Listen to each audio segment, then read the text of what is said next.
This is going to be our first experience in an official Free Fire event. So the other teams better watch out because we are coming for the win.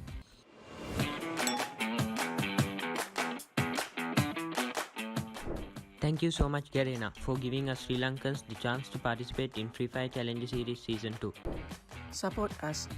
We will not let you down.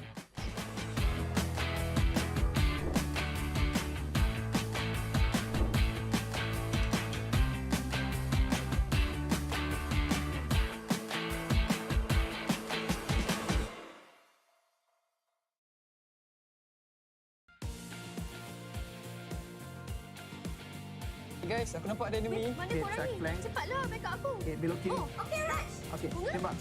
Mana korang tak backup ke? Jap. Ada orang lagi Ada dalam orang queue. lagi, ada orang. Aku pergi belah kiri, Bunga pergi belah kanan tau. Jadi, muat turun Free Fire sekarang.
Hai, nama aku Bunga dan ini kisah aku. Dekat uni, aku tak ramai kawan. Bukanlah sombong, cuma kebanyakan grup tak kena dengan jiwa aku. Sampailah aku jumpa grup dengan minat yang sama. Perkenalkan, inilah family Free Fire aku. Dorang selalu ada untuk aku. Tak kira pada hari yang muram ataupun ceria. Setiap kali aku dengar dorang, aku lupa segala masalah.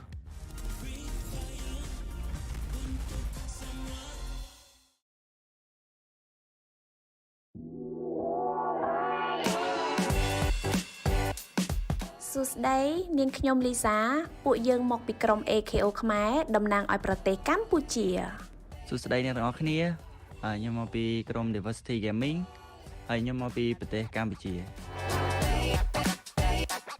ជាទូទៅខ្ញុំជាអ្នកលេងដឹកនាំក្រុមតែម្ដងប៉ុន្តែនៅពេលបន្ទាប់ពីខ្ញុំដាច់ឬក៏ខ្ញុំអ៊ីមលីទៅគឺប៉ាប៉ាគាត់ជាអ្នកដឹកនាំបន្តពីខ្ញុំពីព្រោះអីពួកយើងធ្លាប់លេង tournament ច្រើនជាងសមាជិក team ផ្សេងៗ យើងកំណត់តួនាទីរបស់យើងអាស្រ័យលើអ្វីដែលកើតឡើងនៅសមរភូមិពេលខ្លះខ្ញុំនិងហេងនឹងដើរតួនាទី support ហើយ Double B នឹងលេងជាអ្នកបើកមុខ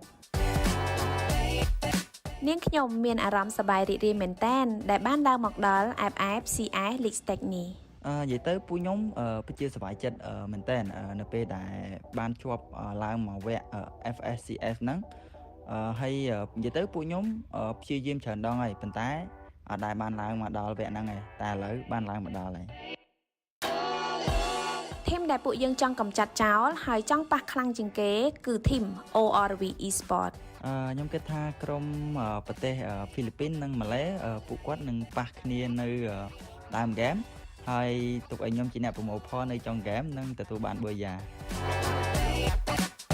ទោះបីការប្រកួត FFCS ជាការប្រកួតដំបូងរបស់ពួកយើងតែសូមកុំប្រហែសជាមួយនឹងក្រុមរបស់ពួកយើងវាមិនងាយស្រួលដូចអ្នកគិតឡើយ ORV Esport ខ្ញុំត្រៀមខ្លួនរួចរាល់ក្នុងការកម្ចាត់អ្នក ទីបំផុតពួកយើងបានឡើងមកលេងជាមួយនឹងក្រុមអន្តរជាតិសាជាថ្មីម្ដងទៀតហើយ អញ្ចឹងសូមឲ្យធីមផ្សេងជួយធូរដៃឲ្យខ្លះផងឲ្យពួកយើងទទួលបានមួយយ៉ាមួយពីរអីចឹងណា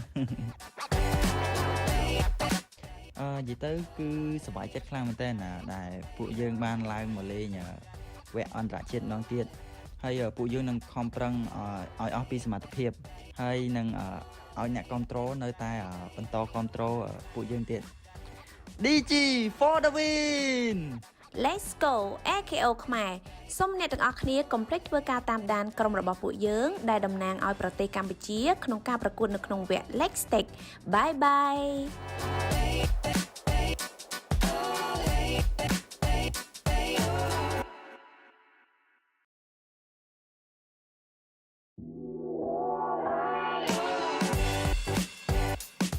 Hai, nama saya Razlan. IJN saya OE Jebat dari pasukan Orange Esport. Hai, nama saya Alif Daniel. In-game name saya ialah OE Dekos. Saya berumur 17 tahun dan masih belajar. Saya akan bertanding bersama tim Orange Esport. Hello, I am Jiminio. Hello, I am Jiraya. And we are from Team Princess. Saya Jiminio sebagai IGL Team Princess, Tony dan Jiraya sebagai Russia, Mika Boy sebagai Frege dan dua pemain sepanan iaitu Abekari dan Nonem. Peranan saya sebagai IGL ialah meletakkan role masing-masing mengikut skill individu yang saya lihat dari segi gameplay mereka. Peranan saya dalam tim ni adalah sebagai leader pasukan dan support dalam in-game. Peranan saya dalam permainan ialah sebagai IGL atau support Russia. Saya yang selalu membuat keputusan untuk membuat rotation. Semua ahli pasukan saya suka buat lawak dan tak cepat koyak. Fakta yang menarik bagi tim Princess ialah tim ni baru sahaja ditubuhkan seminggu sebelum FFCS bermula. Seterusnya, player yang dikumpulkan ada yang berpengalaman dan ada yang juga baru bermain untuk Liga. Bagi player yang berpengalaman ialah TP Jiraya, iaitu Farang Pablo yang pernah mewakili Malaysia untuk Free Fire World Series 2022 dan sekarang bermain untuk tim Princess. Cabaran utama yang kami hadapi adalah mencari chemistry sesama kami kerana kami merupakan tim yang baru ditubuhkan untuk FFCS kali ini. Cabaran yang saya hadapi ialah ketika bermain di handphone kentang dan lain selalu problem. Tim yang kita orang akan hapuskan ialah WNL dan Team Princess. Tim yang kami tak sabar untuk lawan ialah Team X-Men, WNL dan Todak. Bagi kami, tim ni adalah agak mencabar sebab mereka mempunyai potensi masing-masing dalam FFCS kali ni. Pesanan saya untuk tim-tim lawan, good luck dan tim Malaysia boleh. Tahniah kepada tim yang lepas Liga dan tim Princess, jangan suka sangat. Offset kita orang punya. Orange Esport boleh. Orange Esport boleh. Up and down, we are together.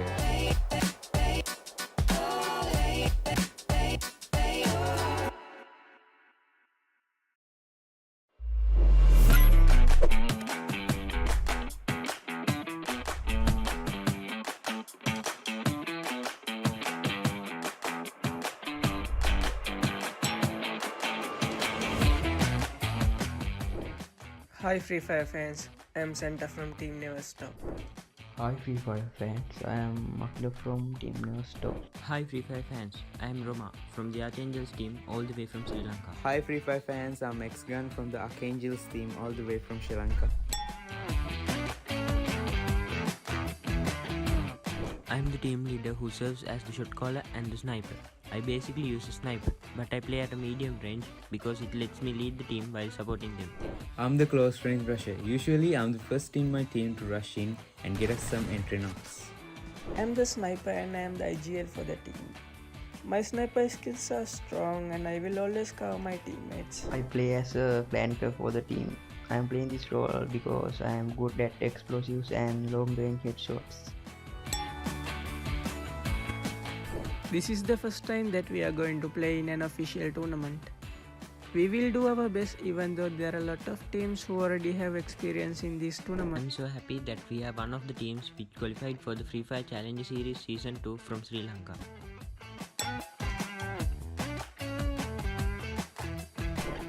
Sensei always want to play sniper, even though he's a rusher. Let me think. Sana always like to play with female players than his team. Specifically, the Auto Knockout team. It is one of the most famed and the most experienced teams we are facing in this tournament. We are looking forward to meeting Team Todak in battle. We wish them to do their best in the league stage. This is going to be our first experience in an official Free Fire event. So the other teams better watch out because we are coming for the win.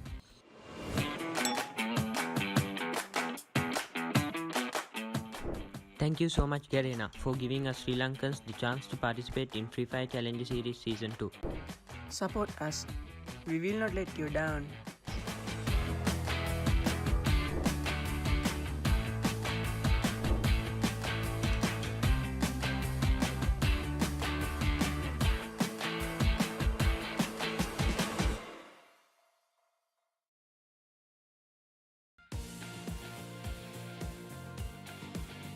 Guys, aku nampak ada enemy. Mana korang ni? Cepatlah backup aku. Okay, belok kiri. Oh, okay Raj. Okay, Bunga? tembak. Mana korang tak backup ke? Jap. Ada orang lagi. Ada orang. Aku pergi belah kiri, Bunga pergi belah kanan tau. Jadi, muat turun Free Fire sekarang. Free Fire untuk semua.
Hai, nama aku Bunga dan ini kisah aku.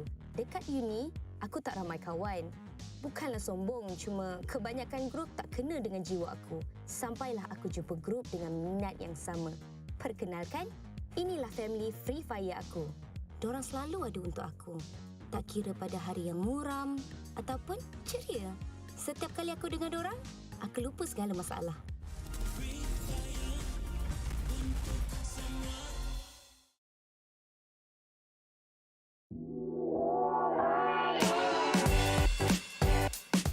Susday នាងខ្ញុំលីសាពួកយើងមកពីក្រុម AKO ខ្មែរតំណាងឲ្យប្រទេសកម្ពុជា សួស្តីអ្នកទាំងអស់គ្នាខ្ញុំមកពីក្រុម Diversity Gaming ហើយខ្ញុំមកពីប្រទេសកម្ពុជា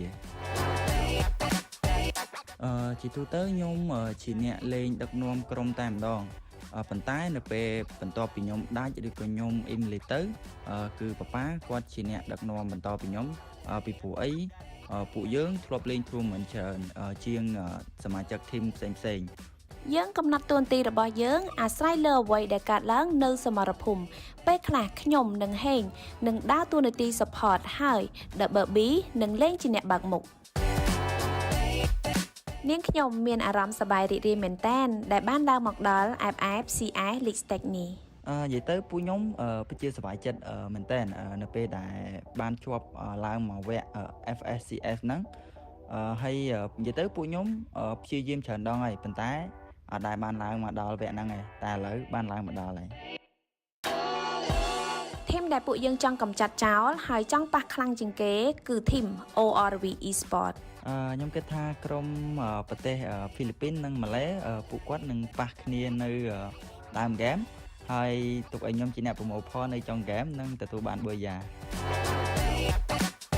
ទោះបីការប្រកួត FFCS ជាការប្រកួតដំបូងរបស់ពួកយើងតែសូមកុំប្រហែសជាមួយនឹងក្រុមរបស់ពួកយើងវាមិនងាយស្រួលដូចអ្នកគិតឡើយ ORV Esport ខ្ញុំត្រៀមខ្លួនរួចរាល់ក្នុងការកម្ចាត់ Welcome to the Free Fire Challenger Series Season 2. My name's AJ. I'm the Mustachio down here with the one and only Husky, bringing you guys the broadcast for the day. This is going to be the final week that we see all of these players stand a chance to make it through into the grand finals, Husky. We've seen Group A run their marathon already. Today is the day for Group B. Tomorrow is Group C. And at the end of it, we kick out the final 6 teams overall. And that's tomorrow, right? By the end of tomorrow, 6 teams will get eliminated. And for those who might not have been catching up with the competitive scene and people are wondering, why is it the final week? Are we at week 4? No, this is week 3. We have a new format. Yes. We have 4 maps instead of 3. We have 8 matches instead of 6. But don't worry, the teams will still get to play 32 total matches. Just that some of them will have to run a longer stretch of road for specific days. And today, like AJ mentioned, it's going to be Group B. And from what we've seen thus far, I think Group B are doing a pretty good job. Yeah, absolutely right. And of course, if you look at the overall leaderboard, you can see that it is dominated mainly from the teams in Group A, but that's mainly because they've already run their marathon in here for the second week as well. Let's take a look at exactly what we've got in store for all of you guys in here today, because these are the reshuffle groups. So once again, Group A, Thoda Archangels, No Escape, Farang, Akio Khmer, as well as Bloody Head, they have already played 24 matches so far.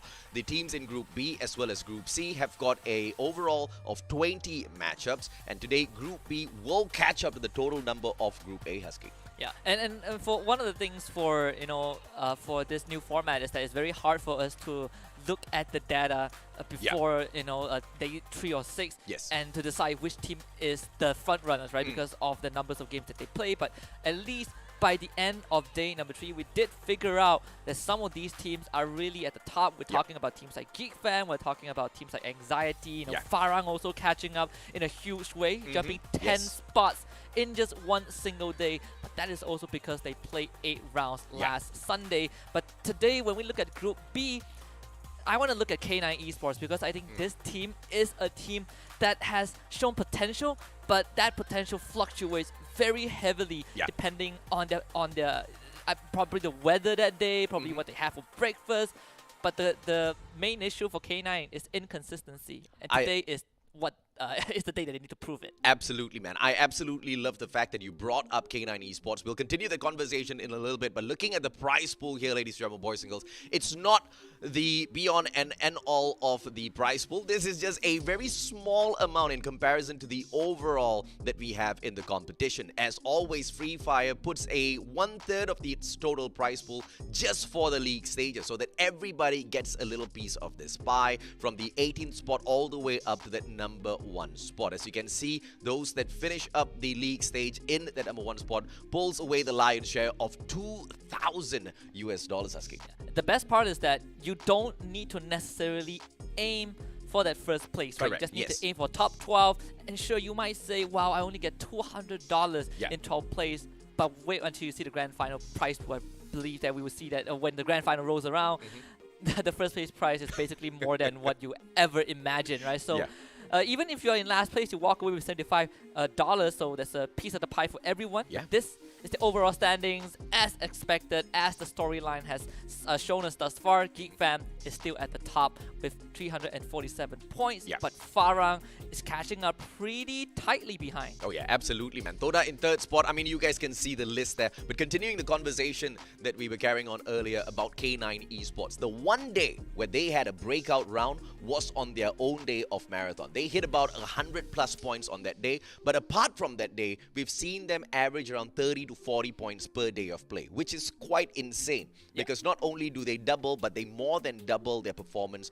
on a day where they are truly tested to see what they are capable of back-to-back in 8 matches. Today is the marathon day for Group B. So it's great that you brought up K9 Esports because this will show us what sort of consistency they can bring into the competition and whether or not they can continue climbing up to the top, Husky. Yeah, and if K9 Esports is kind of the figure for Group B, I think there's another team that is worth taking a look at, and it's a complete polarizing team compared to K9, and that team is never stopped. Today is the day that they play 8 matches in a row, and unlike K9 Esports, they are not even close to guaranteeing a spot in the grand finals. In fact, they are almost 70 points away from ORV Esports, and we've seen what Archangel has done in their Group A last Sunday. They did not have the best of days, and if Neverstop wants to overtake their nemesis from the same region, today is the day to do so. Absolutely, man. Neverstop is the worst performing team in Group B so far, and we hope that changes for their own sake, because they have got today as that opportunity of a marathon to do something for themselves. Tomorrow they will only have 4 final matches, and if Neverstop cannot pull off a miracle in here, they will not be able to make it through to the grand finals. And of course, we've got the teams in Group C as well. The forerunners of the group in itself, Geek Fam, obviously dominating the leaderboard so far. They haven't run their marathon. We've got Group B who have finished running the marathon, and yet no one has been able to catch up to them. You can say the same for Group A on last Sunday, right? They played 8 matches in a row. And sure, on that day, Geek Fan didn't have the best of performance, but not like it matters too much. They have garnered such a huge lead that one mediocre day did not change anything for them in the standings. And I can only imagine what it will be like when Geek Fam plays their own 8 matches tomorrow. But with that being said, Geek Fam averages one of the highest average points per round that we have, and even if they play only 4 matches, we've seen them gather as much points as teams that play all 8 matches. Oh yeah, absolutely right. Because this is one of the most consistent, if not the most consistent team that we've got in the league stage. On their own day of marathon, they hit 151 massive points. Yes. And nothing changed in the days that they don't play those marathons, because they average around 70 points per day. The most insane part about Geek Fam, before we talk about the map pool, is that on that very first day, they hit 100 points. That is the craziest thing I've ever seen. So they play 8 rounds, and they're like, within 8 rounds, we will just hit 100 points. Correct. And give them, then come day number 2, they hit 200 points. In 2 days, 100 points per day, only Geek Fam can do it. But if you guys are not familiar with the schedule and the map pool yet, this is it. A reminder for you guys that we start with Bermuda, we go to Kalahari, we follow up on Purgatory, and we end with Alpine. We do it twice. Start off with Group B against Group A for the first 4 matches, and for the last 4 matches, it will be Group B against Group C. Absolutely. And of course, nothing changes except for the fact that all of these teams will still be tested in here. Everybody wants to prove themselves. The top 12 will have quite a good time playing, but the ones who are trying to catch up to those top 12 spots are the ones who are going to be tested to the max in here today. I mean, we're talking also about Archangels. They only have 4 matches today, 4 matches tomorrow, nowhere near the top 12 spot. Yeah, I think they need around 50 points to catch up to ORV, which is a pretty solid gatekeeper, right? Because ORV has always kind of been in the conversation. Sometimes we see them, sometimes we don't, but when we saw them last Sunday, they actually put up a heck of a performance and kind of shuffling that overall standings a bit. But these will be the teams to watch today: No Escape, Bloody Hit, and EWG. And I think it's a very fair roster to look at. You know, you might wonder, why are we not looking at the top dogs? Because we have talked about them so much. But No Escape, EWG, and Bloody Hit, they have also caused a ruckus by themselves. Oh yeah, absolutely right. And you know, one huge reason as to why this is because on day number 1 and 2, No Escape did not show up in the competition. In fact, it was one of their worst performances that we've ever seen out of this team. And then they went back to back in terms of marathons, right? They ran the marathon on day 3, they ran the marathon on day 4, and they performed spectacularly, and then just once again put them right back on the map where we have to keep our eyes on them. Yeah, and you can say the same for Bloody Hit and EWG, right? It felt like this roster of team to watch is kind of the dark horses, the teams that, you know, we don't talk about much, but they are secretly improving behind the scenes. And if we want to talk about improvement, I think Bloody Hit has to be at the forefront of the conversation. 2 years ago, Bloody Hit is kind of the butt of the joke for our very first major. The team that somehow could not make it, but for some reason always takes down Geek Fam, who was in the first place. But right now, they are very much secure in the top 12. Of course, this is the roster for No Escape: Grizzly, Cass, Error, iPants, Dadat, and Potter. And I think, without question, Cass is the icon for this team. Absolutely, man. Alongside iPans as well. Both of these players, star players, no doubt whatsoever, constantly focusing on taking down the opponents, but more importantly, always on the forefront to pick up the rest of their team members as well. Not all of them can strike as hard in the team of No Escape. We do see a little bit of ups and downs, and mainly when we talk about the performance of Grizzly as well as Dadat, the number of kills that they can secure in all of those rounds, quite questionable, and that's why they need a heavy carry in their team. Yeah, and I think Cass is the definition of a survivor, right? I think the very first example we saw was Raja on day number 1, and that's how they got this. They lost 3 members and they came back to win the very first booyah of the tournament. Cass did the same thing. It did not lead to a booyah, but he sure as hell knows how to keep himself alive in the game for as long as possible. And we're going to look at Bloody Head as our second team to watch today. And I know with Bloody Head coming up, just to quickly continue the conversation of how much they've improved, I think at the same time it's also how this team still has some members from the very first iteration, right? We're talking about Morgana and Mark, very, very experienced players on the battlefield, especially when we talk about Mark. This guy is a sniper from far and beyond. And now we add in Shanks and Kaloy. I think Bloody Head are in a very good spot. Minus some inconsistencies, but overall, they're looking pretty good. Oh yeah, absolutely right. And Shanks is the only player in the group that struggles overall to find those solid kills. This is a very balanced team. Now, but even though Shanks, struggles to keep up with the performance of the rest of his team members, he is still one of the hard hitters of the competition, which is what makes Bloody Heads an overall team to look out for. They are very dangerous on the battlefield, but the one concern for this team is that they started off good. But on the day that they started off good, it was their day of marathon. So it looked very impressive. But the following days, not as impressive, Husky. And then they did also run their marathon in the previous day, right? And that was day number 4, which wasn't as impressive. They scored an overall 40 plus points on that day. It's definitely a rough day for Bloody Head. Now they have completed those long runs. And I think Bloody Head is one of the teams in this competition that looks good when certain conditions are met. And if you put them in an uncomfortable spot, that's where you see Bloody Head struggle. And I think we see that example very clearly when we look at Kalahari. We have teams now contesting command posts, a spot where no one else has ever dared to go to. And now we push Bloody Head out, suddenly you see them in a more struggling in a harder spot. But EWG is a team that is finally worth talking about if we haven't talked about them enough already.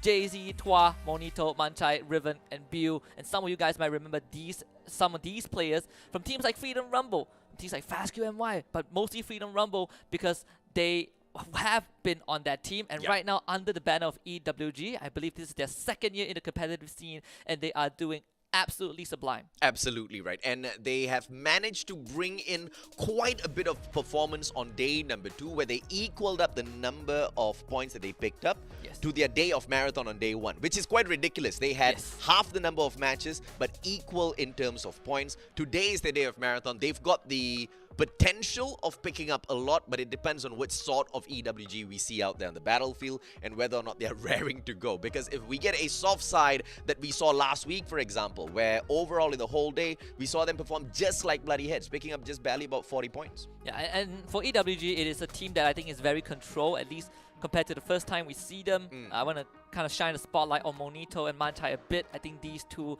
have brought not a lot to the team, not just in terms of frags, but we see the support that this team has provided for the individual players. It's pretty incredible because they focus a lot on picking up the teammates, right? And very less teams do it because of this new system where we kind of discussed on day 4 where some players rather give up their teammates in order to survive longer in the round. But that's not necessarily the best course of action because we've seen so many teams do it. For example, Diversity Gaming loves to give up their members, but they always end up bombing up in 10th to 12th place. And that's one risk to play as well, because when you continuously revive your players, you're just feeding the rest of the teams out there on the battlefield in terms of picking up kill points, right? And that's something that Eastern Wolfsgang has not fallen prey to at all. They always prioritize maintaining their numbers on the battlefield. But we've seen some of those plays where, that strategy hasn't really led to them winning a lot of points as well. Because as they they focus on going in for a very defensive sort of game, they very easily get overtaken in those situations. So hopefully today is the day where they can, bring in all of those changes and pick up all of those very, very much needed points, Husky. We've seen a couple of teams in this competition, aside from EWG, that plays a very defensive game. Yeah. I think we can kind of call it back to Diversity Gaming, the Sri Lankan teams, where they don't make the initiative to take fights. They wait for other teams to come to them. But that's where the problem arises, right? What is the plan when a separate team decides to push you? And I think EWG has that nailed down. But we got to turn our attention to Never Stop, a team that is in the conversation, starting it off with 2 knockdowns on No Escape, on X-Men Akatsuki. Interesting start here coming through from Never Stop. This is the kind of performance that one would not expect from the team that has been hitting quite softly in the competition so far. But Zensei, he wants to prove himself today alongside the rest of the players from the side of Never Stop. Will they be able to finish off X-Men Akatsuki as Yan and Jasli back away from this compound? The right decision being made here, as although they do have enough to fight back, the game of numbers won't really deal well with them. And Sana finds a long-range AC-80 knock. Yan down on the ground. Jasli has no choice whatsoever. Has got the guns on him to run away and fight back, but just a little bit. X-Men Akatsuki looks like they are going to be taken out in the 12th spot. You could not have asked for a better start for Never Stop. Yeah. A day where they had to play all 8 matches, starting from the very bottom of the leaderboard. If they can get this entire team wipe, I think Never Stop will feel really good about themselves.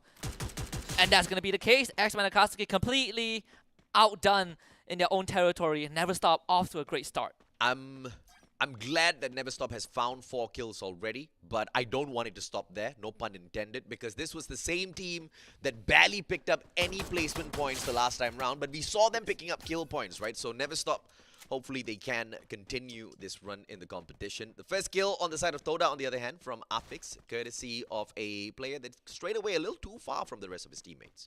One interesting about Toda, at least from what we have seen across the past 4 days, is that the dynamic changes depending on who they have on that roster, right? When they have Exac, you see the shift in gear for Toda, where they play so much more aggressive, where they are making so much more first moves, and they're getting all of those points in. But when Exac is not playing, we see Toda playing in a slightly slower but more controlled manner. So it kind of backs the question, what is Todak's intention? What direction are they going to head into as they prep themselves for the grand finals? But of course, you guys got to prep yourself to claim this giveaway. Key in the code down there. It expires at 5:30 p.m. by the end of the stream. Of course, you're only eligible for it if you're playing on the Singapore server. Diversity Gaming with a very interesting approach earlier on. They were at the Revival platform, but the kid hasn't really been brought back into the matchup just yet. They are waiting. Perhaps we're being a little too cautious, anticipating an attack from a different squad. But they will be hopping on in towards the next compound. Team Eternal Watch and Learn will be at the hangars to welcome them in. No engagements coming through just yet, but the Archangels seem to have found a squad. It's going to be No Escape in a compound, all smoked up already. Error with a great defensive play for himself, whereas the rest of the players on the side of No Escape move on to reposition. Archangel having the high ground does give them a lot to work with, a lot of line of sight. But one thing they do lack is cover. I think Archangel are just going to take this slow. There's no need to rush. But the team that is rushing is Bloody Head. And it seems like they want to chase down Todak. It's kind of a cat and mouse game so far. Todak are running away from Bloody Head, not really wanting to take this fight. And they do have one member kind of isolated on the second floor of this building, and Bloody Head is going to look for him. And that guy is Ames, getting a knockdown to Morgana to start things off, and does have a couple of glue walls to work with, buying time for his teammate. And Bloody Head, they really want to rush him down before backup comes in. And look at Ames, the survival instinct just kicking in, and Bloody Head just cannot find him. In fact, they found Mark on the outskirts of the building, and even with Sparks down, I think Todak are still in a comfortable spot to take this fight. You can see Ames have made it down onto their first floor. Yeah, Kalau now moving on in for a finisher, and he will be able to take Chills and Affix out of the equation. And Toda gets wrapped up. This is one of those attacks that are so rare. Usually it is Toda that runs away and baits in those players who are on the chase and finishes them off. But Bloody Heads with a very quick equalizer against them. And No Escape, on the other hand, makes the aggressive move and completely overwhelms Archangel. And one thing Archangel, they do not have, as I mentioned, is cover, and I think No Escape from what they observed so far, they know that Archangel isn't the team that will make that first move. So No Escape decides to take matters into their own hands. They're greatly rewarded with 2 kills. I think they want more. We can see there's one member of No Escape just trying to follow the footsteps of both X-Gun and Joker, and might be able to get one more kill. Is Error, and he has the correct gun for this. And Joker tries to fire back, but Error is going to hold his ground. A good play coming through from Error. Has got the artillery to take out Gun as well as Joker. Has a little bit of backup as well. X-Gun, one of those glue walls to be played with. And Error repositions just so that he can have his own glue wall as cover whilst he tries to take down the partner of X-Gun. Time Turner pulled out, but iPans takes advantage. A beautiful headshot to knock X-Gun down onto the ground. Archangels now only have one final player to depend on. And this was such a unfortunate approach by Archangels. Initially, the last time we spotted them, they were the ones who had No Escape pins it down. And you really got to love the play by No Escape here. They pop the smoke, they heal themselves up, the players reposition, and they flank the players of Archangels who had that open spot. Amazing plays coming through. But Archangels themselves, man, you called it out. No defense, and yet they stayed to take that fight. Yeah, I think the best part about that scenario, that entire sequence of event, aside from, Diversity Gaming losing 3 members and Papa on the run, was that No Escape identified that, Archangel are firing at us from the high ground, from 4 different angles. Now what that means, the members are isolated, let's run them down. Yeah. And they immediately make that move. I really like that snap of the finger decision from No Escape. But the good news is that Archangel still has 1 guy left alive. Might not be for long though. He's running straight into Watch and Learn's territory. Unfortunately for Archangels, I believe this next skill is going to come through for one of the players from Eternal Watch and Learn. Joker spotted out already. X-Boys. Beautiful finisher by Demon76 as Archangels get taken out in the 10th spot. But speaking of diversity, as we spotted them earlier on, Papa 44 outside of the circle. Eternal Watch and Learn will be able to gatekeep him for the longest of time. Now, Diversity was a team that started off hot in the competition. Oh, yes. We had so much of trust in them after their breakout performance on day number 1. That was the same day where they ran the marathon, picked up 79 massive points, and then fell off the radar. Yeah.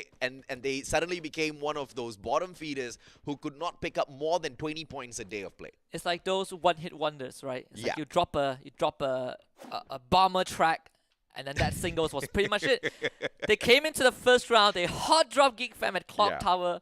They took out 3 members. Of course, Geek Fam went on to win that Booyah, but they set the bar real high. Yeah. But they say the higher you go, the harder you fall. And I think Diversity Gaming is suffering from success. Well, at least from what they've set for themselves. Never stop. Again, fighting EWG. It's going to be an initial knock onto Sana by Tua. A good shot from afar. And Sana not able to win that fight. But of course, his teammate is there to pick him back up. Santa's just a little too slow with those shots.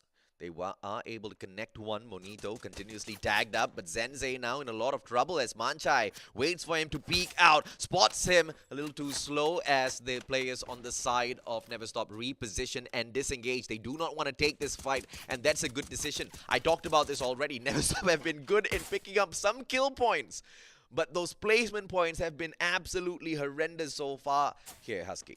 Yeah. And Never Stop understood that they don't really have as much compound as they do the work with, and EWG is holding that revival spot. But maybe Never Stop can utilize this interference from Bloody Hit to create a window for themselves. I think EWG probably smells that something is in the air, and this Bloody Hit on the other side of the map is Jemba with a nade, lands onto Boyloy, perfectly lobbed, and that should be a free kill for Farah. Beautiful knock coming through, and AKO on the other hand trying to fire right back. Jembal's not going to get caught out. Pulls out a beautiful glue wall to protect himself. Boyloy can be saved here by Hang, but Jembal might be able to deliver yet another grenade. Charges it up. Can we kick it up this perfectly? Hang responds. Ice grenade will force them to reposition, and the grenade out of Jembal does not connect this time round. Beautiful defense by AKO Khmer to survive this, but for how long? They don't really have much of those defenses to play with. 13 of those medkits on Hang isn't going to do him much good if he gets knocked down out in the open. I'm expecting Farang to slowly make their descent downhill. Boyloy has to leave as soon as he can because this is not a spot he wants to be in. And sure, he has his teammates backing him up, but again, there's only limited angles for AKO Khmer to kind of utilize And with that being said, Farang is just going to take this opportunity to slowly make that push downhill. Of course, Jesbu is facing a lot of pressure from AKO Khmer, who are doing a fantastic job of keeping Farang at bay, but they are being forced into Farang by that blue zone, and Farang is just waiting for that opportunity when AKO Khmer makes that inevitable decision towards Doom. And you can see that AKO Khmer, they're actually splitting up. Doomin Jr. is going all the way round the circle, and that means that he leaves 2 of his teammates to the devices of Farang, and Farang would take advantage of that. No way out for Boyloy, and Heng is going to get overwhelmed. Yeah, beautiful shots coming through, and Jembel just goes around those glue walls, make good work of Boyloy as well as Heng alongside Jesbu. But AKO Khmer, they have managed to survive, but Do Mingjun getting his health knocked down little by little. Eastern Wolves Gang, great nade opener by Morgana. It's going to be the ice grenade. It forces a reposition out of the players of EWG, but now Bloody Heads themselves can't hop on in because of all of those ice grenade responses coming through. Shanks holding on to the outside perimeter, stealing away all of that loot from the airdrop, and the players of Eastern Wolves Gang can't do much about it. The response from Bloody Heads is a little slow as Eastern Wolves Gang now start responding with that firepower. A very slow flank coming through from one player on the side of Eastern Wolves Gang, Monito, to open things up, and he sends out an ice grenade to continuously force the players of Bloody Heads to reposition and buys more time for the Eastern Wolves Gang. Bloody Heads off to a very good start. They didn't allow EWG to recover, but like you mentioned, AJ, it's a bit slow on that offense, and EWG has so much time to get themselves back on their feet, and Tua just pushes through. Does get punished though by the members of Bloody Head, and it's up to Monito and Mantai. We talked about this dynamic duo before, and they need to keep the entire team in the game, but it is not meant to be. Bloody Head makes it slow, they take it slow, but it is very controlled. Amazing plays coming through from the players of Bloody Heads, but Eastern Wolves Gang almost did a number. The only mistake was the flank from Bonito, a tad bit too slow. The communication was a little off for the players of Eastern Wolves Gang. If only Monito had been able to flank around from the right-hand side before they fully engaged, things would have definitely been different, because he was definitely going to be in a position to make a very big play for those players of EWG. But that's something they have to look in for those next round. Eternal Watch and Learn, on the other hand, in a terrible spot. They are all surrounded by multiple teams. AKO Khmer on the left. Here comes No Escape alongside K9 Esports as well. Things don't really look good for them. But the players haven't caught up just yet. Poor iPans. He was just hiding, and suddenly just 2 members of K9 show up and take him out. But that was also because K9 Esports are being severely pressured by Never Stop. And it's all down to none. Watch and Learn get 1, and Zenze from Never Stop also finds the other. And now it's down to Never Stop and Watch and Learn in the standoff, just right outside the perimeter of that safe zone. And of course, it feels like Never Stop just have a better cover to work with. That Riptide Rhythm just does not do anything for Watch and Learn, and Never Stop actually decides to retreat.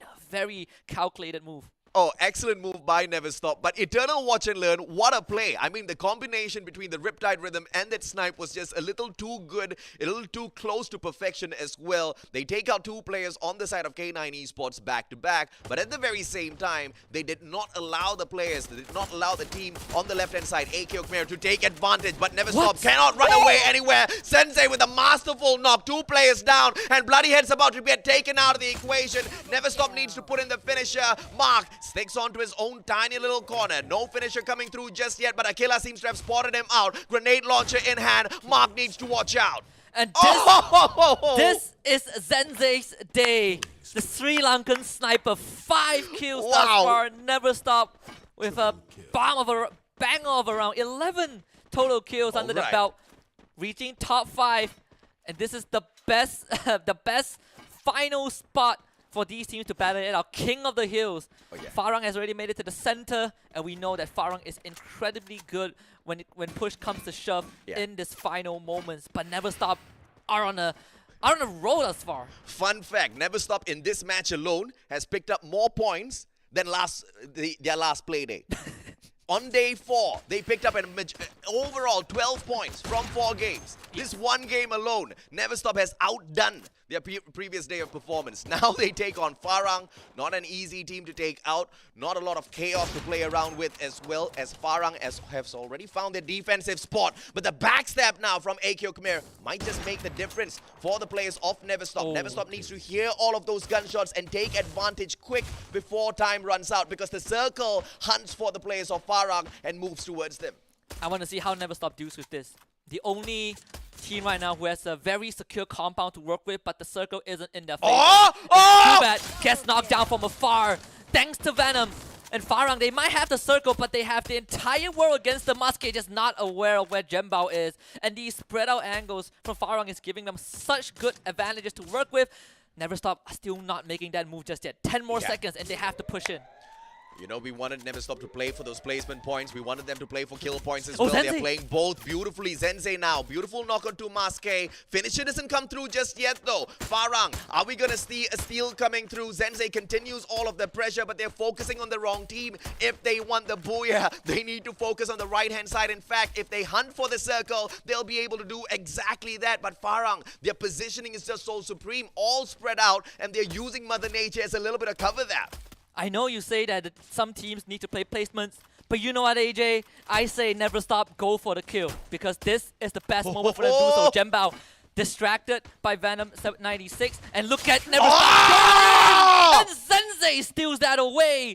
Never Stop. The final fight against Farang, Jesper getting tagged by the nade early on. And if there's something that Never Stops wants to say, is that this is their moment. But Jembao doesn't want that to happen. Sana knocked down. Santa with a good glue wall. Akira running forward, getting sprayed down. Jesper needs to protect himself. He needs to stay alive for as long as possible. But Never Stops comes in for the swing. And Jesper wins that fight. Zensei, can you save the round? It seems like that is not going to happen. Jesper is just way too solid. And Farang will not let Sri Lanka take the dub in round 1.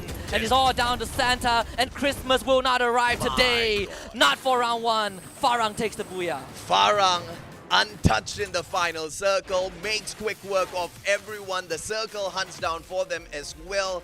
And Lady Luck, alongside all of those other players who just could not put up a strong fight, allow Farang to pick up a solid booyah. Never Stop, as they picked up that final encounter against them, did not expect Jesbu to go ape on them, right? 3 back-to-back kills with that charge buster. Perfection out of Team Farang. Farang only got 5 total kills, I think, or actually no, I think 5 is too less. But the point is, even if Farang got this booyah, I think Never Stop did a number on all of these teams. I mean, Zensei had a great opening. Yeah. I think, what, 7, 8 kills in total? The snipe that he's been putting out is incredible. This is the best possible start for Never Stop, right? Especially when we kick off the day with them at the very last place. They need 70 points, AJ, to be in top 12. And I think they've already closed the gap by 20. We talked about how Never Stop needs a miraculous run in here today. Yes. They are starting off their miraculous run with a miracle round for themselves. 1 round outperforming their whole of day 4's presence in the competition. Never Stop is starting things off really, really good. But are they oversetting expectations here? Because now we expect a lot from this team, Husky. That's what I was thinking, right? So, like, there are 2 ways you can look at this. They overperformed themselves on day 4, and people are like, wow, how did they do on day 4? They got 11 points. And you're like, well, is that improvement? But now they got to keep it up for 7 more rounds. And they not only did they get close to the booyah this time round, but they were actually able to play those placement points. I mean, time and time again, we saw them last week as they failed multiple times as they went out there aggressively looking for kills. They kept getting taken out before they could even get in close enough to that 8th spot, right? Which was quite disappointing because they were picking up very few at the very start of those matches. So potential that was never lived all the way through, but we start off their day of marathon with a tremendous start from the players of Never Stop. Let's take a quick look at the replay as to how this team started off today, because initially it was 2 kills picked up of the team of X-Men Akatsuki. Yeah, then they went on to get a team wipe, and of course I think Bloody Head also did a fantastic job in this round. They didn't make it as far as Never Stop, but the way they took those fights was incredible. And this is where we see the strength of Farang really show through. A bit of survival instinct from AKO Khmer. They decided to send 2 members to the gallows in order to play for placement points.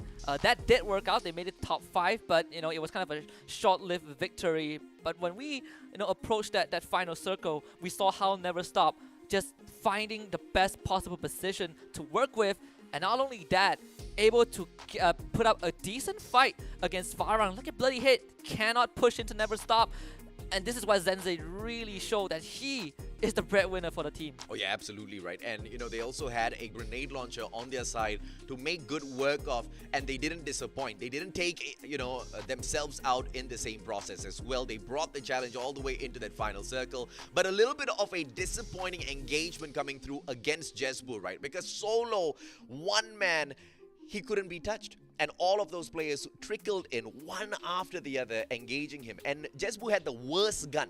Yes. In a situation like that, where he's outnumbered, because the charge buster, you get the charge a little bit too long, it resets, you don't get a lot of damage out of it. You overcharge it, that's the problem, but you undercharge it, you've got a problem as well. But he was able to knock down perfectly all of those players from Never Stop because they timed it well for him. Yeah, I was looking at his weapon, I was like, no way he wins this, right? Yeah. And of course, Mag 7 maybe, but not the charge buster. Yeah, any weapon aside from the charge buster. Like he could have a Kimbo Magnum for all I care, and I think he would have a better chance. Yeah. Theoretically, right? There also Never Stop didn't have the Riptide Rhythm, they didn't have any utilities to break through that glue wall, and like you the said, grenade launcher wasn't used. Maybe it should have been. But I feel like maybe for Never Stop is if they use it, they blow themselves up at close range, right? I think the idea was you want to overwhelm this guy with numbers. The idea was good, but the trickling was what really costed them. But nonetheless, look at Never Stop, 23 points, doubling of their total points on day 4. It's a shameful 11 points, but we gotta put that aside because Never Stop has set the bar. Even though Farang got the booyah, they just could not steal the spotlight away from Never Stop. But Never Stop has to do it for 7 more rounds because 4 of those rounds will have teams from Group C, and one of those teams is the Gatekeeper. Farang extends their record in the competition as well. This is the 6th booyah that the team has picked up. And after a crazy day number 4 where they hit 104 points, they are in here to continue that momentum, right? Picking up 22 points for their first match of today where they only have 4 of these rounds to play is a great start for them because they also want to continuously try to catch up with the players of GeekFam. They do not have as many number of matches as GeekFam does because GeekFam's in Group C. They run their marathon tomorrow. Yeah. And I think that the craziest thing about Farang is that one of their ex-teammate is now in Team Princess. And even without him, Farang is doing so well. And we're talking about Jiraiya, right? Or previously known as Farang Pablo, has been on the world stage. But it felt like it didn't affect Farang at all. Matter of fact, Farang has just been consistently improving. And I don't use this phrase lightly because I think consistently improving means that you have to keep putting out results day in, day out. And Farang has been doing it week in, week out. Yeah, sorry about the teams at the very bottom because I want to touch on Never Stop a little bit more. They got 14 kills this round. This is a team that averages at 2.8 kills per match. Yes.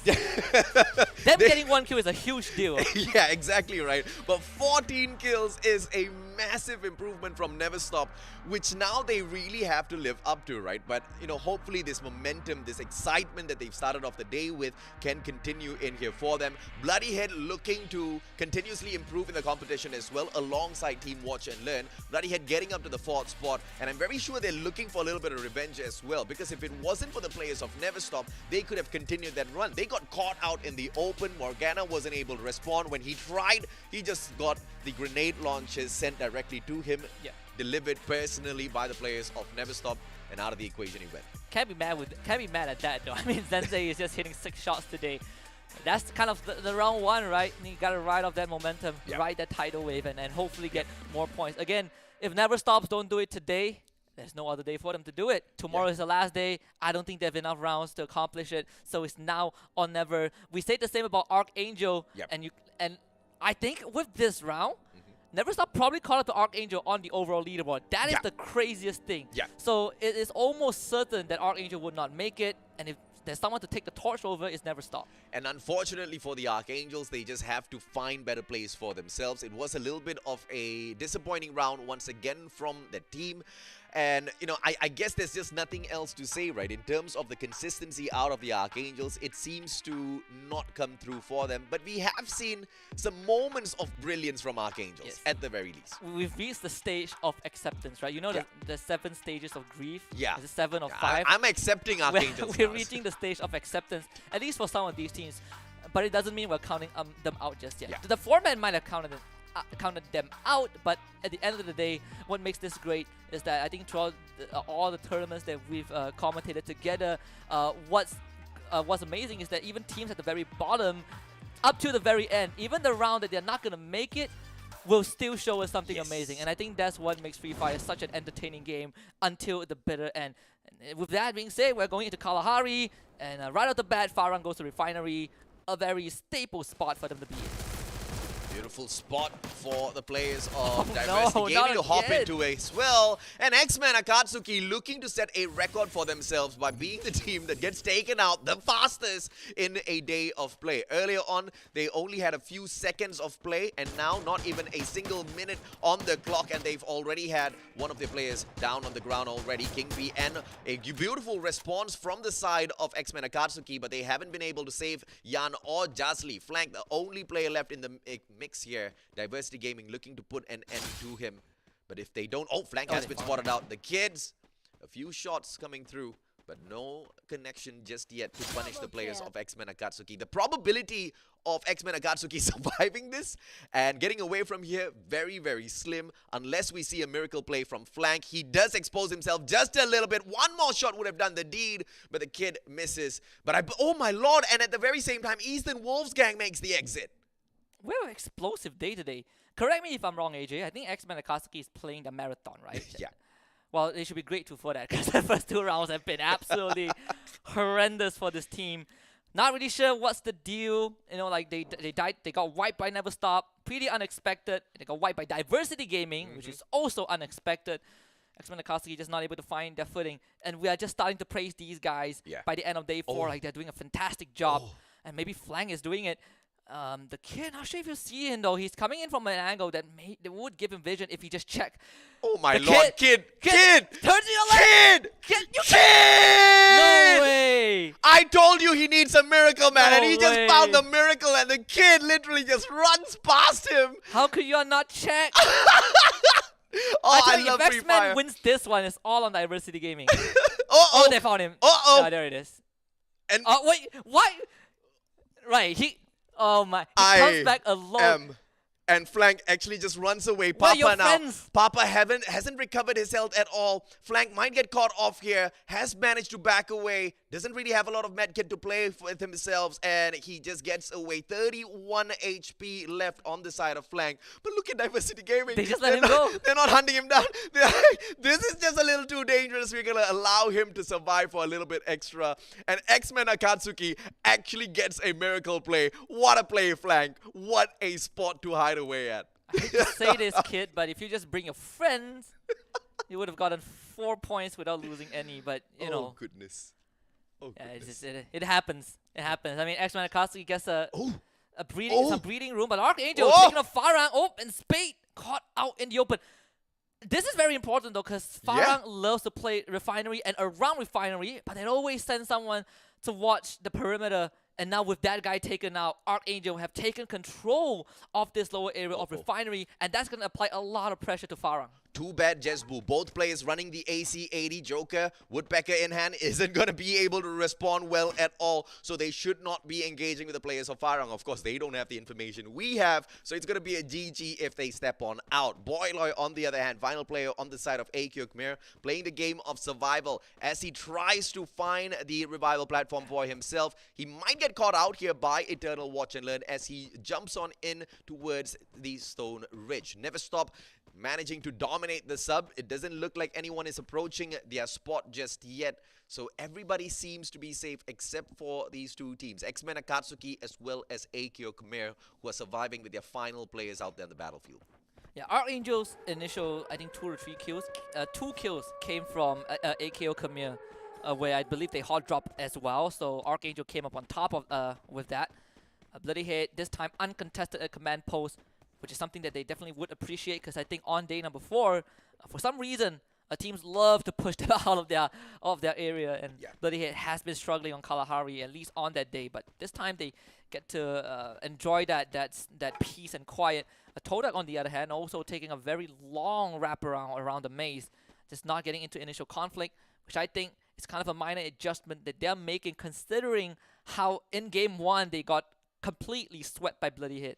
K9 Esports, great position to take Ames out of the equation here. He might get caught out. I don't know what's the play coming through here for the players of Toda, but it just seems to be a super risky one. Ames doesn't have a lot of long-range engagement capability by the look of the guns that he has on him. A assault rifle as well as an SMG. Uh-oh. But as Boyloy tries to get away, gets caught by Kaloy from the side of Bloody Heads. Just a couple of tags though. Boyloy still pushes on in towards the command post, and he does have a bystander right in front of him before he could purchase a team member back. Eliminated from the equation, and of course Morgana picks up the first kill, moves on through to loot up Boyloy. 10 more teams still left on in here. That is, if the team have not learned it yet, is that Bloody Head you will need to always expect someone at command post. Whether it's Bloody Head or not, you have to remember it's a very good compound, a lot of loot, a lot of shelter. Most importantly, the buy zone, the revival zone is right outside. Yeah. So it's a very convenient place to be in. It's a place that I would invest in a condominium if they built one there. Bloody Head just completely catching, AKO Khmer. Was not aware of that situation, but AIM somehow finds himself at the very edge of the map. And Blank has got a good position here to catch Ames off guard. The moment Ames passes on to the left, Blank, information on his side. Trigger discipline though. Does not engage. Ames out in the open, pulls out a glue wall, survives for a little bit longer, but Afix has got the information. Blank needs to be a little careful. Afix gets tagged up as he tries to reposition. Demon 76 on the other hand, down on the ground, engaged by the players of Bloody Heads. And now Eternal Watch and Len shouldn't be able to get this save as Demon 76 is just a little bit too far. And Shank secures that kill. Maske tagged up. Mark, supreme marksman, but doesn't have much of those angles to work with since Eternal Watch and Len has got a small defensive compound to work with. And this is very inconvenient for Watch and Learn because they really want to get that one guy back, but they cannot do it thanks to Bloody Head completely controlling this area. And they do have a danger zone to worry about, but it's the least of their concern. Whereas for Todak, on the other hand, Ames is just having a rough time, but he does have that grapple gun. Not that it matters though, normally just swats him out of the sky. You do not take flight around Mammoth, not when K9 is watching. They sniff you out, and the rest of Todak are under heavy fire. Afix so low in the red as they use those blue walls to give themselves some cover to walk right through and walk past Mammoth, but K9, it seems like they're on the chase. Players of K9 Esports now managed to kind of force Todak to reposition in a spot that they weren't really looking to move towards earlier on. Spark holding quite the high line here. He will be able to engage, perhaps get a knock, but nothing more than that, because the game of numbers here on the side of K9 Esports will be too much to handle. But Spark is looking to buy Team Todak more time as they continuously disengage and find those defensive spots. They have got a vehicle to work with as well, so Spark might just be the casualty here. But K9 Esports disengages. They back away, all thanks to the drone sent out. No extra information. Farang on the other hand, tagged up. Spade from the top, giving that suppressive fire, trying to hold back the Archangels. Very good angle from Spade, and Farang was able to surround the isolated member of Archangel. And of course, X-Gun also gets knocked down thanks to Spade. And that was the guy that Archangel picked out first. But Farang brought him back to life, and he's now dishing out some payback. And Archangel this time will not win. Roma is a bit too slow on the zip line. He's not going to make it. Even falls all the way down. And it's all down to Leda. And Jembao will deliver swift justice to him. It's going to take a while, but Archangel have unfortunately met a timely end. Jembao just blows him up point blank. Takes himself out, but his team is there. Unlike Archangel, who are already out of the round. Unfortunate for Archangels, and Jembao with a desperate move there, but all's well as he gets quickly picked up. Gets healed up by the one and only Too Bad as well. Great backup coming through from Too Bad. And Toda, it looks like they've managed to get away, and Spark didn't really have to sacrifice himself as well. All thanks to K9 Esports, who makes the smart decision to disengage and back away. So both of these teams will survive for a little bit longer out there on the battlefield. But X-Men Akatsuki, looking at them still alive is a huge surprise, considering what happened to them earlier on when we started this matchup. Demons 76 wants to protect X-Boy, but Bloody Head has a vehicle so they can chase him, and Shanks just pumps him full of shells. And it's an easy kill for Bloody Head. Demon, he just stood up for a split second, and he got knocked. Bloody Head have eyes everywhere, and it's Kaloy who delivers that kill. And it's easy as Bloody Head makes it. Maske has no chance of recovering anything, just has to take that bike and ride off into the sunset. Bloody Head have successfully defended the command post, but Maske will find himself a revival point. That's where he'll try to bring the rest of his team back. Eternal watch and learn though as they back away. He's managed to spot a buy point, so a couple of plays going to be repurchased right back in here for the side of Eternal watch and learn. Never stop. They don't have to circle, but it's not too far away from them. They do have a drone approaching their compound, all sent out by Bloody Heads, playing the game of information as they move forth little by little to make sure they do not get caught out. Great strategy coming through from the players of Bloody Heads, and Morgana is the one to lead the squad. Mark, no trigger discipline coming through. He opens fire at the players of Never Stop, and this engagement happens. And Bloody Heads, I don't think that was a right move coming through, because they could have just stayed a little quiet, Husky. Yeah, and it was also at the time where Never Stop finds a compound, right? Contrary to Bloody Head, they actually have a vehicle. So look at Shanks right now. He's going to drive himself and Kaloy into the territory of Never Stop. And let's see how Never Stop deals with this. It's kind of a rematch. And Santa under fire. Zenze already knocked down. That's the sniper eliminated, but it's actually by Farang. And Farang, they're not done. Oh my. 3 members of Never Stop already knocked down. And Farang definitely not happy with what happened towards the very end of round number 1, but Aquila has that grenade launcher in hand, and this is going to be a big game changer if Bloody Head is not careful. Talk about your pass catching up, man. This was just from the previous matchup, and Bloody Head's moving in for a little bit of revenge, and the players of Farang, who had nothing to do with this, although they did manage to pick up the Booyah, they were quite annoyed that they could not secure that first spot, all thanks to Never Spot stealing that away through their beautiful performance in the earlier round, but it doesn't seem to continue in here this time for them. As the players of Farang continuously nail those shots back to back, they catch out the players of Bloody Heads. Eternal Watch and Learn eliminated by Bloody Heads at the very same time as well. And Kaloy, on the other hand, master grenade out of Aquila. It is the grenade launcher in hand, but no finisher coming through just yet though. Yeah, and that's, again, the game changer, at least the fight changer that Never Stop can rely on. And Sana, he's rushing in. And this is going to be kind of the be-all, end-all moment for Never Stop. And I'm not really sure why did they go to do that. Not under the heavy fire of Farang from the top of the hill, and Bloody Head gets their revenge. But this is why Farang always have someone playing on the edge of the refinery. It gives them so much vantage point to work with. And too bad he's just having a field day. And look at that. Noah X-Manikoski just kind of flying in and kind of trying to go for a slam dunk onto the members of Farang.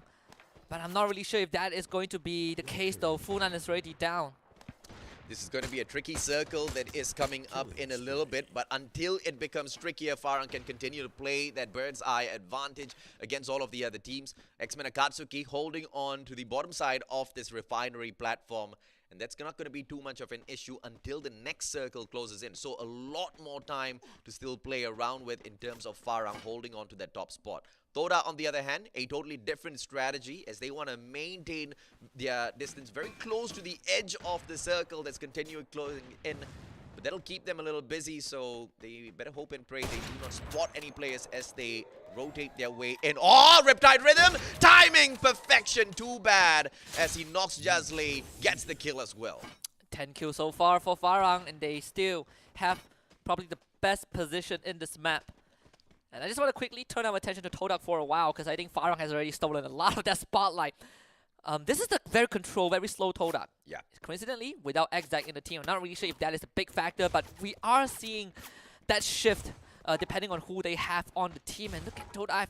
It's very weird to see Todak play so slow, because the Todak we know would try to run people down. And look at that spark and aims. They're trying to go by from that left side, from the right side. And Jesbu has eyes on all of them. So even if Todak makes it through, Farang will be very prepared for this. Bloody Head is in the midst of everything. Farang is fighting 3 teams at once. Yeah, and Farang doesn't really have a lot to worry about since they've got that high ground advantage. As Chill now knocks Kid down. Jesbu has got the AC-80, continues to play that pressure. Afix being pushed by the circle as well as controlled by Jesbu. Jesbu tried to engage with 2 players at the same time because he's confident nobody can shoot right back. But Bloody Heads has got to play. Yeah, and now Todak, they barely just made it in. But again, that one member of Bloody Head that is on top of the tower has been snuffed out by Farang. So there's no one to point spoilers anymore. You can see K9. They are desperately trying to climb out the mountain, and Farang have already taken control. Look at Spade. He is so fast to the safe zone, and he's going to get all the info for his team and secure a way out. And Mark just has to use the grenade launcher to take down 2 members of K9. And that fight has just begun at the foot of the hill, at the midsection of the hill. And Farang can just watch this happen. In fact, they just go in for the cleanup. A quad kill for Jembao so far. But AJ, Farang have 16 kills. I am absolutely mind blown with the performance of Farang this time round. Wuxi flies straight in front of Spade. Opportunity to go in for the takedown. Jespo on the backup as well. Oh no. Wuxi is forced off of his offensive position, and now it's a 2v1. Too bad has got the Mag 7 to play around with as well. It's going to be the players of K9 Esports right down there below them. Jesbu taking the fight to his opponents. Charge Buster in hand as well. The players of Farang getting a little over-aggressive as they lose 2 players back-to-back. Spade and Jembao, final players to depend on, but Spade makes quick work. 3 players back-to-back, and now 20 total in terms of kills for the players of Farang. And Jembao also has got that grenade launcher to play around with. Farang is not only on fire, but they're toasting everyone at the same time. It's going to be 22 kills by the end of this, I believe. I think Shang stole the last one away. Riptide Rhythm is out. Grenade launcher from Jembao. Oh, GG. Terminates him. 21 kills for Farang and the second booyah of the day. 2 out of 4 matches that Farang played, they have won it.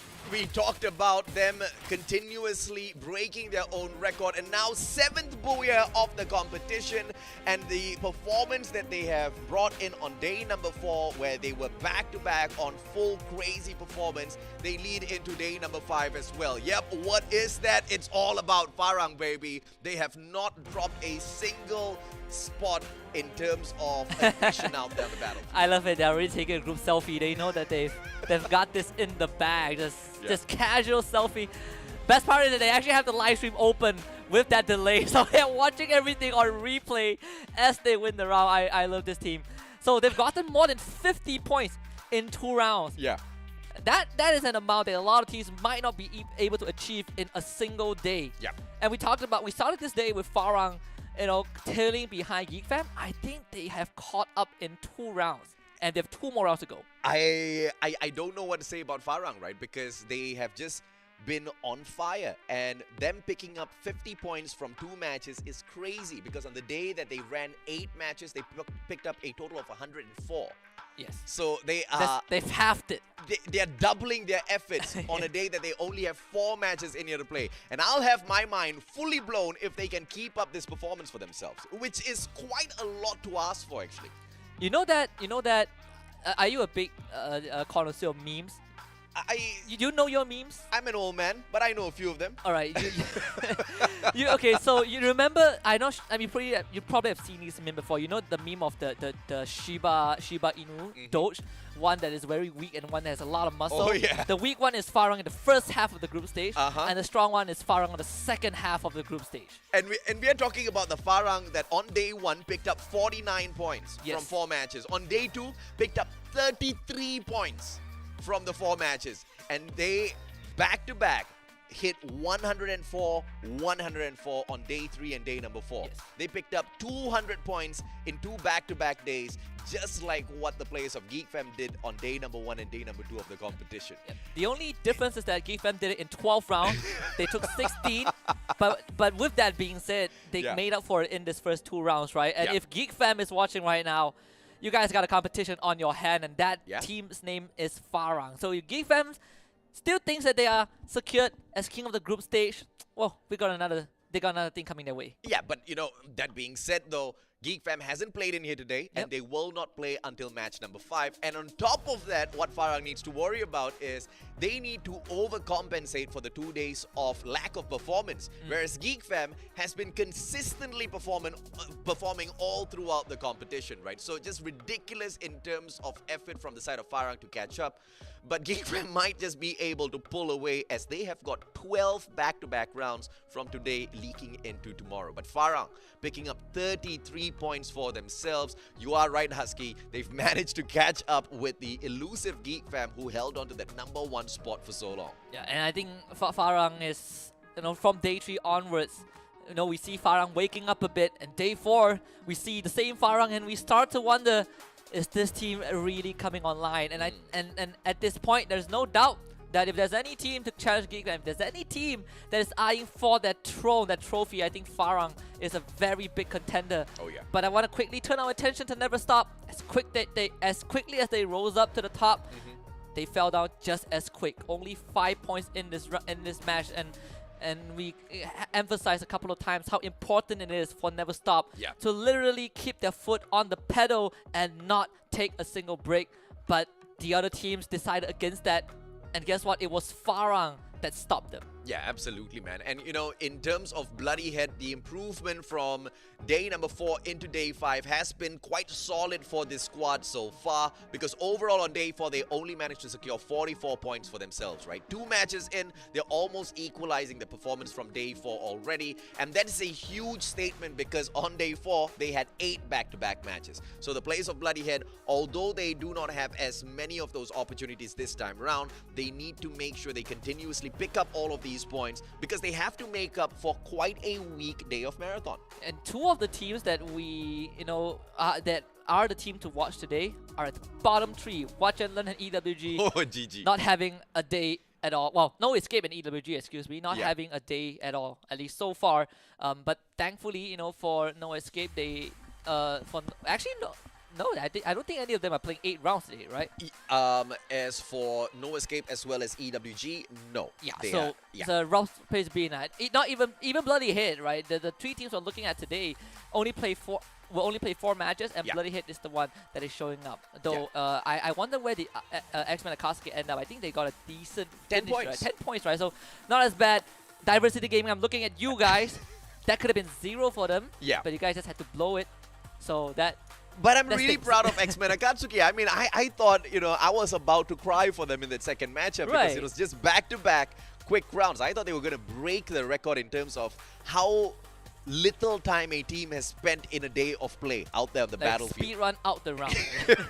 But instead, they survive with flank, and then Kid from the side of Diversity Gaming just absolutely misses him, makes his round right back, and gets taken down. That, if the first round of missing him wasn't bad enough, Yes. the guy fails. It fails, and they just leave him, right? Yeah, but thankfully he survived. Not only does he survive, he manages to bring back his teammates. They managed to get a couple of kills out there on the battlefield.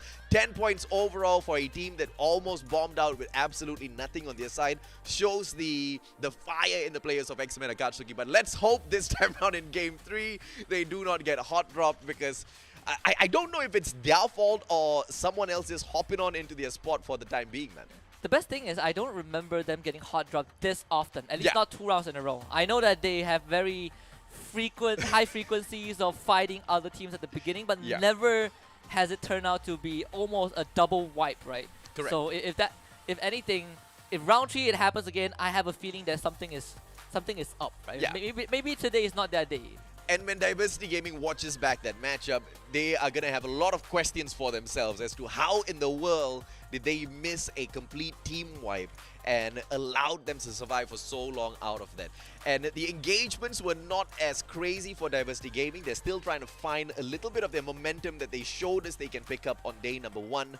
But that was all the showing up the players of Diversity Gaming did. Especially, I think right now AKO Commit has overshadowed Diversity Gaming by a lot, right? Yes. Because we talk about Diversity Gaming as a team a lot, Yep. but we talk about AKO Commit individually more often. I Yes. think Dooming Jun has always been in the conversation, Yep. Boyloy as well. Yep. But when we look back at Diversity Gaming, I think the one guy that has shown some promises is the Kid, but that is only on day 1. And Correct, afterwards, yes. it felt like the Kid was literally sent back to school. He's being schooled by all of these veterans in the scene. There's nothing against him, but I think individually, there's a lot of things that Diversity Gaming needs to look back and work on, at least, if not today, then for tomorrow. Because that moment, when the Kid lost to flank, it's a moment of bloodlust. Yeah. He saw this one straggler, he's like, guys, I found him, I'm going in, dies, and the rest of his team decide that it's not worth it anymore. Which is such a crazy decision to make, right? Because they still had the numbers advantage. Yes. They just had, unless they weren't counting as exactly how many players they knocked down, but technically they do have their own number of kills shown to them, so they should have been able to make that equation. So I will not understand exactly why those decisions were made back-to-back by Diversity Gaming, and I don't want to know as well. I'll tell you, one team that can do that is definitely Farang, because Yeah. I think this is one thing that we didn't really get to highlight much about before we go into round 3. I just want to quickly bring out the last sequence, the last 2 circles of Kalahari just now. Farang was relying purely, well, for the most part, individual plays to hold on to that last circle. Yeah. We're seeing 1 versus 1, 1 versus 2, 2 versus 1. Yeah. Aside from the communication is how they control the circle, is how they are so confident with the individual plays that they are willing to send their members to lock down specific angles and secure them the round. And sure, they ended up losing 2 members, but they bought so much time and they caused so much havoc. And that is the Farang that I think is the scariest. Oh yeah, absolutely. And nobody punished them for those plays at all, which is quite crazy, because when you move on to Kalahari, you should be expecting all of those, high grounds to be taken advantage of, and you are going to be meeting snipers there, right? And the sniper this time around was 3 players out of Farang. And you had Jespu off on a crazy angle all on his own, but nobody was capable of punishing them because nobody was looking out to do so, which is quite surprising. Yeah, in fact, I felt like the moment the teams enter Refinery in the final circle is like going into Alcatraz with guard towers on all 4 angles. You just cannot get out. I remember looking at the radar, there was this one moment where we have Todak with Bloody Hit, with K9, and Farang wiped all of them. Yeah. And I'm just like, how is Farang doing this? But with that aside, we look into a new round. It's Purgatory. And if anything, Farang has proven to us that they are one of the best teams right now, and we'll see if they can keep it up, because I think Farang is about to hot drop with Diversity Gaming. Yeah, and the players of X-Men Akatsuki once again will potentially lose Yan early on as Eternal Watch and Learn shares the drop spot alongside them at Brasilia. Diversity Gaming, on the other hand, they want to move on into their killing ways, and how they do that best is by taking these hot drops on crazy great squads out there on the battlefield and making a good name for themselves. But will they be able to hot drop the hot Farang themselves, who have been performing solid back-to-back from last week into this week? Beautiful engagement by the Kid, but as quickly as he takes down one, too bad, takes the backstab, takes Kid out of the equation. Diversity Gaming have got quite the work here set out for themselves, but a great engagement will put out yet another player from the side of Farang. And now Jembal responds, Papa 44 down on the ground, Eden 77 for the save this time around. Not many of those glue walls to play around with, and Jembal so early on with the sniper is able to make such a difference out there on the battlefield. What a swing from Diversity Gaming. I mean, that was very well timed, completely catching Farang off guard. And Farang is a team that you hardly catch, at least with their head in the cookie jar. Yeah. But Diversity Gaming got the timing right. But for X-Men and Katsuki, I think they got the timing out the lobby almost right. Oi! Jasly! Not as good as Flank. Should have stayed a little quiet. Has the vehicle. Nothing much he could do about it. And Eternal Watch and Learn, the only one they drop in that equation is their own demon. Well, they got 10 points out of 3 rounds. That's just one less point that they never stop on day 4. Okay, I'm done rubbing. I'm done rubbing it in. I think this really stinks for them. But for you guys, we have this loot box, the AK-47 loot box. Claim it with the code down below. It expires at 5:30 p.m. today, and you can claim it if you are playing on the Singaporean server. So do that. But for Farang, on a rough start, and look at all those nades. Oh my goodness, it's a shower of grenade. Bloody Hate taking on AKO Camille. Oh, this is just a crazy spot to be in, as the players of K9 Esports in the exact same compound as well. A 3-way battle, but so many of these consoles to block away all of those shots. Dooming Jun, great attempt to take down 2 players on the side of K9 Esports, but the time turner pulled out by Normain. Normain now tagged up as well. Dooming Jun has no cover, but quick work done as 2K backs him up as well. They get those 2 kill points for themselves, guaranteed, and K9 Esports, who had a great position earlier on, loses it to the players of AKO Khmer. Yeah, well, if you hug the side of Ski Loss like this, you know you have to fight your way out. And Dooming Jun just completely pincered them. Oh, Boiler does get flanked by iPass. No escape also shows up, but K9 Esports will be the team to go out. Morgana getting overwhelmed by Hang, as AKO Khmer have completely surrounded this entire locker room. And it seems like they also have Bloody Hate locked in. You can see AKO Khmer, they're just planning that Assault March is going to run out into the open and completely gets punished, as AKO Khmer were ready for this. Shanks now next on the chopping. Oh! In a 1 versus 2 in the UMP. An unprecedented performance from this guy, and suddenly Dooming Jun also left to his own devices and snuffed out by Bloody Head. They survived the onslaught. I'm so glad to see Bloody Head stick to their ski lodge drop and not change trajectory at that very final moment, even as they were getting hot drop. But to take the conversation on a little bit later on, the Sri Lankans clash out there on the battlefield, and Archangels do not find the better end of this stick as Roma now so little of health left on him. AC dead. What a play by Roma! Secures the quad kill. And one mag is all Roma needs. A 1 for 4. In fact, none for 4. And Never Stop thought that this was their day. But those closest to home are the ones that can hurt you the most. And Archangel really just stopped the freight train that is Never Stop. Not an immovable object anymore. Not an unstoppable force, in fact. Farang somehow still survives. Able to make it to at least Marble Works. And that's why Diversity Gaming is hanging around. I mean, what a day, man. What a day number 5 in here. They've just picked up the pace once again. After the great shuffle that we saw come through last week on day number 4, the pace was so slow. I started to fall asleep in halfway through of those matches. But today, we haven't been able to catch our breath, Husky, because these teams are just non-stop. They're just banging their heads up against each other. Farang now, Spade from afar, punishes Papa 44, and he takes the kill as well. Diversity Gaming in a lot of trouble, but they are at Marble Works, and not the whole squad of Farang to deal with, because a couple of those players just a little too far from engagement. But we know how quickly they get into position, Husky. I think Bloody Head is about to catch No Escape. As they are running right towards the area. There's a revival zone. No Escape doesn't need it, but it would be great if they can control it. And Morgana, he's going to hear all those footsteps. And unfortunately, Morgana most likely will go down. Let's see if we can take iPads with him at least. Seems like that's not going to be the case. Actually, Morgana wins that one. And No Escape, they've already lost one of the members, but they can surely bring him back. It's only a matter of time before Dada finds that one. A 1-for-1 trade, but definitely a bit better for No Escape as they are on top of their buy zone. And yesterday I had an epiphany, AJ. I realized that being someone who is invested in esports in general, regardless of what title, is a very good thing. Because a lot of people live off of, functions, of coffee, energy drinks. I function out of adrenaline. Oh yeah, absolutely. I see people make great plays. It keeps me awake for the rest of the night. Yep. And I'm still kind of going off the high of yesterday, where I was watching a separate tournament, where we did pretty well. Yeah, and that happiness for some reason carried through to the day. Yeah. I feel pretty awake. I have to agree with you, man. I mean, I've been living off all of the adrenaline from these crazy plays, right? It's great to bring the hype in, and every single time I raise my voice, it just pumps my heart a little bit faster, a little bit stronger. And I get exactly where you're coming from, man. These teams, they really know how to get your adrenaline pumping. And they show it in their gameplay as well, right? They step the pace up really well for themselves. But that's exactly what I expected Never Stop to do with their tremendous performance in that first game. But I guess sometimes when your heart starts pumping a little too fast, you think you're getting a heart attack. You overheat. and that's where, when you kick into that overdrive, when you overheat too much, that's where you start to make those very crucial mistakes.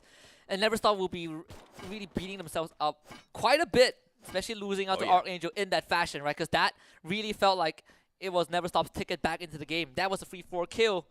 But, I mean, Roma outdid them. Farang finding solace in this fishing heart. In fact, taking control of 2 different sides of the island. I do love this approach, because when we saw the circle on the map just now, it split the entire map safe zone into 3 parts. Yeah. And Farang has controlled 2 of them. Let's see exactly what they do with this buddy system, because they have to deal with Diversity Gaming as well as Archangels. If at all these players do come in here for the aggressive push against Farang. And Farang very quickly and smartly taking over the revival platform as well, because of the risky play that they bring into the matchup, just as a extra bit of insurance, which is quite insane to think about them executing that sort of a play out there on the battlefield. Because you really need to be on your toes when you're making up all of these plans, right? Because it's Battle Royale. At the end of the day, you've got a little bit of RNG thrown in there, regardless of how well you pick all of your spots. Because as you try to rotate in, you don't know exactly who you're going to spot out there on the battlefield. And for them to be this consistent in terms of playing their aggressive but very safe plays, I mean, I know that's quite the opposite, but it's just so crazy as to how they execute it, because they've got that fine line, right? They've got that fine layer of mechanical skills just overlaying every single decision made out there. This is the slowest I've seen Todak play. Yeah. Just by memory, I think they have not seen Todak play that slow. Not really sure if it's the effect of that round 1 where they completely got outgunned by Bloody Head, but so far we have not seen Todak's presence. It's very uncanny, right? Because Todak is a very loud team. Yeah. When you see them all the way. But when you don't see them, it's just silence. And Todak has been on that radio silence for the 3rd round in a row. We have 8 teams left. We're approaching that 10-minute mark, and I think so far this is probably one of the few quieter games, right? We get some room to breathe. We get some space to look at where the teams are, very equally spread out. Of course, Farang is the team that has the most control over the map thus far. But of course, Archangel, because of that initial team wipe, now also decides to take a slight backseat and just wait out the circle. And as the players of Todak move a little bit closer to the players of No Escape, Eastern Wolves gang around the vicinity as well to make a difference. But Todak making a lot of noise with the vehicle that they bring into this compound, and Ames moves on out to pull a little bit of recon mission off here, getting that extra bit of information. A couple of shots fired, no trigger discipline from the side of No Escape, and that immediately gives away the position that they hold on to. Ipan stags up Spark, great play, glue wall pulled out, Spark in a lot of trouble, grenade being cooked up here, but Ipan shouldn't be wasting that. He only has 1 on his side. Yeah, No Escape now kind of surrounded by Todak because Todak needs to get rid of them. There's only one way towards the safe zone, and there's not much space in the circle as well. So Todak knows that this is the only way out. And so far, No Escape has been doing a good job running circles around Todak as Ames finally joins the fight. Grenade cooked up by Spark. We see initial knock onto the members of No Escape, but they should be able to bring him back up. Spark cooking up a second nade, lobs it over, lands on the 2. As Spark shows us how it is done right. And No Escape completely caught out in the open. And this is going to be the undoing. Todak with 4 clean kills. Yeah, just when you're talking about how they've slowed the pace down, Spade steps it right back up to show that they are still in this game. But Farang not having a great day out there. Eternal Watch and Learn going to town with them. Maske has the double barrel in hand to punish Spade, but Spade very quickly repositions. X-Boys backs him up. Jembal keeping the distance a little close with those people because he knows he can do a great job. But Joker out of nowhere on the side of Archangels grows up from across the body of water, and now he pulls the attention of Jembal. AC-80 in hand. He tries to fire them down. Spade gets taken out of the equation. Diversity Gaming hopping into this battle as well. It looks like Farang's explosive run is about to come to an end. And finally a round where someone, well, not someone, but two different teams managing to kind of humble Farang a bit, but it's going to take them a while as Roma finds the last kill. And if for Sri Lanka never stop is Zenze, I think for Archangel is Roma. This is his round. 7 kills thus far, down to 5 teams. And Archangel have taken control of the northern side of the circle. They don't really have to push on out just yet because they do have a great defensive position to play that bridge against all of the other players and sucker them in if at all they want to get super aggressive. But the fate of Diversity Gaming will be decided by the next circle, which we will get to spot in a couple of seconds. If the circle moves away from them, Archangels can farm those kills. If the circle moves towards Diversity Gaming, Archangels will have to do the swim, and the reverse happens. Eastern Wolves gang not going to get involved in that battle at all. Joker oversteps his boundaries, gets sprayed down, and now Archangels, even before that circle forces them away, they get farmed by all of the other teams, and it looks like the Archangels will not be doing any swimming at all. Let her out of the equation. Final survivor on the side of Archangels needs to play a really smart game. Now the circle does move away from both teams, but no swimming will happen just yet. They both have got a small piece of land to work with. EWG have taken control of this part of the land. They got that low ground to work with. And where Archangel got gunned down was exactly where Farang dropped as well. Archangel X-Gun this time.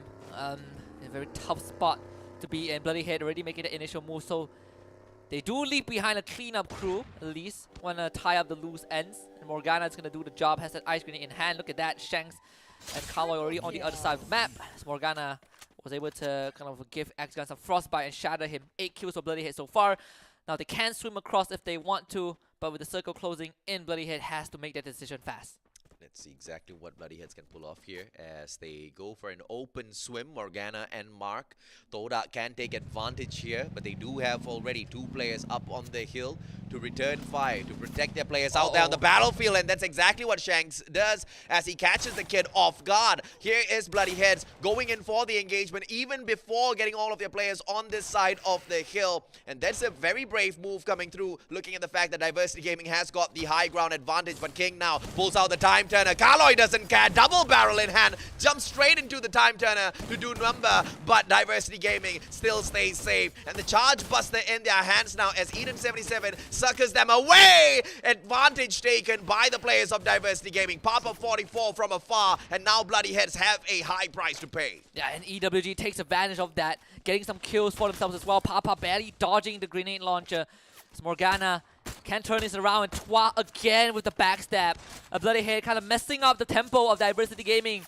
And now they all pay the price. EWG playing it safe so far. But remember, Todak is on the other side of the river. They might not have the same zone, but they do have some space to work with. Bloody Head is the one with control of the circle. But the downside is that they are out in the open. There is still 20 seconds for EWG to formulate a plan. But it might not even matter, because if Bloody Head goes down right now, EWG will have control of that area. And Todak is going to play spoilers from the other side of the river. Yeah, very smart play coming through from Toda, taking the players of Bloody Heads out of the equation first, since they hold on to the next circle. And that will force Eastern Wolfsgang to make all of those rotations, which then Toda can take advantage of. Because overall, looking at the diameter of the current circle, the players of Eastern Wolfsgang have to move a little bit earlier, although they do have the circle on the other side of the island. Great setup coming through from the players of Toda, but Bloody Heads aren't out of the equation just yet. Yes, they are hiding at Mark.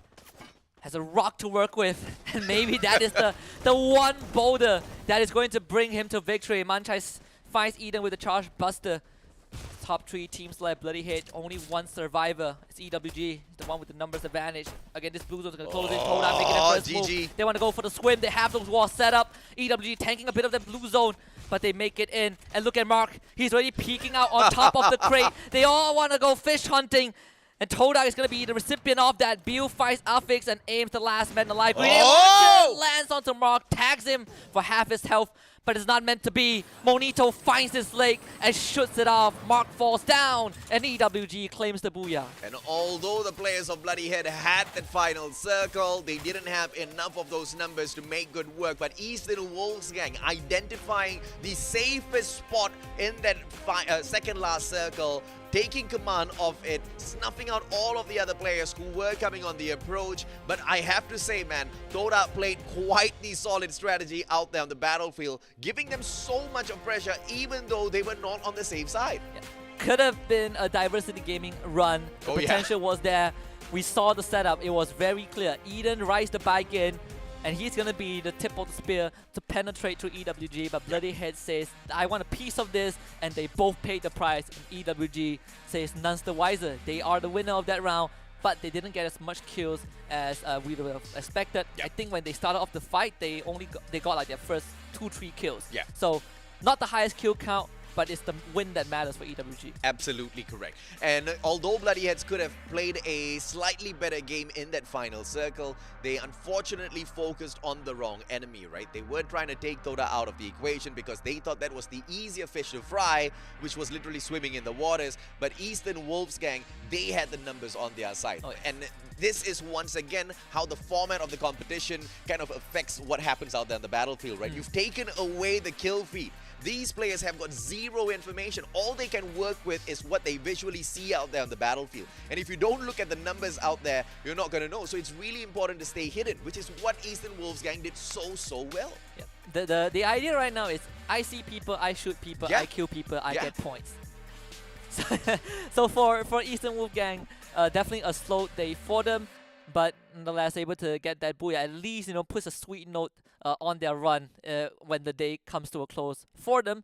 But of course, we did see AKO come here off to a pretty decent start. K9 getting the shorter end of the stick, getting completely pincered and collapsed on by Bloody Head with this breakout moment. And it is because of Shanks and Shanks alone that Bloodyhead was able to make it into that final circle. Yeah, and Farang, on the other hand, was almost gonna make a huge impression on Geek Fam before Geek Fam starts their day of play, but that didn't really seem all that too crazy of an opportunity as they kind of bombed out a little too early this time around. Yeah, Farang getting caught out in the open, and that was they picked the spot to die under the bridge, just like the throw in the kid story. And right after that, Archangel went to the same spot and got shot by Diversity Gaming. So if there's anything you guys learned today, is that it's not a safe spot to be in, even with Glue Walls, right? I think Farang just had a very rough round because they were always caught out in the open. It's something very rare to see from a team that always somehow finds cover, but in this case, even the best team can get ambushed. And this is where Toda kind of showed up huge, that one double nade from Spar, opening up the battlefield, taking out No Escape, and was able to give them a safe entry into their safe zone. Oh yeah, absolutely, man. I mean, those double nades were just things of perfection as they had the information to play. They had the earlier loots to play in terms of pressure as well. Those lethals were used pretty spectacularly out of the players of Toda, but the third spot is all the team could afford for themselves. Eastern Wolves gang, a huge step up in comparison to the previous round where they picked up a single point, just 1 point in round number 2, but this time they pick up a solid 18 with the Booyah on their side as well as 6 kills. But Bloodyhead still snatching away that number 1 spot. And now Bloodyhead, they have been impressive throughout the whole day, right? And this was the team that kind of struggled on day number 4. Oh, yes. We did bring it up, and they seem to have taken that to heart, and they're bringing in all of their performance in day number 5, and it's quite spectacular to see them maintain such a great consistency. 38 points in 2 rounds, in round 2 and 3 combined. Very, very, very standard for a team like Bloodyhead that we expect out of them, right? Correct. You get a very high average. Obviously, cannot compare them to some teams like Anxiety or Geek Fam or Farang, but by Bloodyhead standard, I think this is what we want to see coming out of them consistently, right? Double-digit kills, decent placement points, and at least getting that minimum 15 points per round. But with that being said, today is not their big day. It's not the 8-round marathon, but nonetheless, they're putting out those numbers and making sure that they stay on that first page of that leaderboard. In 3 rounds, Bloodyhead has already outdone their performance of day number 4. They are at 50 points so far in today versus 44 points picked up in day 4, right? Which is quite crazy because they had their marathon day on day number 4. But that's where they really, really did not show up. And we talked about it once again. Bloodyhead showing us that they can bring out that consistency. Archangels, very surprising run this time round. 6 placement points, 7 kills, 13 points overall as they equalize with Diversity Gaming, who pick up that 5th spot. A lot of these teams making a last-minute run in the competition as they know the consequences of not really showing up, right? Because they only have 2 more days to play in the league. Yeah, X-Men and Kasuki got to rewatch that one because out of 3 rounds, they only got 10 points. And 2 of those rounds were instant wipeouts, right? Yeah. So they were speed running to the lobby, courtesy of other teams, of course, not by their own decision. And thankfully, they have 8 rounds today, because if not, it would be a catastrophe. So 5 more rounds for X-Men and Kasuki to show us that they are not the bottom feeders. But for now, we'll give them some room to breathe. We'll take a short break, and we will come back for more Free Fire action. Aku pergi belah kiri, Bunga pergi belah kanan tau. Jadi, muat turun Free Fire sekarang. Free Fire untuk semua.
Nama aku Bunga dan ini kisah aku.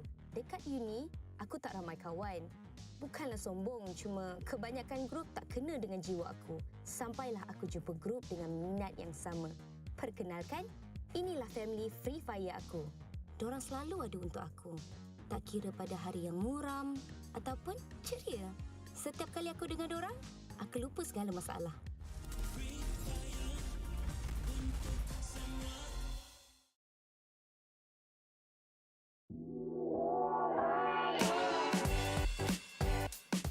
Susday នាងខ្ញុំលីសាពួកយើងមកពីក្រុម AKO ខ្មែរតំណាងឲ្យប្រទេសកម្ពុជា សួស្តីអ្នកទាំងអស់គ្នាខ្ញុំមកពីក្រុម Diversity Gaming ហើយខ្ញុំមកពីប្រទេសកម្ពុជាជាទូទៅខ្ញុំជាអ្នកលេងដឹកនាំក្រុមតែម្ដងប៉ុន្តែនៅពេលបន្ទាប់ពីខ្ញុំដាច់ឬក៏ខ្ញុំអ៊ីមលីទៅគឺប៉ាប៉ាគាត់ជាអ្នកដឹកនាំបន្តពីខ្ញុំពីព្រោះអីពួកយើងធ្លាប់លេង tournament ច្រើនជាងសមាជិកធីមផ្សេងៗយើងកំណត់តួនាទីរបស់យើងអាស្រ័យលើអ្វីដែលកើតឡើងនៅសមរភូមិពេលខ្លះខ្ញុំនិងហេងនឹងដើរតួនាទី support ហើយ Double B នឹងលេងជាអ្នកបើកមុខនាងខ្ញុំមានអារម្មណ៍សប្បាយរីករាយមែនទែនដែលបានដើរមកដល់ FFCS League Stage នេះនិយាយទៅពួកខ្ញុំពិតជាសប្បាយចិត្តមែនទែននៅពេលដែលបានជាប់ឡើងមកវគ្គ FSCS ហ្នឹងហើយនិយាយទៅពួកខ្ញុំព្យាយាមច្រើនដងហើយប៉ុន្តែអត់ដែលបានឡើងមកដល់វគ្គហ្នឹងឯងតែឥឡូវបានឡើងមកដល់ហើយធីមដែលពួកយើងចង់កម្ចាត់ចោលហើយចង់ប៉ះខ្លាំងជាងគេគឺធីម ORV Esport ខ្ញុំគិតថាក្រុមប្រទេសហ្វីលីពីននិងម៉ាឡេពួកគាត់នឹងប៉ះគ្នានៅដើមហ្គេមហើយទុកឲ្យខ្ញុំជាអ្នកប្រមូលផលនៅចុងហ្គេមនិងទទួលបានប៊ឺយ៉ាទោះបីការប្រកួត FFCS ជាការប្រកួតដំបូងរបស់ពួកយើងតែសូមកុំប្រហែសជាមួយនឹងក្រុមរបស់ពួកយើងវាមិនងាយស្រួលដូចអ្នកគិតឡើយ ORV Esport Welcome back to the Free Fire Challenger Series Season 2. Today is Playday number 5, which means that we are in the last week of our group stage before we find out our top 12 teams. My name is Husky, alongside the Mustachio AJ. And I think I found the reason why Diversity Gaming has been struggling so much. Because they leaked their strats. They are relying on the other two regions to knock each other out. Yeah. And I think the team saw that and they're like, you know what, we will knock you out first. Yeah. And they've been pretty successful so far. At the moment, right? And now at this point, I actually want the Diversity Gaming that we saw on day one that I was quite averse to liking, right? Because I was not really a big fan of them hot dropping the big teams, not walking away with a lot of points. Yeah. But it looks like that was their best strat in terms of picking up all of those points, because ever since they kind of slowed down their pressure plays out there on the battlefield, they kind of don't really seem all that too dangerous anymore. They tried to show it on Purgatory, right? And that's something I want to give them credit for. But Bloody Hate spoiled it a bit, because I think Diversity Gaming had a very good run towards the last phase, got top 4. But this is the map recap. We had Farang taking the first 2 booyahs on Bermuda and Kalahari, followed by Eastern Wolfgang's EWG on Purgatory just now. Yeah. Now for Farang, they only have one more game left on Alpine, and they will end the day and can take a very deserved break because they have done numbers on all of these other competitors. Yeah. And Alpine also signals the last map for all the teams in Group A. That includes teams like Bloody Hit. So after that, we will move on to Group B against C, where teams like Geek Fam and Anxiety take to the stage. Oh yeah, absolutely right. And it's good that Eastern Wolfgang finally stepped it up. This is their day of marathon. And game number 1 and 2 obviously wasn't the best for the Eastern Wolfgang. They got a total of 3 points from the first 2 matches. Yes. And so picking up the booyah makes such a huge difference for the Eastern Wolfgang. But clearly consistency in play day today seems to be quite the challenge for them. But if they want to make their way into the top 5, Eastern Wolfgang needs to keep up all of the pressure that they play against all of these other teams. But we talked about it, the record being set here by Farang that has not been matched by anyone just yet. And with that record, they also pick up that number 1 spot. 7 booyahs so far, but Geek Fam haven't played in here today just yet, and Geek Fam has got their day of marathon tomorrow. So Farang, with their final opportunity in match number 4, need to get about 50 points to make sure Geek Fam doesn't catch up.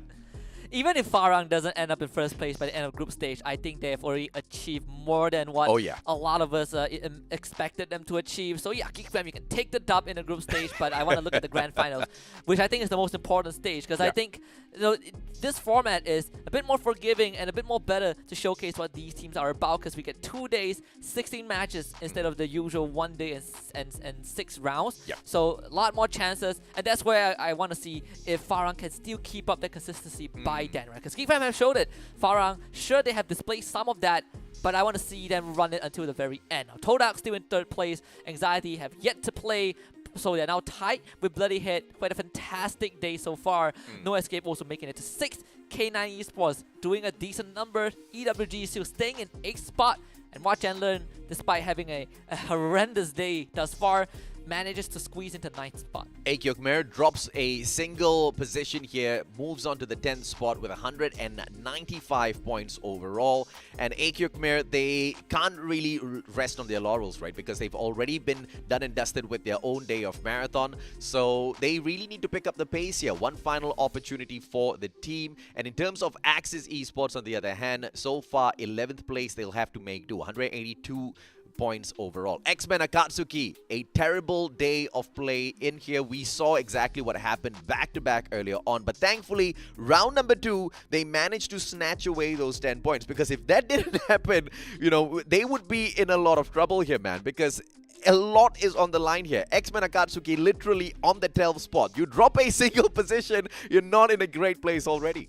And that is the only thing keeping them tight with ORB, who have yet to play a single game today, right? And we see this huge contrast where X-Men Akatsuki loves to take those fights, and ORB Esports are a bit more focused on surviving. But on their second page, the team that has the most placement points, surprisingly, is Diversity Gaming thus far. You know, up to this point, 108 points on the second half of the leaderboard, and they're actually pretty close to the 12th spot. So Diversity Gaming still has a chance to qualify alongside AKO Khmer. And if that happens, it means that Cambodia qualifies all their teams into the grand finals. And I think that possibility is becoming closer and closer to becoming a reality. Yeah, and we're looking at the Archangels, who have already run their marathon already, right? So they don't really have that big of a chance. But if you look at the overall leaderboard, they might be able to squeeze their way in there if we can see breakout runs coming through from them.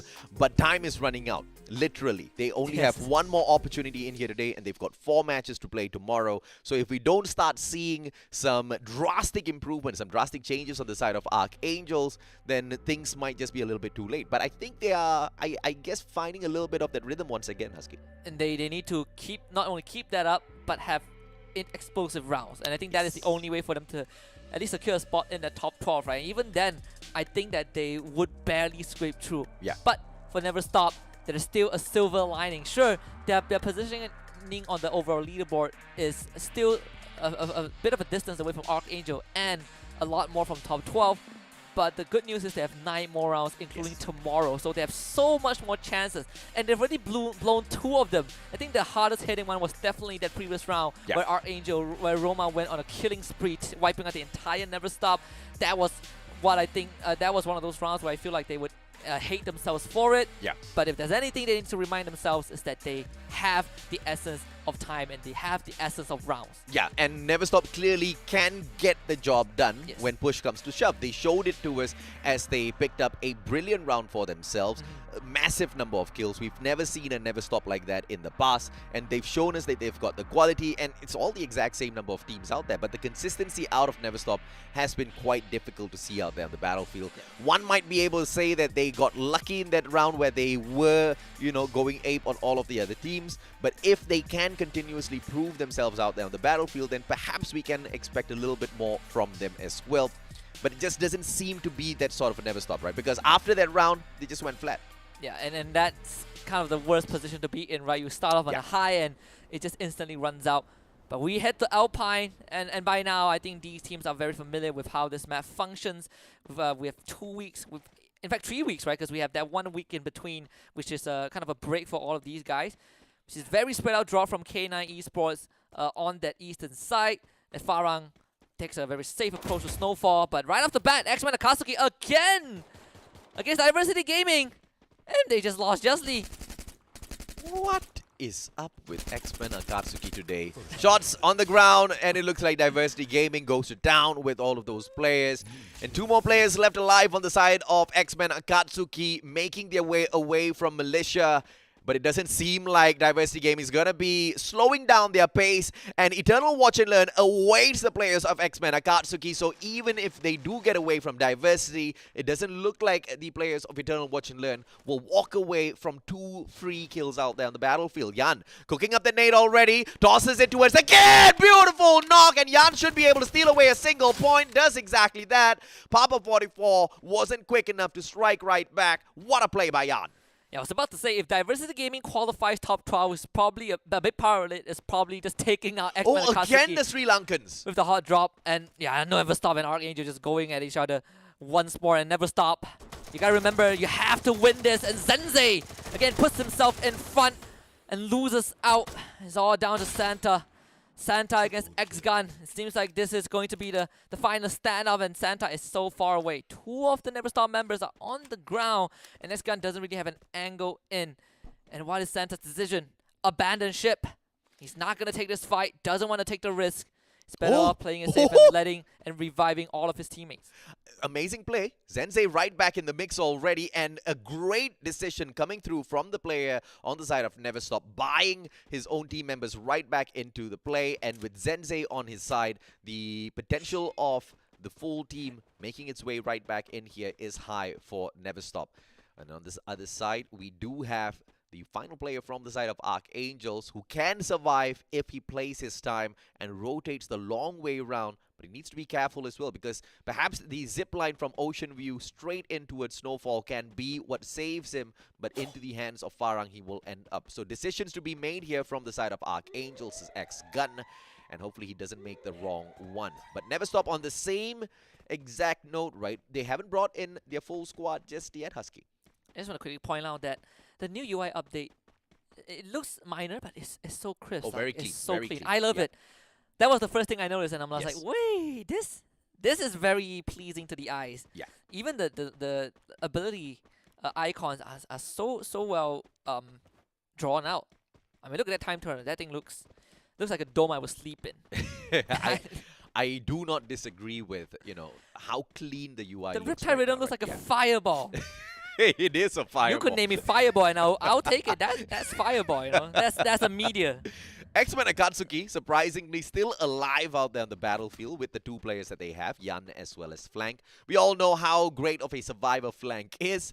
And Never Stop, on the other hand, as Santa tries to revive his players. Dooming Jun getting knocked down onto the ground. Santa turns around, delivers a present, and Dooming Jun out of the equation. 2K cannot bring in that backup just yet, and the players of No Escape now flanking from the left-hand side, spreading out wide, and they should be able to make quick work of Never Stop, but Never Stop brings in their players, and the players who return are not dropping back at Ocean View. Great decision by those players who just got brought back in. Never Stop will continue to survive. Yeah, I love this move from Never Stop, and let's see how much they can get out of No Escape.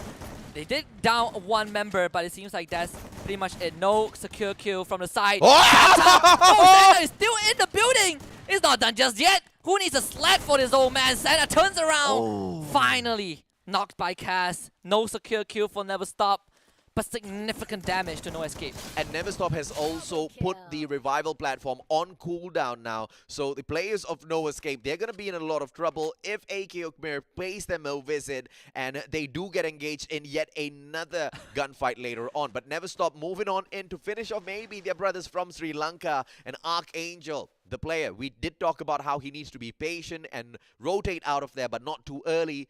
But I guess he kind of overstayed that welcome, and this is the odds of that RNG that is brought through in Battle Royales. You never know what's going to happen out there on the battlefield with the decisions that you make, and it looks like that might just be the final decision on the side of Archangels to stay in that compound. Eternal Watch and Learn, they engage with Farang, and Farang back-to-back might not be performing for us in here. Eternal Watch and Learn has a great opportunity to take them out of this round. Jembao has a gun to work with, has got the SMG as well, turns around to fire, but great flank from the back, and it will be Venom 96 to strike first. Masquerade the distraction. Amazing play by Eternal Watch and Learn. Yeah, Farang running out of gas in the second leg of the day. Thankfully, Spade is still around, but this, again, another tough round for this team who had this amazing opening. It feels like Farang could go on and finish that day with 4 booyahs in a row, and we will not question it. But of course, they're not out of it just yet. Spade gets a finisher and continues the run through Snowfall. And Watch and Learn are trying to chase him as fast as they can, but Spade finds that launching platform, and he's going to be able to make it not just into Snowfall, but also onto that revival point. Let's see exactly what he can pull off with this position here. Toda has got that extra bit of information as Eternal Watch and Learn slowly tries to find a safer spot for themselves. Also at the same time trying to loot up a little bit more as Eternal Watch and Learn. They need to be extra beefed up before they engage with Toda. But I love the formation coming through. Toda, they bring out the drone, extra bit of information, flanking around Eternal Watch and Learn. Spark is forced to throw out the glue wall, has got 5 more to work with, make that 4, as it will be Eternal Watch and Learn continuously pressuring him. X-Boys with those back-to-back shots, and now it will be Spark with 3 more of those glue walls left to work with. X-Boys has already rotated from the right-hand side, but does not go in for the finisher. Spark with the beautiful nade trying to outplay X-Boys, and he does exactly that. I have no idea how he got that extra piece of information, but Spark managing to catch X-Boys halfway through as he tried to reroute himself. Yeah, I mean, watch X-Boys is way too far from home. I'm not really sure why he's there in the first place, but with all things considered, you know, Watch and Learn put themselves in such an unfavorable position. It's a very uncomfortable area for them to navigate around. And again, Maske, another one of those lone wolves, quickly dispatched by Toda. And we are also dispatching, giving out. I can't think of the word for giving out these codes. Remember to claim it. And producer told me it's called dispersing. So thank you very much, dear producer. But we saw on the kill feed just now, Never Stop actually took out a Spade from Farang. Yeah. And Sana, just cashed the last straggler. No, don't just Sana, there's 3 of them there. They were all stacked together. Yep. And run, Venom, run! And Venom is like, oh no, I'm in the wrong spot, but Never Stop. Look at that, all of them have vehicles. They're just circling around like a bunch of, actually they came back. I gave myself a heart attack. I was like, why are they moving so fast? But they all got bought back, and Archangel got shut down by Farang. Great play by Never Stop to revive the full squad, but we don't have time to discuss that just yet as AKO Khmer goes to town with the players of No Escape, not allowing them to step out of this compound. Hang has got the Mag 7 in hand. One more shot, but he doesn't afford it. Hops into the time turner, and 2K is there for the save as iPants wins that initial gunfight. Kaz from outside the window cannot do much, and therefore he tries to flank from the right-hand side. 2K alongside Hang. It's a 2v1, and No Escape could not escape. AKO Khmer, the winners of that engagement. Very well done, kind of patching up a couple of errors that they made in round 3. As when Akatsuki brings the whole team back and even got a vehicle for themselves to work with. So another round where the game of survival is the name of the game for X-Men Akatsuki themselves, and almost suffering a 3-round wipeout in a row. But this one is one of those lucky ones, and too bad. Can he outrun this blue zone? It seems like it's possible though. One stray bullet can knock him out, and we're hearing those gunshots, and too bad. Somehow just squeezing through, and he has nothing to his name. This is the final matchup for Farang, and this was the team that has performed back-to-back in that first and second round, but we saw a drop in quality from the side of Farang in that third matchup as they only were able to pick up those 10 points, and it looks like that's exactly where they will stop all of their ferocious approaches to that #1 spot. And it looks like they have not done enough to run away from Geek Fam. Once again, Geek Fam hasn't played a single matchup. This is round number 4. Round 5 is where we see Geek Fam brought right back in as they are in Group C. Too bad, brought one player right back, but he's now taken out of the equation. King BN with a big kill right there. And we see Never Stop. I think the whole squad is still around as they did buy them back just now. Courtesy of Santa, I believe. But they gotta get through Diversity Gaming, and Santa is very far away from home. So I think the decision for Never Stop right now is to regroup, but Diversity Gaming is on their tail.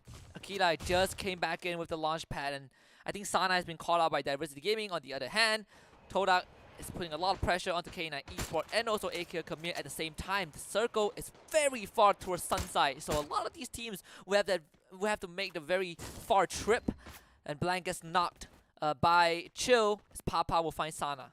Oh, Eden has got the grenade launcher in hand to play with, so Diversity Gaming is going to be quite the big threat for Never Stop. As they back away, Sana has already been sacrificed already, but it looks like he might be purchased right back in here as the players of Never Stop rotate in towards the next safe place. Farang as well as K9 Esports, who were in engagement earlier on, might be able to put them out of the equation. Papa 44 with the pressure from the back, and we do have Eden 77 on the vehicle as well, getting that extra bit of information. Zenze, what a backstab! And Never Stop might be able to do this. Zenze with the Max 7 takes one down, and he won't be able to deliver the pain to King BN as well. King BN steps in from the back. Kid takes Zenze out of the equation. Very daring from Zenze, but the follow-up after that first knock just wasn't there.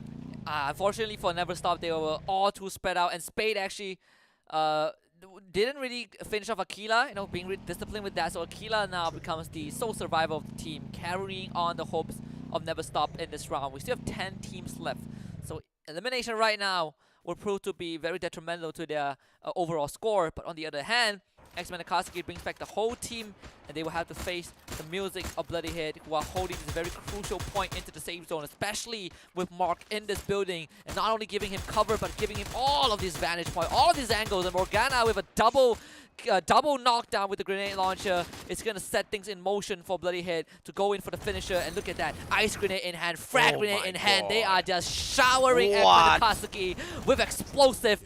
And it's only a matter of time before flank goes down. He might be a survivor in Kalahari, but definitely not on Alpine. But Morgana out of the equation already. Managed to take down so many of those players back-to-back thanks to those grenades. But a buy point right in front, and Morgana is purchased right back into the matchup. And Bloody Heads does not drop a single spot in terms of momentum, and they will continue raging on. Diversity Gaming, on the other hand, needs to slow their pace down as AKO Khmer brings quite a bit of pressure into their compound. Dooming Jun, Mac 10 in hand, can play a difference maker against these players, but remain silent. So trigger discipline, Dooming Jun now, but time gender pulled out by King BN, pulls out the Max 7. Dooming Jun, biggest opportunity, didn't take advantage. Yeah, great reaction from King BN. That could have been a free knock, but the rest of DG are there, so Dooming Jun is doomed in one way or the other. But Norman is going to take this opportunity to try and slip through this very small area, but he's kind of sharing a very close proximity with someone from Watch and Learn. See if oh my god, Toda out of nowhere. Eastern Wolfsgang, Monito finishing off 2 of those players all at the same time. And 5 more teams left out there on the battlefield as Eastern Wolfsgang looks for a back-to-back booyah for themselves. And this was the team that could not perform in the first 2 matchups, but they have found that strength within themselves to play the biggest games that they can bring on into this competition. In the previous matchup as well as this one, as Eternal Watch and Learn get taken out by Papa. Looks like Diversity Gaming is back in action as well. Yeah, the double magnum, that's what I love to see. I think Papa is the only guy. It's a Papa and Eden, only 2 guys I see that use that gun religiously almost. Yeah. It's like the Wild West execution style. Gotta do it the old way, the old fashioned. If it works, it works. Diversity Gaming top 3 right now. Gonna catch up again. We talk about them catching up to AKO Khmer, and there's a huge chance that both Cambodian teams make it to the grand finals, and Diversity Gaming are making a lot of progress with that. I think the whole team is still alive. Bloody Head is around, and EWG also with 3 members left alive, and they currently have the most kills, and now they have to face Bloody Head. If Bloody Head also manages to pick up the booyah in here today, it will be a tremendous run for this team that has performed back-to-back just to wrap up their day of performance with a booyah. But Eastern Wolfsgang, they are still charging themselves up. This is their day of marathon. They started off the day bad, but they found their momentum already in the previous matchup as well as this one. Both of these teams aiming for the booyah, and Diversity Gaming between them. A team that is just very slowly recovering their pace in the competition. It's going to be a hot one, but it's not going to be easy for the Cambodians at all. And this is circle number 6. It's a very dangerous circle to go into. This is why we're not seeing any teams move. They gotta Papa back up, though. They might have to sacrifice Papa at this point. It's EWG, it's gatekeeping the members of Diversity Gaming. Bloody Head, they are not joining this engagement just yet. They're letting EWG and Diversity Gaming fight it out first. Now they finally show up, EWG and Bloody Head working in tandem. Again, Diversity Gaming not able to survive this one. Shorter end of the stick. They want Malaysia and Philippines to knock themselves out. You know what? They're gonna join forces and knock DG out of the round. And EWG with 9 kills so far. The Riptide Rhythm just flies through. Kaloy gets a knock onto Tua at the grenade launcher. A huge one, tagging Papa 44, but not enough to knock him down. But the follow-up will be enough. King BN also on the ground as Diversity Gaming is down to just the kid. Eastern Wolfgang has already outperformed themselves in terms of picking up those kills. And now that ice grenade will be taking away at Monito's health, but he does not move away from his defensive compound, buying himself a lot of time because he knows the severity of moving on out. Great grenade launcher pumped on out, but he does not catch the player from the side of Bloodyhead. Shanks, on the other hand, as he tries to take advantage, taken down by Riven. Riven secures the kill, and the players of Eastern Wolfgang still surviving, but one final player. Bloodyheads have the advantage. Diversity Gaming getting themselves away from all of this action. They have the most number of players out there on the battlefield. And they're moving towards Mark into the shooting gallery. Can Mark hold on? It's a 1 versus 2. Mark what? Do it! Riven spoils the party! And he's just turns around for the execution to the skull. Bloody head with the booyah. What a booyah indeed for the players of Bloodyhead. Back-to-back-to-back performance in this day. They had a terrible day of marathon on day number 4, where they picked up a total of 44 points. In the first 3 matches, they had already outdone their day of marathon, and in the final matchup, they pick up their booyah as well. What a play, Bloodyheads. What a day. I want to find out what the name of that kitty is. Because I love that. Best reaction cam so far. So a lot of teams of Philippines, you know, they are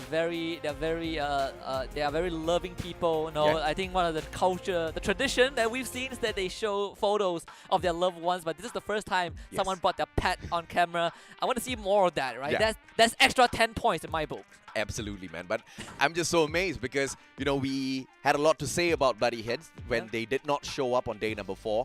And once again, this is the team that really takes to heart all of that feedback. And we saw this character of them as they, you know, started off their career when we first started off, like, you know, 1 year plus ago, shoutcasting for these Free Fire games. They weren't in the best of places, but they took all of that feedback to heart. They brought in the improvement, and in the exact same way, they brought in the superior performance of day number 5 after not really showing up on day 4. The difference in how much of effort they put out there on the battlefield might show them exactly what they're capable of, right? Because I don't know what was off for the players of Bloodyheads last week, but it just was a terrible day of showing. But a good recovery this time around. And remember, Bloodyhead is a team that functions when conditions are met, and I think they found those criteria, right? Having a spot where they're comfortable with, they're not constantly pressured, they're not forced out of the initial zone. Fam. No geek fam. That's one way to put it. And of course, having Mark and Morgana at the best. And I think other than those two, everyone on Bloodyhead just had a great showing. And I really thought that Diversity Gaming is going to win that one, right? The strategy was working out, you know, Philippines and Malaysia hacking at each other. Literally, But no, EWG, even with a dying breath, does not want to let Diversity Gaming win that one. And Bloodyhead took advantage of it. Kind of getting a bit of a sweet revenge as well, because on Purgatory, Bloodyhead was so close. They were shut down by EWG. And this time, they steal it away. And Bloodyhead, although they did not get the booyah in round number 3, they still secured that number 1 spot. So this is back-to-back number 1 spot for the players of Bloodyhead.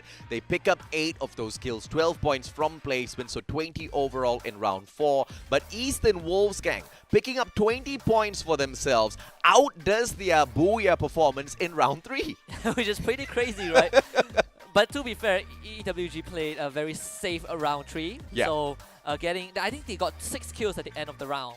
So obviously, you know, the numbers they do check out for round 4. Diversity Gaming have 17 points off of that. Again, missing out Booyah just by a little bit. First, round 3, it was spoiled by Bloodyhead, and round 4, it was spoiled by EWG. this trifecta of teams, they feel inseparable, but Diversity Gaming is always the little brother that gets bullied all this time. But it's good to see Diversity Gaming up there because this is their day of marathon. And we expected them to perform on their day of marathon. And that's exactly what they're doing. I mean, as long as you're finishing consistently up there in the top 5, I'm not going to complain, right? And Diversity Gaming is doing the right thing. And the goal is to qualify alongside their comrades on the side of AQ Camille, right? If they both make top 12, I think Cambodia can be really proud of their debut performance. That debut of the region in the competitive Free Fire scene, at least, with Malaysia and Philippines, who have been around for more than a year, and even more than that if we look back to, the inception of a competitive Free Fire. Can't really say the same for Sri Lanka though. They still have a long way to go. Never stop with 8 points, Archangel only with 4, and it always feels like they have a chance, but with each passing round, those possibilities decreases, especially for Archangels, because they are down to just 4 more rounds and they're done for the day. Yeah, and the players of Diversity Gaming, they were in the 14th spot the last time we took a look at the overall leaderboard. And they were trying to catch up with ORV as well as X-Men Akatsuki. X-Men Akatsuki picking up 7 points this time round, manages to keep the players of Diversity Gaming at bay, right? So they haven't really broken into the top 12 just yet, all thanks to X-Men Akatsuki not bombing out in that round. But if at all they had not performed, then we would see the players of Diversity Gaming in the top 12 already, which is quite insane for Cambodia. And remember, the first 2 teams that clashed were Diversity Gaming and X-Men Akatsuki, right? Had DG wiped them out, I believe for the second time, that would have been it. X-Men Akatsuki would have lost that 12th spot temporarily. Correct. But again, like you said, right, both these teams have 4 more rounds to go. Yeah. So I do expect a lot more of these happening.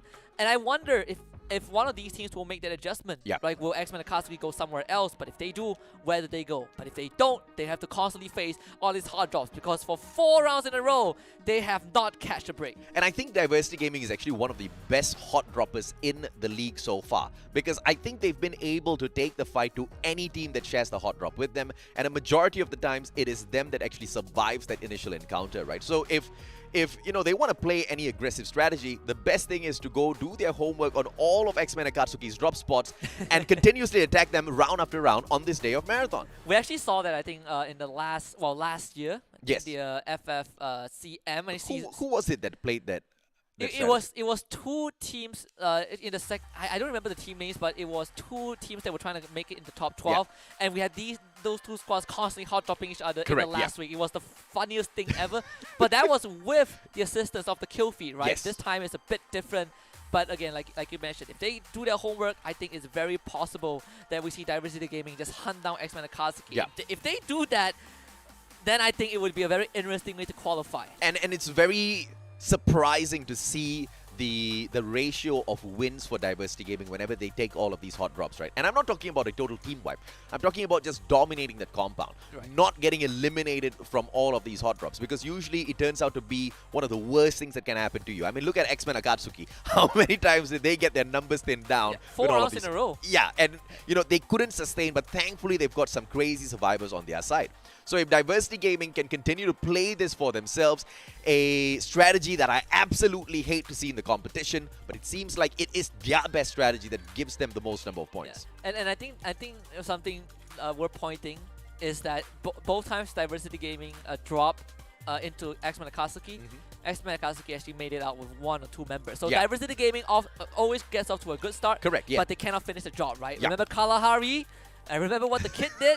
That gave 10 points to X-Men Akatsuki. And remember just now on Alpine, they couldn't finish the job, but I think that one is a bit more forgivable. Correct, because the conditions were met for X-Men Akatsuki to get away. But even then, Diversity Gaming have been able to step up. Great point, Husky, because if they had actually finished Diversity Gaming at that point, you would see, if they had finished off X-Men Akatsuki at that point. In one of those rounds. Yeah, they wouldn't have been able to keep up that pressure right now, and you would have been able to see Diversity Gaming make that break into the top 12. I mean, if there's something that Diversity Gaming wants to fix, is their capability of finishing off some of these teams, because, I mean, it's a game of math, man. You should be able to know how many people are left there. Yeah, you know what they say, you gotta finish your food. Yeah. Amen. Yeah. Amen. But the players of Diversity Gaming, unfortunately, like to play with their food. And playing with their food leads them into a spot where they are still haven't really made a break into the top 12 just yet, but are so close. And the decisions that they have made have unfortunately kept them from making the break in, which has to be a little disappointing, right? Yeah, I'm just glad that, in the context of Free Fire, playing with your food, the worst that could happen is that you lose some points. Yes. But in real life, I don't know if you've been told this, but I've always been told since I was a child that if you don't finish your rice, if you leave any grains of rice, right? 1 single grain means 1 pimple on your face. Wow. Yeah. I thought Asian parenting was the same. I don't finish my rice, I get slapped. Yeah, you get slapped. I get punished by nature. I don't have the best complexion. I think we got to train lot of- parents, man. I have a lot of acne to deal with, but I think it all came from the rice that I couldn't finish back then. Yeah. I think I play with fire too much. I'm like, yeah, I don't believe you. Like, I rice on my face, and now I'm like, I should have finished my rice. Indian parenting, I could not play around with my destiny.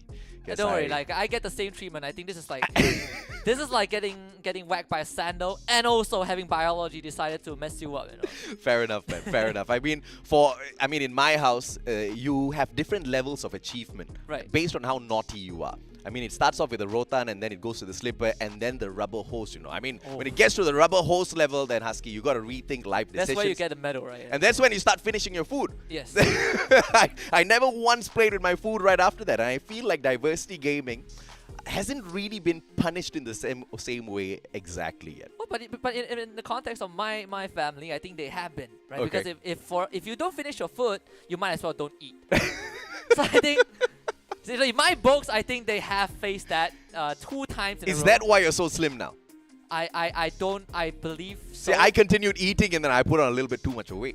To be fair, there was a period when I was eating a lot. Okay. And I said, like, so we have school like 6 in the morning, 6:30, right? And I'll eat like heavy meal, like nasi lemak, day in, day out. Nothing has changed. I ended up losing weight and I could not understand why. So that's something that I have not checked up on.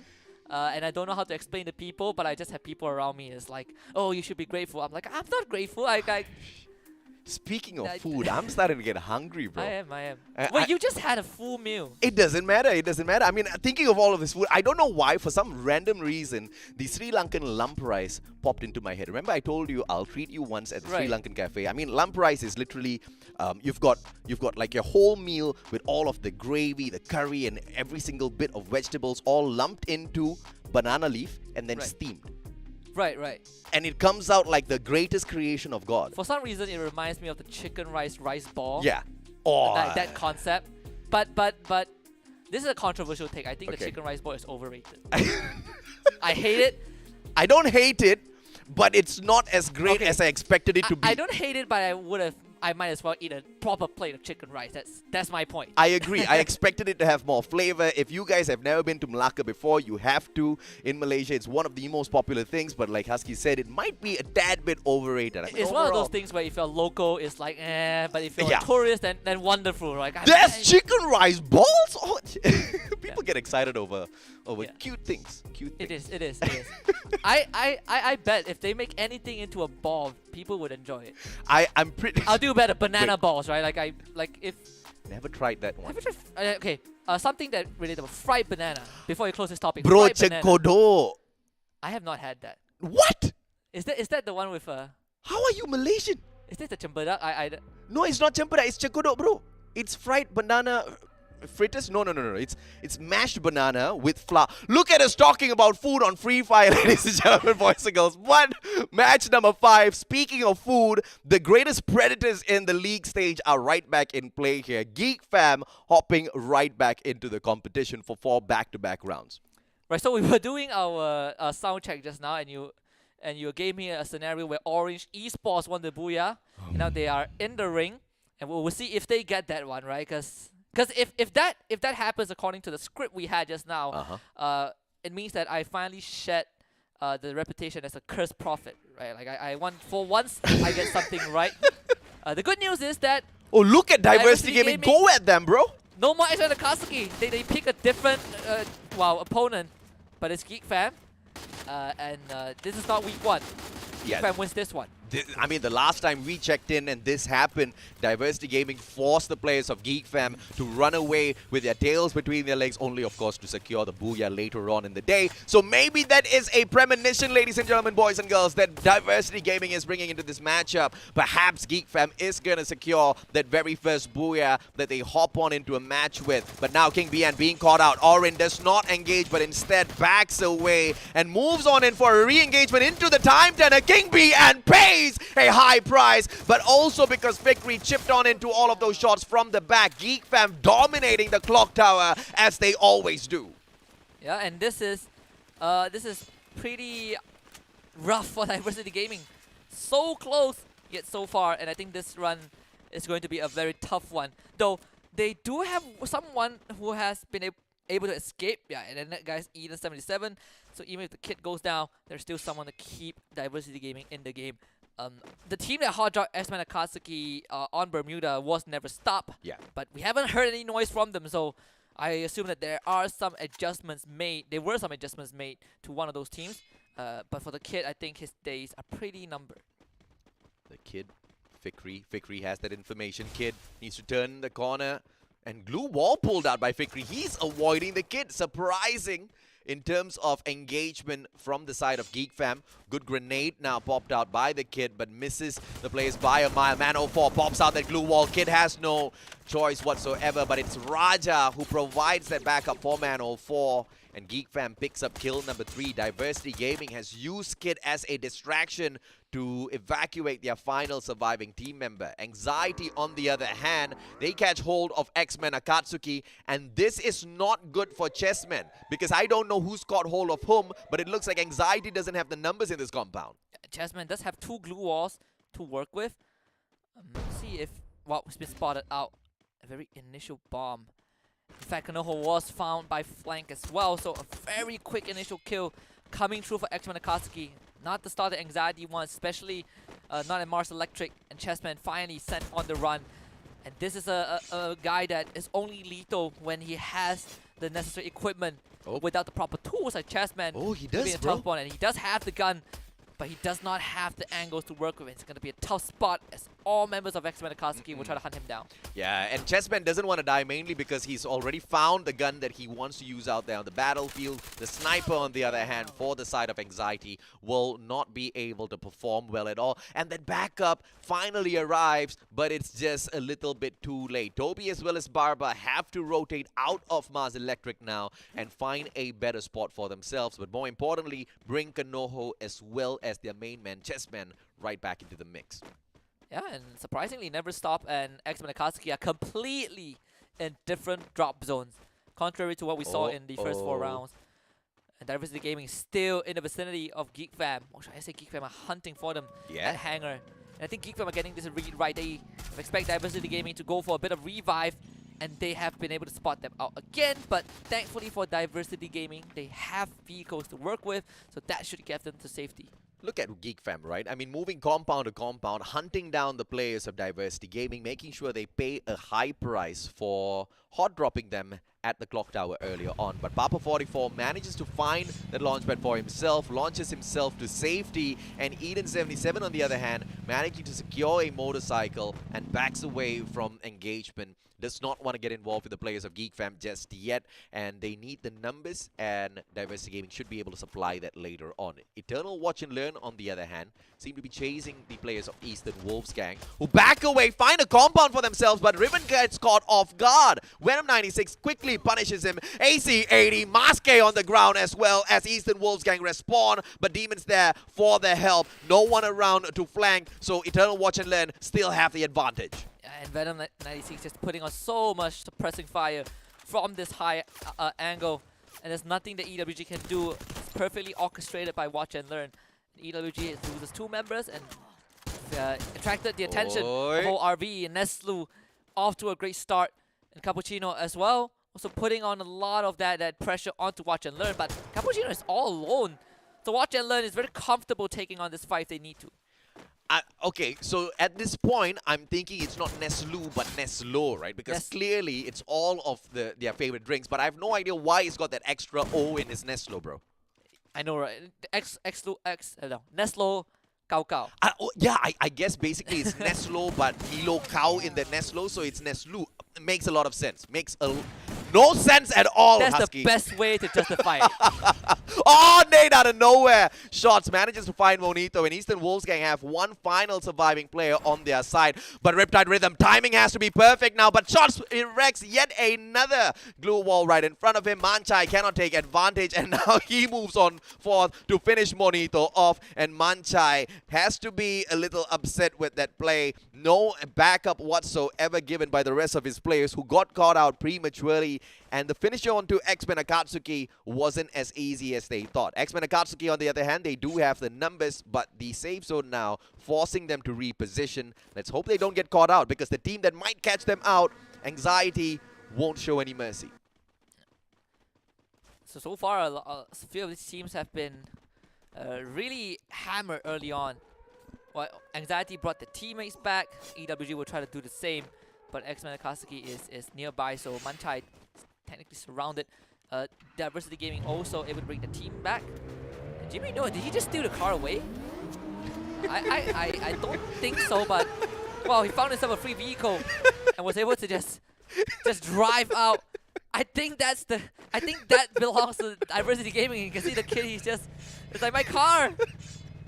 Oh well, it belongs to Team Princess now, and as we spot more players out there on the battlefield, it will be K9 Esports, and of course, the players that we are hoping finds a little bit of rhythm in the competition. Orange Esports from Malaysia, great names in the lineup, but in terms of performance, they have been one of the softest hitting teams. The second last in terms of average kills picked up. They range around 2.4 kills each and every single round out there, which is close to nothing. Of course, to put that into context, the ones that have got the highest average kills is Geek Fam with 9.6. So quite a far distance off us, Geek. Yeah, absolutely. And Jimmy Neo getting ran down by K9. Snormain uses his favorite weapon, which is a bike. Goes into Jiraiya, throws down the time turner for a second knock. And Normain just doing a fantastic job, but he's alone. There's no backup in sight. And with him down, the rest of K9 needs to come in and quickly get things done. Blank getting a good nade as he throws out the second one. No knock just yet, but Wuxi from afar providing the necessary support. And Team Princess overrun by the members of K9 as Mika Boy goes down. The nade comes in late, but it doesn't matter. K9 finds 4 kills. And Diversity Gaming, they have come back. I think they're looking for their vehicle. It's all blown up now, thanks to K9 Esports. But it looks like Geek Fam is on the way to finish off K9 Esports. Not planned. They're just trying to make their way in to take out who's in front of them. Oren wants to start things off. He cooks up the grenade, but Pain shuts down Fikri halfway there. Off-screen Santa knocks Demon 76. No kills coming through just yet. But Geek Fam and their pressure being very well managed by K9 Esports. Once again, Fikri gets knocked down. Man04 down on the ground as well because Diversity Gaming gets involved. It is the kid from behind Geek Fam.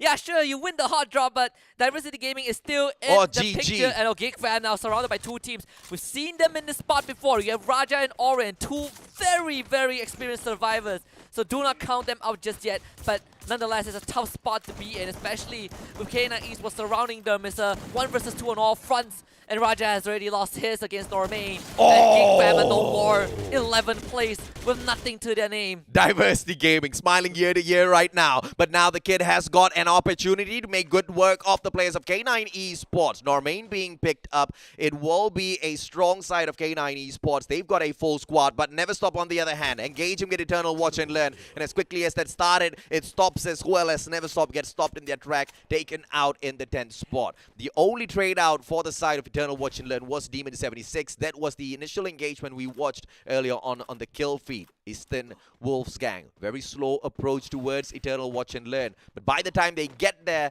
Eternal Watch and Learn should have been able to pick up all of their team members, heal up, and get ready for this next engagement. So EWG won't be able to catch them off guard. And Geek Fam off to a very rough start. Farron definitely loving this. Wow, especially when the last 2 rounds for them have been. You gotta be happy if you're DG, bro. You are incredibly happy, right? Everything is panning out very well. Looking at the hot drop, and then they got hunted down by the players of Geek Fam as well. Got their car stolen.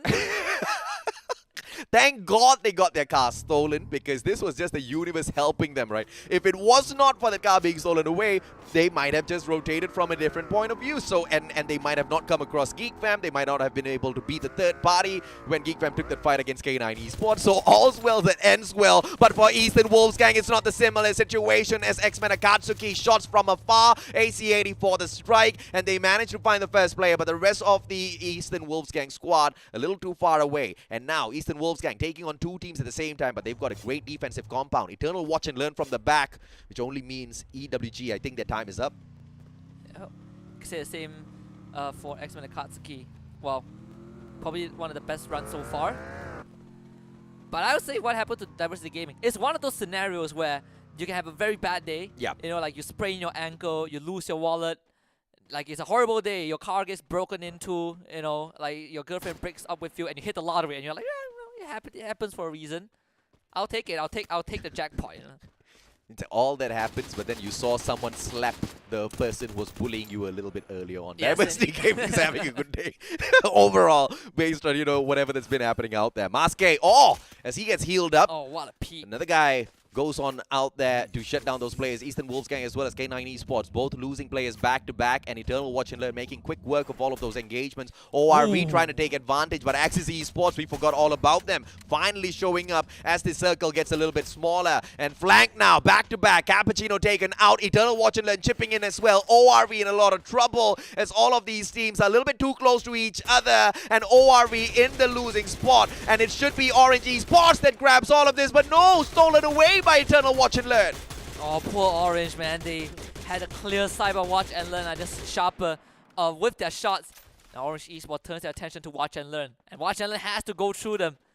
So can make up for some of those numbers if Orange Esports get those kills. Diversity Gaming, on the other hand, is going to make contact with K9 pretty soon. Jabba was able to down mask it early on, so Orange Esports are already in a very comfortable spot. Orange Esports gatekeeping the players of Eternal Watch and Learn. That's what they will be doing in 20 seconds, because there's just not much of space towards the left, or sorry, not much of cover towards the left or right for the players of Eternal Watch and Learn. So flanking is not going to be an option. They have to take the chances. They have to run straight into Orange. They have to hope and pray that some other team inside of the circle keeps Orange a little busy as they make their way in. A launch pad spotted though as Eternal Watch and Learn launches themselves straight into the circle on top of the silo. What a position to hold on to. Yeah, we've seen someone other players hold the silo before. Diversity last time. I think it was Diversity, right? But that was a different scenario where he had nothing. Oh, the kid finally coming online. Awaken. A good knock, but no finisher just yet. He actually has very good angles. Sees the foot of Vegeta. Gotta run, get deeper into the building, and the kid is just locking Axis in their own compound. Eden chipping in those shots as well. The players of Diversity Gaming have to be really careful. They're expanding all those glue walls out there, and it's, for me, a absolute waste because it's not the final battle just yet. You want to be saving these resources for that final engagement, and now with them just throwing out all of those glue walls very carelessly out there on the battlefield, it doesn't really put them in a great spot to pick up this booyah, Husky. Yeah, King BN has already ran off his, so big disadvantage, like you say, for the members of Diversity Gaming. But for Orange Esports, still farming those numbers. The only two teams in the circle are Orange Esports and Anxiety. And with 7 teams left, this is going to be a bloodbath as all of these teams try to squeeze into this one tiny safe zone.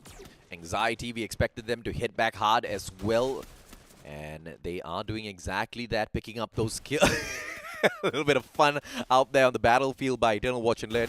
They have got the circle for themselves, I believe, and as they wait for everybody else to join them, why not pop a few of those emos? But Diversity Gaming going to town on the players of K9 Esports. Very surprisingly, Wuxi now all alone, but Papa 44 gets sprayed down as Blank catches him on that left-hand flank. Wuxi trying to recover for the players of K9 Esports. Eden 77 right in front, but he's cooking up the grenade already, and it's all about the timing. Oh, the timing is bad for Eden 77. Wuxi catches him, and the double barrel goes to town. Diversity Gaming eliminated by K9 Esports, even though they had the better start. And Anxiety just got wiped up as well, courtesy of Axis Esports. Very well done. Individual prowess from the members of K9.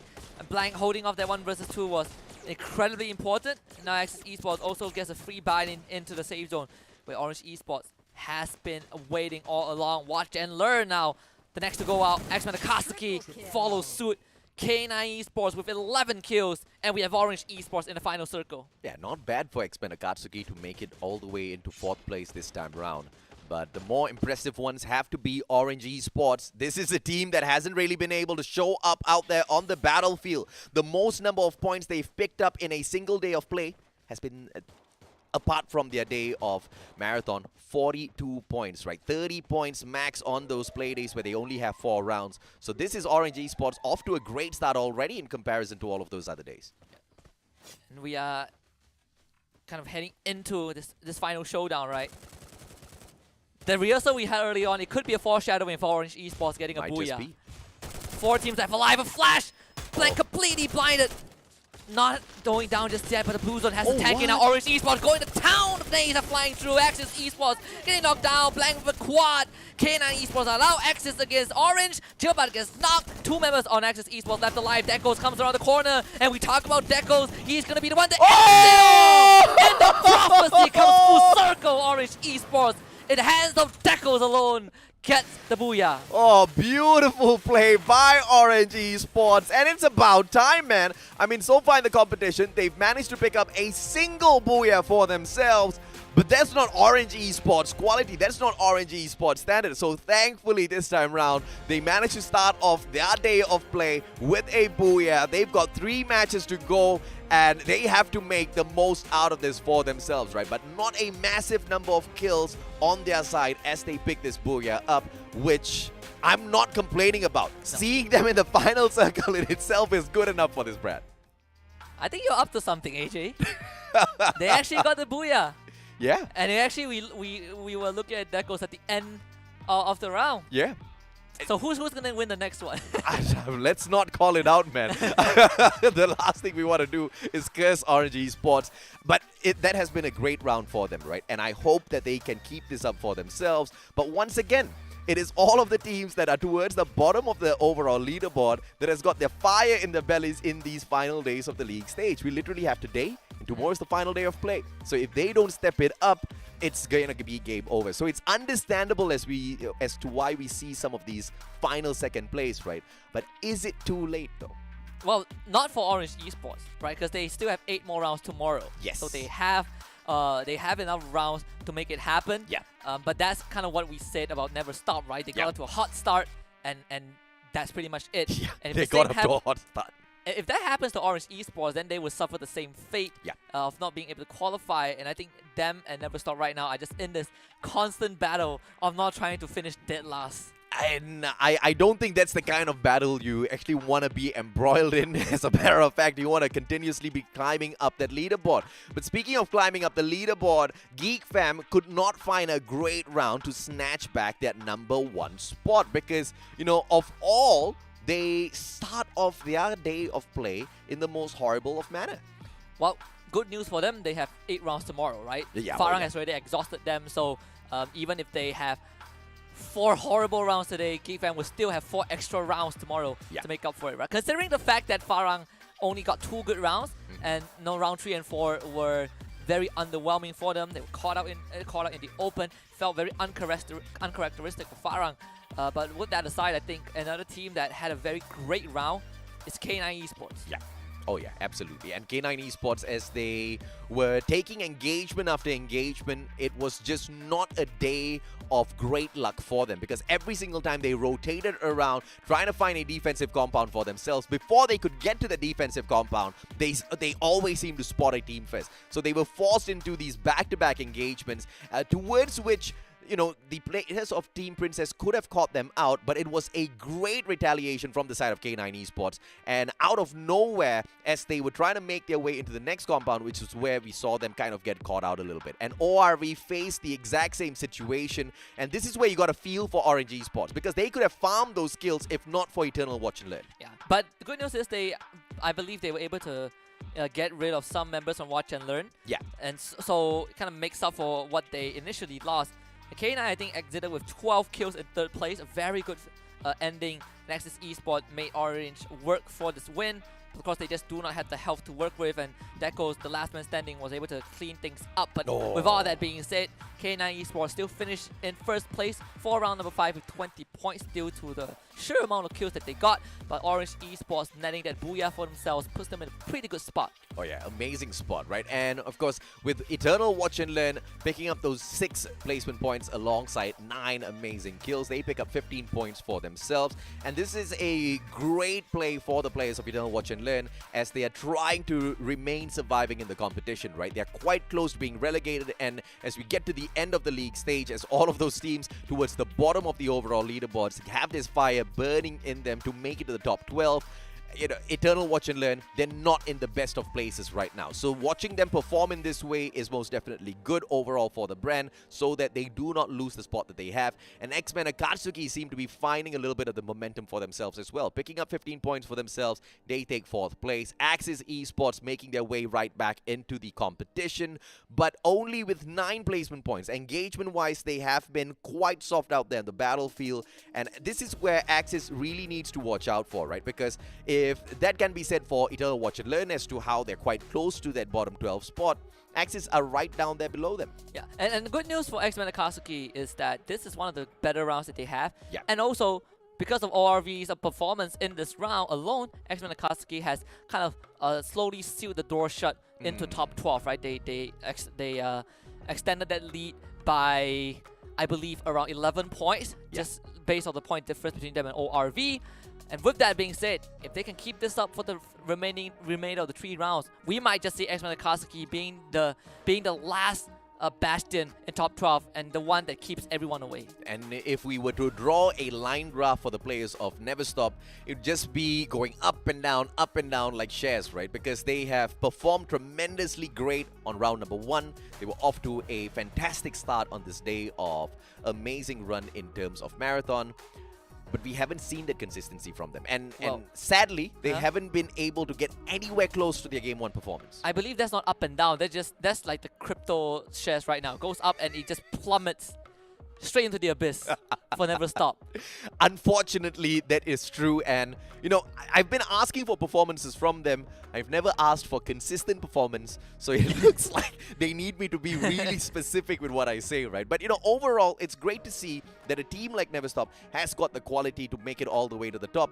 It's just a little surprising with some of those rotations, some of the engagements taken out there on the battlefield as to how they choose to engage, right? The decision-making when they meet some teams out there on the battlefield, no trigger discipline, jumping into those battles, allowing players like Archangels to kind of snuff them out back-to-back, shows their engagement capability. And I think that also exposes some weaknesses in Never Stop, right? Yeah. And not just in the macro sense, but also in the micro sense. In the individual mechanics, they just get outclassed by a lot of other players, right? Like you can think of a name, and that person probably will outdo the members of Never Stop. And that is not to take anything away from them. I think they're great because they have shown us that they can play good rounds. Yes. It's just that in the heat of the moment, they still get outdone by majority of the veterans that we have in this competition. And I think that's something that is an element that can't be fixed immediately, and it's something that's going to hold them back for a while. And that's absolutely fine as long as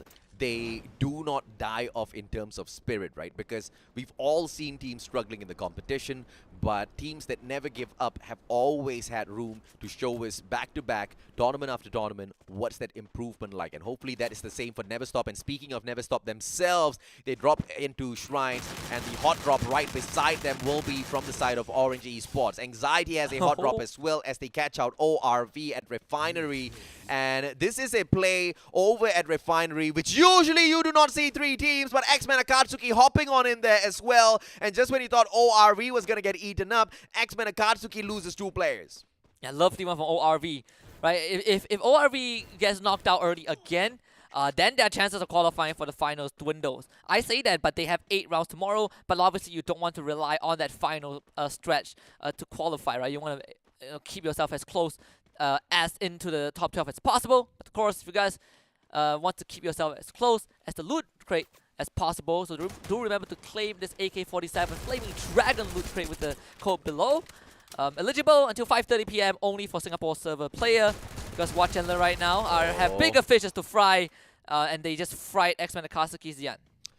Good play by Yan as he moves on in to take that engagement, but a little unfortunate for him as he's met by 2 players back-to-back.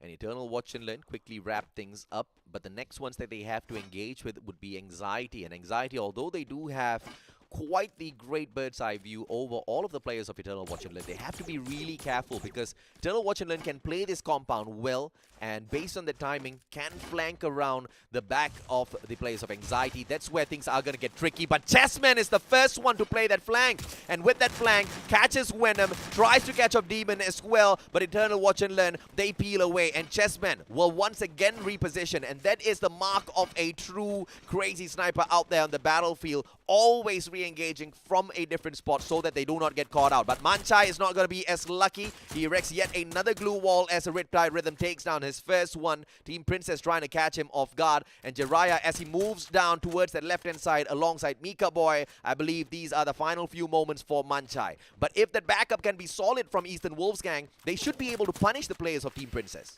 We'll see how Eastern Wolfgang deals with this, right? With Manchai going down, it seems like that chance is going to decrease a bit. It's a good nade for Mika Boy as well.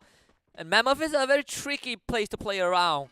It's pretty much open, and sure, you know, the Mammoth skeleton looks pretty fancy, but it doesn't provide you as much cover as you would like. Team Princess have 2 men on that low ground. They're just waiting for EWG to make a move. And they're going to take this opportunity to wrap around from the other end. So this is all about timing the execution right, and Team Princess are about to make that move. Let's see exactly what the players of Anxiety can do here as they continuously pressure the players of Eternal Watch and Learn now from the back. Demon down on the ground. What? No name being taken out. Eastern Wolfsgang going to town with the players of Team Princess. Riven knocks Jimmy Neo as well. Kanoho, great God nade onto Venom 96. And things just get a little bit more trickier for Eternal Watch and Learn as Demon gets knocked down as well. X-Boy's final player from the side of Eternal Watch and Learn needs to back away. But X-Boy's out in the open. No capitalization by Kanoho as Toby gets sprayed down. X-Boy still surviving. 2 players going in for the push. Ice Grenade forces X-Boys to back away. And Kanoho still hasn't been able to punish X-Boys. How can he manage the situation as 2 players from the side of Anxiety continuously pressures him? Great glue wall, and he uses the terrain to his advantage to escape at the very least for the next few seconds. Still very winnable for X-Boy, but of course, making the smarter choice to just the safer choice to just completely back off. Team Princess are down to just Jiraiya. And this was a team that had EWG's numbers. Yeah. And look at what has happened. EWG just playing it so much better. Whatever lead the Team Princess have gotten for themselves early on, it does not matter anymore.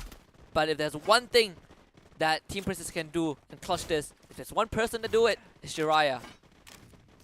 It's just a unfortunate showing by the players of Team Princess. And like you said, Jiraiya, he has got the experience out there on the battlefield, but the numbers might catch up with him. Trapped in his own glue wall. Monito waits for him to take it down. Time turner pulled out. Jiraiya, premature, but pulls out a glue wall, a double glue wall to buy himself more time. Can he heal up? Yes, he can try to, but Jiraiya gets sprayed down to the ground. But the timing is perfect as they have already managed to bring in a single player on the side of Team Princess back into the matchup. And Anxiety, on the other hand, they lose Kanoho as Eternal Watch and Learn still survives the onslaught of Anxiety, forcing Chessman to actually back away. Probably, definitely not the one that can play CQC. And remember, I mentioned that X-Boy can still win this, and I think Anxiety got a bit too greedy, rushing him in that watchtower. Of course, they got punished for it. Barbara left to bleed out. It's all down to Chessman. Only good in long range. It's close quarter, not so. And he doesn't have a sniper, bro. Yeah. That's a GG if you're Chessman. And it's a little unfortunate with the position that he's stuck in. No compound to play with defensively. Chessman out at the maze. But he is right beside a buy point. So he can purchase one of his team members right back in here for a little bit of backup. But as we can see, X-Boys on the way there as well. Eternal Watch and Learn might have Chessman numbered here. And we might just be able to see them getting taken out. But Anxiety, if Chessman manages to win this next engagement against X-Boys, then it just means that the team is going to be one to fear towards those final circles, because Chessman should be able to recover his full team. We've seen him do it time and time again, and he does exactly that. Toby and Kanoho purchase right back. X-Boys going in for the finisher, but the timing cannot be more perfect as Anxiety and Chessman gets the perfect move in. X-Boys buys Venom 96 back as well, but Chessman beat him to it, and Anxiety is not out of it just yet, Husky. Yeah, and this so well done from the side of Watch and Learn. Whole team is now back as if nothing ever happened. And I think Never Stop also lost one of the members to Geek Fam. Well, they didn't. Akila got knocked down, brought back up. Very long range snipe from Geek Fam. Demon 76 and under fire by the members of the Diversity Gaming, but does have decent cover to work with. In fact, it's Diversity Gaming that has to kind of fight into them. The fact that they are on the edge of the map, so this is going to take some preparation, especially when Diversity Gaming only have 3 members to work with. It's not going to be an easy descent, and you do have, you know, Never Stop and Geek Fam also around this area downhill.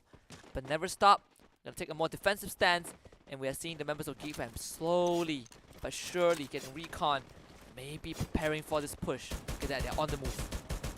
Axis Esports, on the other hand, going to town with the players of ORV. It will be that knock and kill immediately taken, and Geek Fam, as they continue to move towards Bayfront, will displace the players of Never Stop.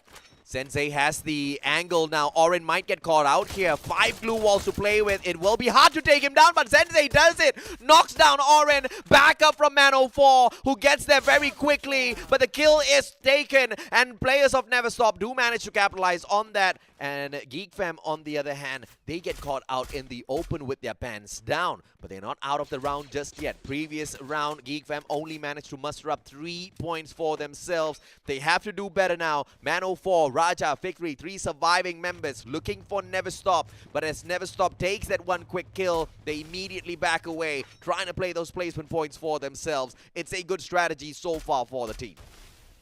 And we see Watch and Learn. I know in the best spot of Nate bounces, but connects anyways. The blast radius is enough. Watch and Learn not getting to catch any breaks at all.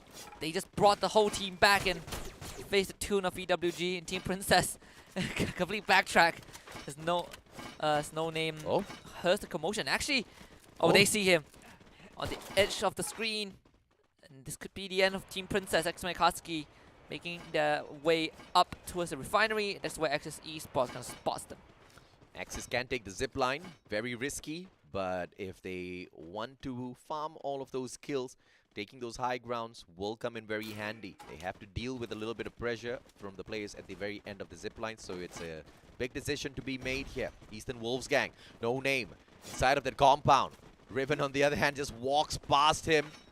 Turns around the corner. No Name still hidden away. Manchai spots him. Time Turner. The patience from No Name has the Mag 7 but does absolutely nothing with it. Team Princess is still in the game though. 12 more teams out there on the battlefield. And No Name can be purchased right back or brought back through one of those revival points. But it's amazing to see 10 minutes into the game and still not a single team eliminated.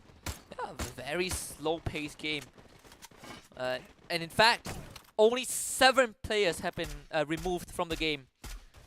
Some of them, have been revived as well. Mika Boy, I did believe this is probably the last man alive for Team Princess. The round started off well for them, trying to take out EWG, but they're now on the receiving end of this. EWG coming in for sweet, sweet revenge. Let's watch and learn the first team to go out. And as that glue wall expires, Mika Boy has to face the tune of EWG, the team that they tried to get rid of at Mammoth, but now it has come back to haunt them.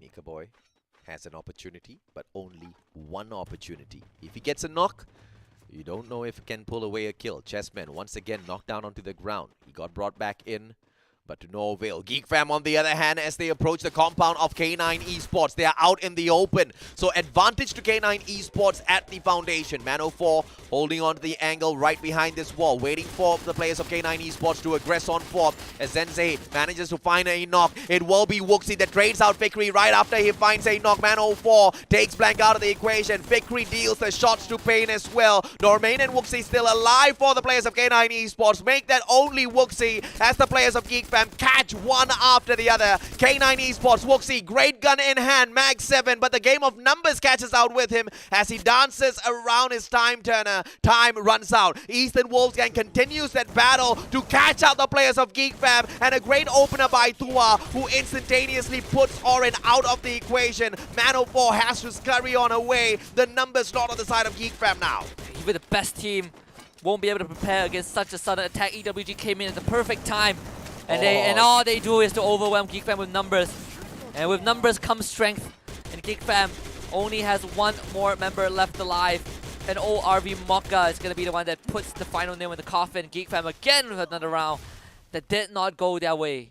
Mokka managing to pick all of these players off from a distance, but that's all he will be able to play against Eastern Wolves gang. Just a little bit of extra pressure. And Diversity Gaming, they need to circle around this body of water before they get caught out by any of those teams out there. And you can see Orange Esports managing to take advantage of the situation. Diversity Gaming, they are trying to flank a little bit further away, but straight into the hands of X-Men Akatsuki might just be the fate of Diversity Gaming. As King BN now holds on to the edge of the next circle, trying to catch Decos off. It will be a challenge because the game of numbers against him. The one thing that can make a difference here is a grenade launcher, but it's going to be quite the long shot for King BN to be carrying that around in his hands. Yeah, and meanwhile, actually, Akatsuki, close range fight. But it seems like this is not going to work out in their favor, at least not against EWG. Hyun just in the red, and one quick pump of shotgun takes him out. 12 kills for EWG so far, and they are surviving incredibly well in this round. Meanwhile, Axis fights Anxiety. Toby is completely isolated, giving Neptune quad kill 4 under his name.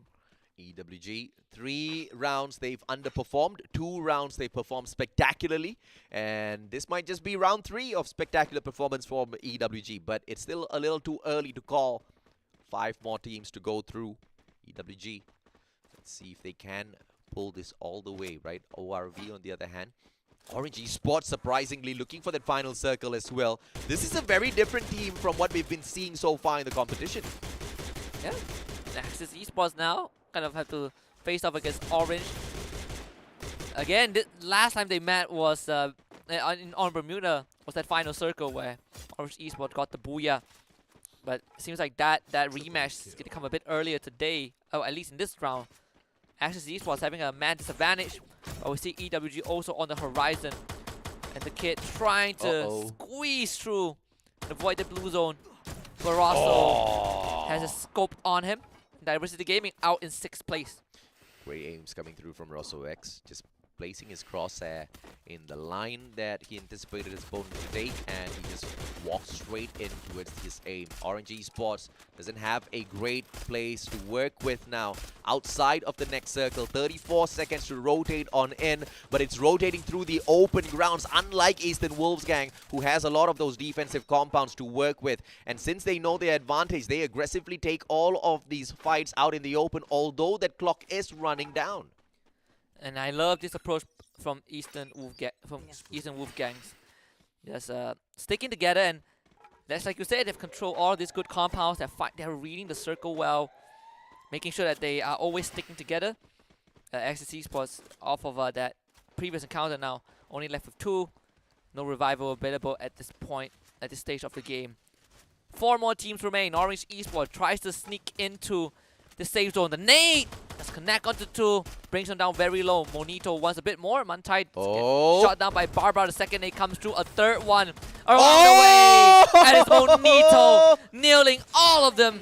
A pentakill as far. Dekos, last man alive. The blue zone's going to close in, and Dekos, if he doesn't die to the members of EWG, he's going to certainly die to the circle. One final stand. Dekos gets a knock, but no kills for him. EWG with 16 on the board. Eastern Wolves gang, if they can secure the booyah as well, they will be hopping on straight in to that 6th spot, replacing K9 Esports as well as No Escape, both at the very same time. Anxiety holding a close angle behind the Eastern Wolves gang. Kanoho with the opportunity for a backstab. No one has spotted him just yet. Neptune on the other side from across the players of Eastern Wolves gang, chipping on in all of those shots, but EWG has masterfully managed to avoid all of those engagements very clearly with their glue walls, but they're running out of time as well as resources now, as they just purely depend on those defenses. Kanoho chipped down, a beautiful ice grenade tossed out by EWG, and he does not get eaten up though. Still plays around with a little bit more of his HP as Axis Esports keeps EWG busy. Anxiety remains surviving.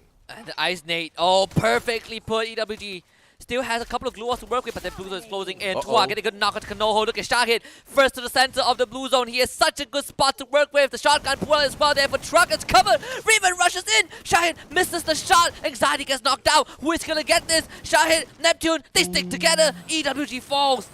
And Axis Esports scrape by with a booyah. A good revenge exacted after missing that opportunity. No doubt whatsoever, the players of Eastern Wolfsgang will be able to once again snatch away that number 1 spot. Okay, fine, not once again. They almost snatched away the number 1 spot earlier on with their performance, but this time for sure, as they most definitely played a much more high pressure game out there on the battlefield as opposed to Axis Esports. Axis, in their own accord, a team that is in a little bit of trouble, Husky, a little too close to that 12 spot. Oh, absolutely. We've come a long way with these players, right? Yeah. So much more personality. I remember back in the days, people just hold up their phone. Now people are doing dances. They are doing Fortnite flossing. They are showing their cats. We need more of this. I'm loving this. I'm loving the celebration. People are taking group selfies before they end their day. And maybe that's why Farhang dropped the last 2 rounds, because they took the selfie at round 2. Should have done it by the end of round 4. But, you know, for what's worth, it's very clear that they're having a lot of fun. Yeah, you gotta celebrate some of your victories out there. Farhang did that, albeit a little prematurely. But this time round, I mean, we have to highlight Eastern Wolfsgang. Although, yes, Axis Esports, great job picking up that booyah. But today was the day of marathon for EWG. Oh, yes. And they needed to perform 8 back-to-back matches. But clearly, they have been having a problem pulling off those plays. 3 rounds we've seen them absolutely bomb out. And in the exact contrast, 3 rounds where they have found those final circles, managed to find the booyah ones already in here today, and 2 of these rounds managing to get the top 2 spots. Yeah, absolutely, right? The first booyah they got was, I believe, in Purgatory, and then Alpine, it was taken away by Bloody Head, you know, again, top 2 finisher. And that was the interesting round, Bloody Head, DG, Diversity, and EWG. And now they, claim they were not able to claim the booyah, but again, like you said, another top 2 finish. Kind of a late bloomer for EWG, but thankfully they have those rounds to work with, and they made full use of it. Right? So you can kind of set aside the first 3 rounds, think of it as only 4 rounds available in the back, and EWG making use of this means that they put themselves in a very comfortable spot to qualify. Oh yeah, agree. Oh, look at this slow-mo recap of that beautiful snipe, right? Absolutely love what production is doing with all of these highlight reels. And as Eastern Wolfsgang approach that final circle, this was once again a tremendous play coming out from Monito, right? Managing to toss out 2 of those grenades and very hugely making such a big difference for the team out there on the battlefield. And as Anxiety made their way in towards that final circle, still managing to put them out of the equation. And yeah, 27 points, courtesy of 18 kills that they pick up in this round, and of course 9 points from those placements. This is the most kills that EWG has ever gotten in a single yes. round, for sure. Yeah. Right, like, and this gonna bump that average up by a bit. Of course, 22 points for Axis Esports is also no small feat. Yeah. With Anxiety kind of lagging behind 15, Orange Esports still getting a very respectable 12 points. But the rest of the leaderboard, I mean, GigFam, very slow day so far. 11th place on round number 1, and 7th place in round number 5 and 6. But K9 Esports drops all the way down to 12th spot. Yeah.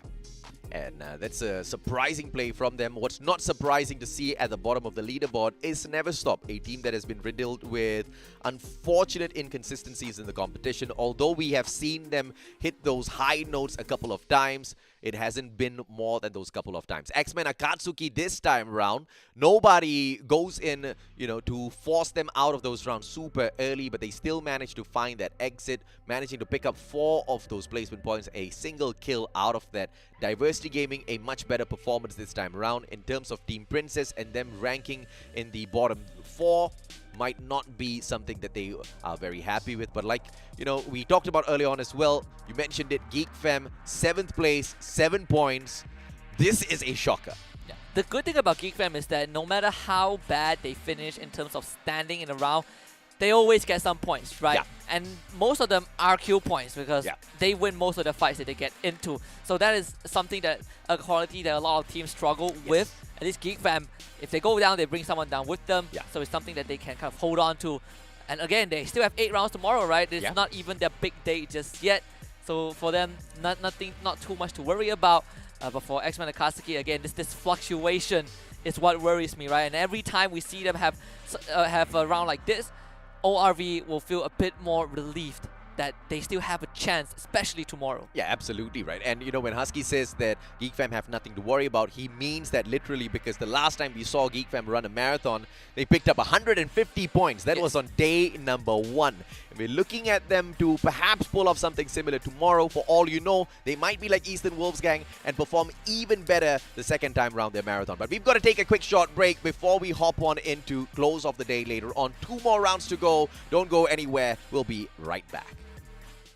Turun Free Fire sekarang. Untuk semua.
Hai, nama aku Bunga dan ini kisah aku.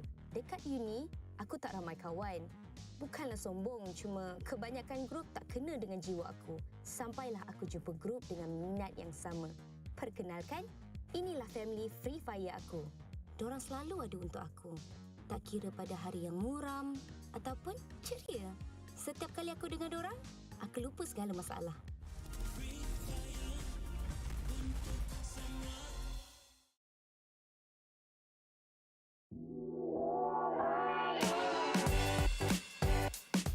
Susday នាងខ្ញុំលីសាពួកយើងមកពីក្រុម AKO ខ្មែរតំណាងឲ្យប្រទេសកម្ពុជា សួស្តីអ្នកទាំងអស់គ្នាខ្ញុំមកពីក្រុម Diversity Gaming ហើយខ្ញុំមកពីប្រទេសកម្ពុជាជាទូទៅខ្ញុំជាអ្នកលេងដឹកនាំក្រុមតែម្ដងប៉ុន្តែនៅពេលបន្ទាប់ពីខ្ញុំដាច់ឬក៏ខ្ញុំអ៊ីមលេទៅគឺប៉ាប៉ាគាត់ជាអ្នកដឹកនាំបន្តពីខ្ញុំពីព្រោះអីពួកយើងធ្លាប់លេង tournament ច្រើនជាងសមាជិកធីមផ្សេងៗ យើងកំណត់តួនាទីរបស់យើងអាស្រ័យលើអ្វីដែលកើតឡើងនៅសមរភូមិពេលខ្លះខ្ញុំនិងហេងនឹងដើរតួនាទី support ហើយ Double B នឹងលេងជាអ្នកបើកមុខ នាងខ្ញុំមានអារម្មណ៍សប្បាយរីករាយមែនទែនដែលបានឡើងមកដល់ FF CS League Stage នេះ និយាយទៅពួកខ្ញុំពិតជាសប្បាយចិត្តមែនទែននៅពេលដែលបានជាប់ឡើងមកវគ្គ FSCS ហ្នឹងហើយនិយាយទៅពួកខ្ញុំព្យាយាមច្រើនដងហើយប៉ុន្តែអត់ដែលបានឡើងមកដល់វគ្គហ្នឹងឯងតែឥឡូវបានឡើងមកដល់ហើយ ធីមដែលពួកយើងចង់កម្ចាត់ចោលហើយចង់ប៉ះខ្លាំងជាងគេគឺធីម ORV Esport ខ្ញុំគិតថាក្រុមប្រទេសហ្វីលីពីននិងម៉ាឡេពួកគាត់នឹងប៉ះគ្នានៅដើមហ្គេមហើយទុកឲ្យខ្ញុំជាអ្នកប្រមូលផលនៅចុងហ្គេមនិងទទួលបានបើយ៉ា ទោះបីការប្រកួត FFCS ជាការប្រកួតដំបូងរបស់ពួកយើងតែសូមកុំប្រហែសជាមួយនឹងក្រុមរបស់ Welcome back to the Free Fire Challenger Series Season 2. My name's AJ. I'm the Mustachio down here with the one and only Husky. We're the casters for the day. In fact, throughout the whole competition, we've been with you and we've been able to witness the rise and fall of some teams. And we've been able to witness some domination fizzle out. For example, teams like Geek Fam who have been able to show up in such a big way. But today, they've been hitting quite soft. But like we've discussed, Husky, still a lot of opportunities left here. But that's not the same for a lot of teams. Absolutely. Plenty of chances for Geek Fam, right? And you know, I wouldn't necessarily say it's a fall from grace, but maybe it's just an off day for Geek Fam, right? Maybe they come and hit us hard in the last 2 rounds, right? We could, like, on contrast to that, we have Farang, who started off the tournament very slow, and they ramp up in the past 2 days, in the past 3 days, well, past 2 days, including today, so 3 days in a row. And sure, the last 2 rounds that they played was pretty mediocre, but Farang, overall as a team, gave us such a good impression of them being a good front runner. Maybe not being able to overtake Geek Fam at the very end, but put themselves out there. Let's take a look at the map recap here, just so that we can see exactly how have those teams been performing out there on the battlefield. Like you said, Farang just stringing on their days of performance into the 3rd day back-to-back where they've been able to hit hard. But that was mainly for the first 2 matches, because in Game 3 and Game 4, we saw them kind of deteriorate in terms of performance. They hit 10 points, followed by 5 points in that Game 3 and 4. But the first 2 booyahs picked up by that team. Eastern Wolves gang showed up in such a big way on game number 3, and that's after they themselves bombed out in the first 2 matchups. But we did see them keep up their pressure consistently to get into that final zone a couple of times later. But from then on, the Booyahs have been kind of changing hands from team to team, round after round. Bloodyhead securing Alpine at game 4, Orange Esports hitting back in such a huge way in game number 5, and Axis Esports also stepping up to the plate in the previous matchup before we went for a break. And I just remembered something. Every day that Farang played since day 3, they've gotten a minimum of 2 booyahs on that day, which is completely insane, right? So that's how consistent they are. So to put that into perspective, every single day they guarantee themselves 24 points just off of placement from their booyah. And that's not even accounting for the kills that they get, the massive amount of takedowns, and of course the rounds that they didn't get the booyah but still make it to top 5. And now the last 2 rounds for Group B, surprisingly, there's no Group B teams that got the booyah, well, except for EWG in round number 3. But aside from that, Group B as a whole has been struggling a bit. Well, maybe this is the point where K9 Esports, or, you know, I mean, Eastern Wolves gang from Group B. So I guess they stepped up once a couple of times. But maybe this time around, we will see K9 Esports kind of steal it away in Purgatory as well. Because K9, they've not really shown up in here today, apart from that round number 5, where we saw them kind of make that breakout 12-round kills, right? But even if they did manage to pick up the number 1 spot, no booyahs. I mean, I guess for just the sake of glory, K9 needs to pick that up a couple of times. Absolutely. And again, the overall standings tells a pretty compelling story, at least for Farang, right? Currently in 1st place, but we know by the end of the day, Geek Fam will be back in 1st place. Then there's tomorrow as well. So that remains up in the air. Toda, 3rd place, 304 points. So there are only 3 teams who make it to 300 points thus far. Anxiety well on their way to achieve that. A bloody hit as well. EWG in 6th place. So far, so good. Followed by K9 Esports, No Escape, and Watch and Learn. Yeah, this was something that we were talking about as well. If you look at Geek Fam and Farang, how Farang should have made great use of their final 2 opportunities to just truly run away from Geek Fam. But that's not what happened, right? They kind of just waned off in terms of their pressure on the battlefield. Picking up 15 points from their final 2 matches clearly wasn't enough to get away from the team that has been dominating the league so far. And Geek Fam now are just 3 points away from grabbing their number 1 spot back. And there's nothing that Team Farang can do about that. Let's see exactly what sort of a fight we see out of Farang tomorrow to perhaps put the final nail in the coffin. But we also know tomorrow's the day Geek Fam runs their marathon, and they're the insane team that picks up 150 points from a day of marathon. So good luck, Farang. Let's see how you outdo that. But bloody head, they've managed to improve their standing on the overall leaderboard through such a solid, consistent day in here today. 282 points, they hop right back up. Yeah, I'm going to quickly look at both AQ Khmer and Diversity Gaming, right? 203 points and 201. Yep. And this is a very dangerous spot for both Cambodian teams to be in, because Axman Akatsuki is just 2 points behind AQ Khmer, and they're tied with Diversity Gaming. And when tomorrow rolls around, these 3 teams will only play 4 rounds in a row. So it's a very tight race from 11th to 13th place. ORV Esports and Orange have a very good chance of making it into top 12. So now we get this 5-6 legged race in that for that top 12, which I think we'll only find out who makes it to tomorrow. Yeah. And again, it's just classic Free Fire. You do not know who makes it through until the very last round. Team Princess is the team that I'm very worried about. Yeah. Because they are underperforming by a mile.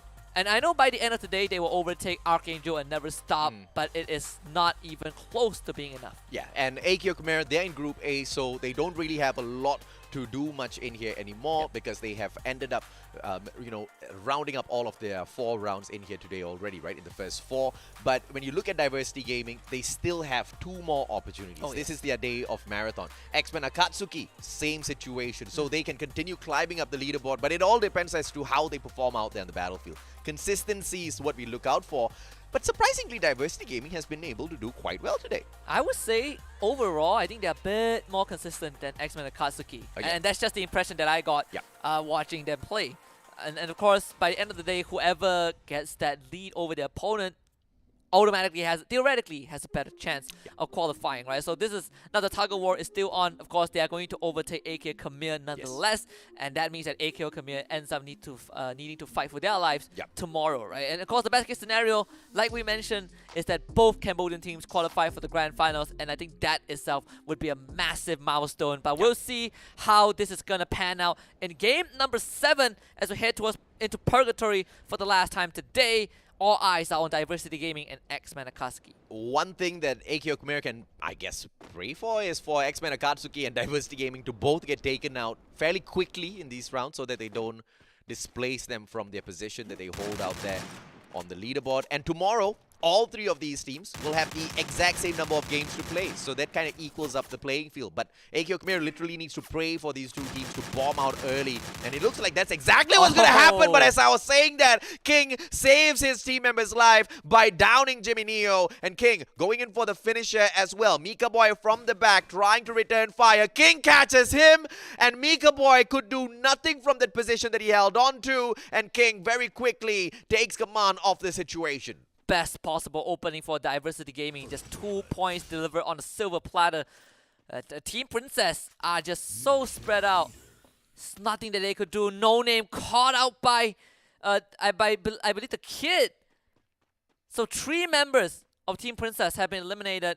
And the worst part is they can't even get them to revive because Diversity Gaming has control of that point.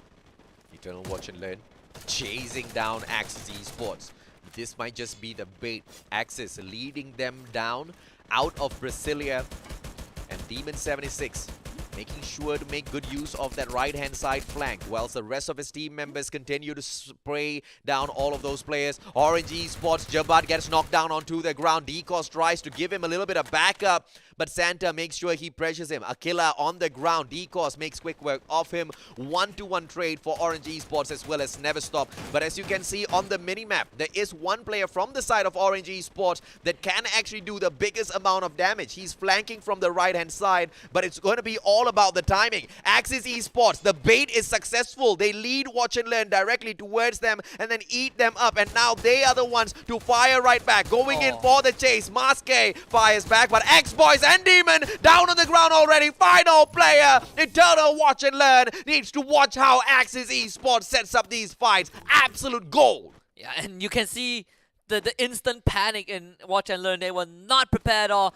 The moment they see Axis Esports, they all turn, but it was a bit too late. There was no cover for them to walk, to hide behind. No glue walls. Axis Esports just off to a fantastic start. Never Stop and Orange Esports though.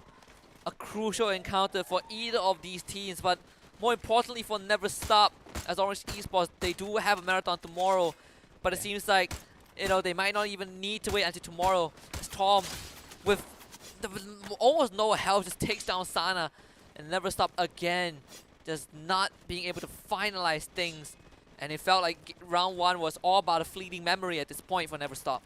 I am quite frankly confused as to why is Never Stop backing away from this engagement, but they want to play a safe game. not confident with the way they're taking this fight. Zenze is going to be left behind.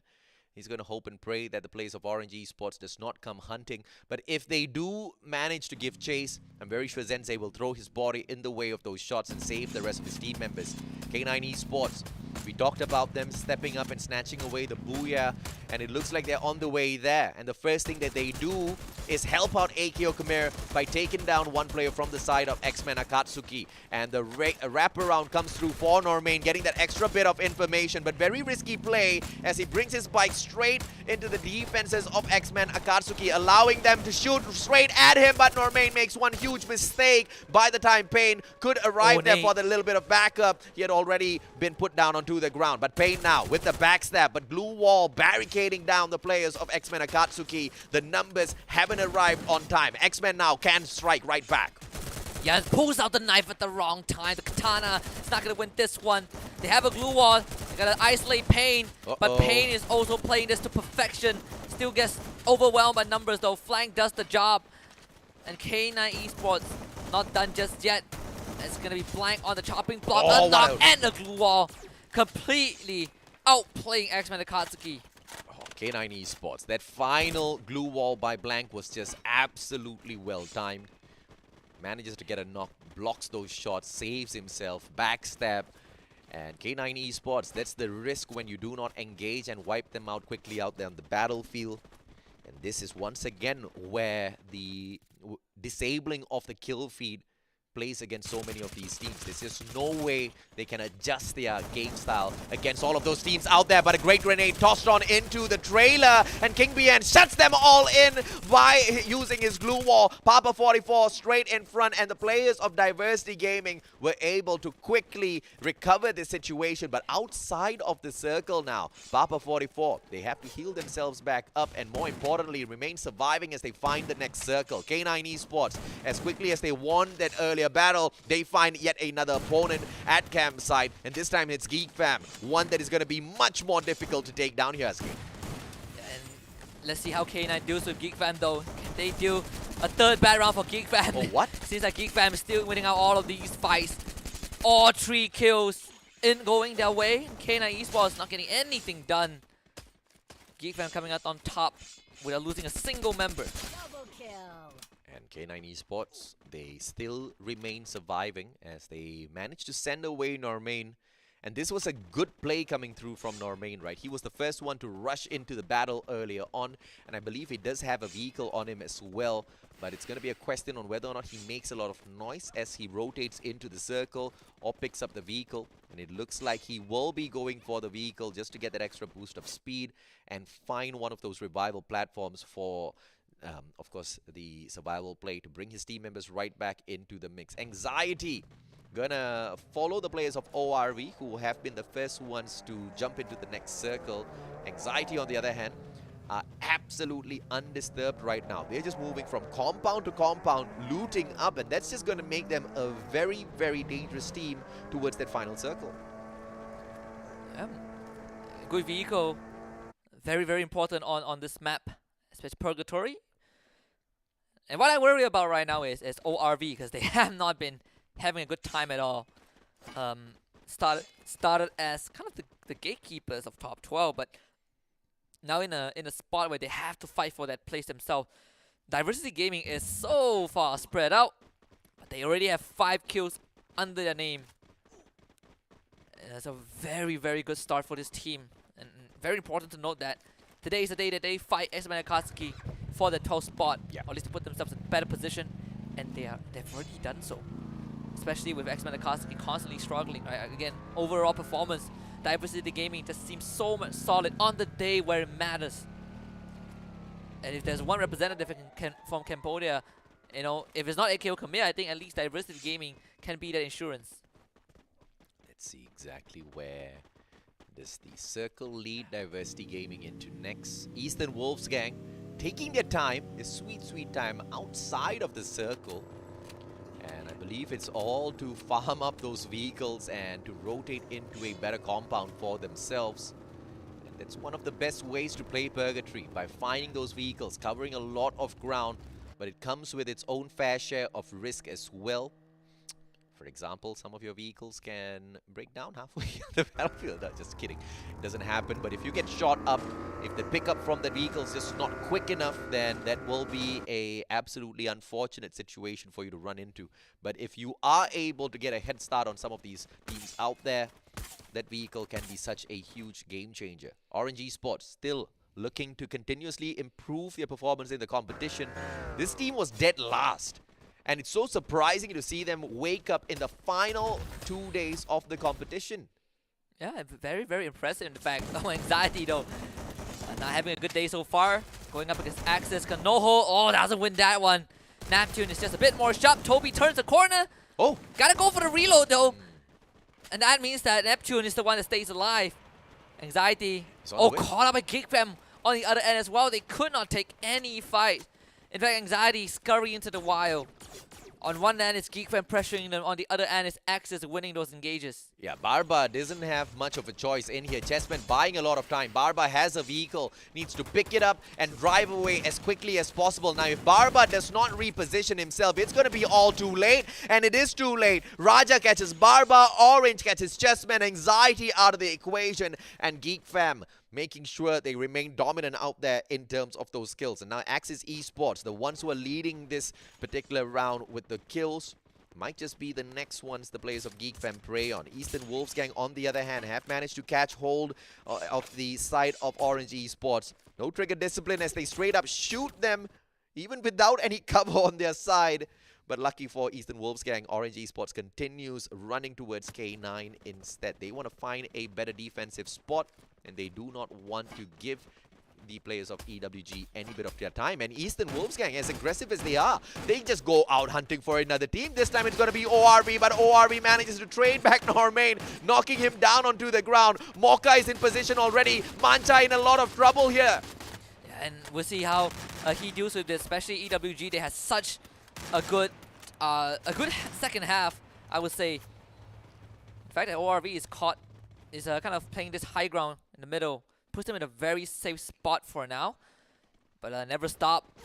But to run into the territory of Axis. And not just Axis though, Geekfam has been watching this all along. Santa takes the brunt of it. Victory with a long range snipe. Again, starting it off with a knock. And before Never Stop did anything, they are already at a disadvantage. Yeah, Never Stop. They don't have much of a run in here because they're running straight in towards Axis Esports. A killer down on the ground already. Zensei hopping straight into the compound of Axis. And Axis, they meet them with the numbers, and Never Stop are eliminated in the 7th place. A little unfortunate. They need to plan those rotations well. But Geekfam now, starting off the engagement against Axis. They take advantage of Never Stop's approach, and that just does not give Axis Esports any room to breathe. Great grenade, Vegeta. Geek gets knocked down onto the ground. Neptune still remains surviving, but Man04 reloads at the wrong time. Not his fault. Double barrel, a single opportunity you get. You need to be able to hit all of those shots. But he dances around Neptune and puts him on the ground. And he still wins that. That is the craziest thing ever. You see two guys just firing at each other, they're hopping left, right, and center. But I think this outcome is pretty much expected, right? Yeah. I mean, Geekfam is going to win that every single day. But ORV's luck might have just ran out. Cookie gets caught in the open. He gets a free shot. It's Papa 44's turn to take his one. Challenged by Latte. ORV kind of trapped in a very awkward spot with EWG behind him. And EWG is also kind of pressuring them. Knock Squad down. Oh, Mocha is just better in those shots. And Monito is going to get finished off. Eden is going to do this. Latte already the last man alive for ORV. It's just a horrible spot to be in. Yeah, you gotta love those grenade launches if you are Diversity Gaming. I mean, not once, not twice now. Multiple times Diversity Gaming has made great use of the grenade launcher. But, you know, my personal preference is to bring that out in the final circle. You waste out all of those opportunities with these early engagements with the grenade launcher. You don't win big because you find many more fishes in a tiny little pool when it comes to that final circle. Diversity Gaming taking their time to rotate in as the Eastern Wolfsgang look for ORV. I believe Diversity Gaming is waiting for an opportunity to steal this kill off as well on Mocha. But I don't think that's going to be the right call to make here. Diversity Gaming still playing a lot of their time outside of the next circle. 10 more seconds to rotate on in. Mocha's clearly not going to be making it through. And Eastern Wolves gang taking advantage of the fact that nobody's shooting at them. They're wasting so much of time out, all to get this one kill. And Eastern Wolf gang have no problem playing the slow game at least. Papa gets what a sniper from far. Look at them just scrambling to bring everyone back up, and Orange, his back is exposed. Throws down the glue wall, keep himself safe just for now. Papa has stirred the hornet's nest. Now Geek Fam, they're not taking this lightly. No one disrespects them with a backstab. And with that being said, Diversity Gaming have revealed themselves not just to ORV, not just to EWD, but also to Geek Fam, as ORV finishes 5th. And King, just so good with those long range shots, just catches Ribbon on the cross. Diversity Gaming looking so strong. Yeah, Diversity Gaming, I mean, we talked about how today is their day of marathon and they need to make the best out of this opportunity. They are doing exactly that. Earlier on, we had the Diversity Gaming squad start things off at the 14th spot. They slowly climbed their way up, but they are only making their way higher up the leaderboard. But now the next ones to contend the space with is the players of Geek Fam. And what an impressive run from Orange Esports. I mean, I don't know what sort of conversation their managers had with them, but clearly it was one hard conversation, Husky. Yeah, it basically is just don't die, you know. I think that's a very straightforward point. They found Eden. Oh, what a lick shot. And Manu 4 just trips, falls, and finish as Diversity Gaming continues.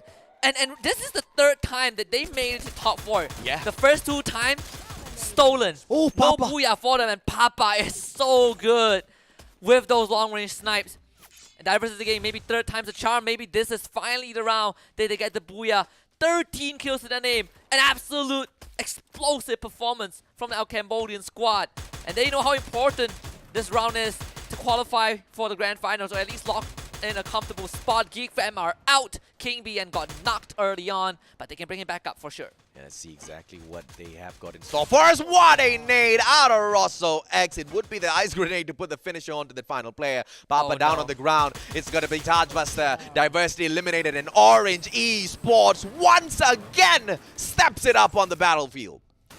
Very impressive performance from Orange Esports. Another round where they play safe, where they read the circle, where all they need to do is to hold on to a vanish point. And this round felt like it was set in stone before they even ended, because Orange Esports were overseeing the entire battlefield. And all they need to do is to fire downhill and catch anyone trying to climb. And of course, and just like ignore the logo, it's Orange Esports. Don't get confused. Orange Esports is the team that got the booyah. 2nd booyah of the day, by the way. And it's very easy for us to say that they're not going to get the most points by the end of the round. I think that belongs to Diversity Gaming, but nonetheless, for Orange Esports, it is a very good achievement, because this team is also fighting to be in top 12. Very impressive improvement coming through from Orange Esports, and by far, this is their best play day. And it is not even their marathon day just yet. So talk about building momentum for a day where they can most definitely promise us a breakout run. Because if Orange Esports can secure such a well-recovered situation in the competition just with these 4 rounds that they have for themselves, imagine what they can do with the final 8 that they have tomorrow. Oh, I think that would be incredible if Orange Esports qualifies off of today and tomorrow's performance. That is something that they can be really proud of, right? Because but they also have to get through a lot of teams. Yes. Which I don't think is very easy to do. I mean, so far they've been doing absolutely fine. Yeah. And Geek Fam's that. And Geek Fam's that. This is the first time we've seen Orange Esports do something like this. Yes, right? correct. Very safe plays. I think this is their 3rd booyah, if I'm not mistaken. But all of the booyahs that they've gotten was that they read the circle right, and correct. they were able to avoid all of these early conflicts. Yeah.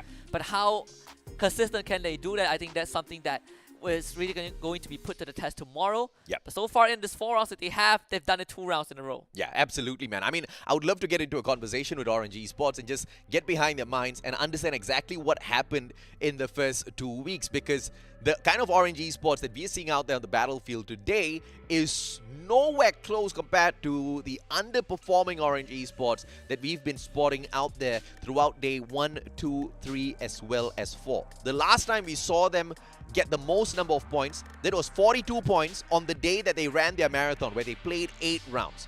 And when they do not play their days of marathon, they average around 25 points a day, Husky, which is miserable. Very miserable. 25 points a day means that you are never going to qualify. Yeah. But they've already broken that average, at least for today, right? And if they actually do manage to qualify through to the grand finals, I will be shocked out of my brain, because they literally made it happen in the final 2 days of the league stage, which quite honestly should be impossible. Yeah, but we have seen that happen, right? We've seen teams pulling ahead by just 1 point. We've seen teams kind of winning by just a miraculous final day. Yeah. I think we even came close to potential tiebreakers before. But in this case, I think we are heading down that direction. The conversation is no longer who is at the top, but who gets to join them in that trope to go into top 12. Oh yeah. And Orange Esports have finally, made their presence known in this conversation. And ORV is the next one that stands in the way of Orange Esports climbing up the leaderboard. But for Orange Esports to make the break into top 12, they need about 50 points. And they're battling with ORV tomorrow. Yeah, absolutely correct. And today they have got already about 20 points or so secured from this particular matchup. So you're looking at about 30 points remaining, right? If at all Orange Esports now has a breakout mental round to wrap up the day, there is a potential they might be able to sneak into the top 12 by the end of today, which is insane with one solid day of performance. And once again, this is the kind of quality that we expected out of Orange Esports, hence why we've been so, I wouldn't say disappointed, but very, very, very, I guess, harsh with some of the feedback that we have delivered out for this team, because they've got such a strong lineup, but with nothing to show. Yeah, I think the thing about them is just, you see the players on the team and you're like, why? How did they end up in the spot, right? Because when they were on other teams previously, they were playing lights out. Yeah. So something definitely needed to be fixed, and I think Orange Esports have kind of found that formula. Actually tying up with Diversity Gaming in first place, 22 points, but of course they take the cake thanks to that Booyah. Geek Fam this time having a much better round in 16 points, and Access Esports following close with 15. So overall, we see this top 14 just dominating the kill feed. Yeah, and ORV picking up 9 points will make it much more difficult for Orange Esports to replace them at the 12th place, as they will continuously run away from them. But it will also be an effort from Orange Esports to do it either way, right? Because today is the day where they continuously build up that momentum to set up a slightly easier day of qualifying tomorrow before they run their marathon for themselves. In the 6th place, Eastern Wolves gang. For a team that can hit really hard, Eastern Wolves gang really shocks me with their inconsistent performances, right? I mean, you're looking at them in the top 3, or they bomb out. This time around, a little bit of a difference. They are placing halfway at the leaderboard with 9 points on their side. K9 Esports bombed out a little bit too early. Placement's not very strong, but with the initial 4 kills that they did manage to pick up, they still managed to squeeze into the 7th spot with 7 points. Never Stop with 8th place this time around with 5 points. And to wrap up the overall the round 7 standings here is Team Princess, Anxiety, X-Men Akatsuki, as well as Eternal Watch and Learn. Spotting Anxiety in the 10th place here, Husky. That is quite the shocker, isn't it?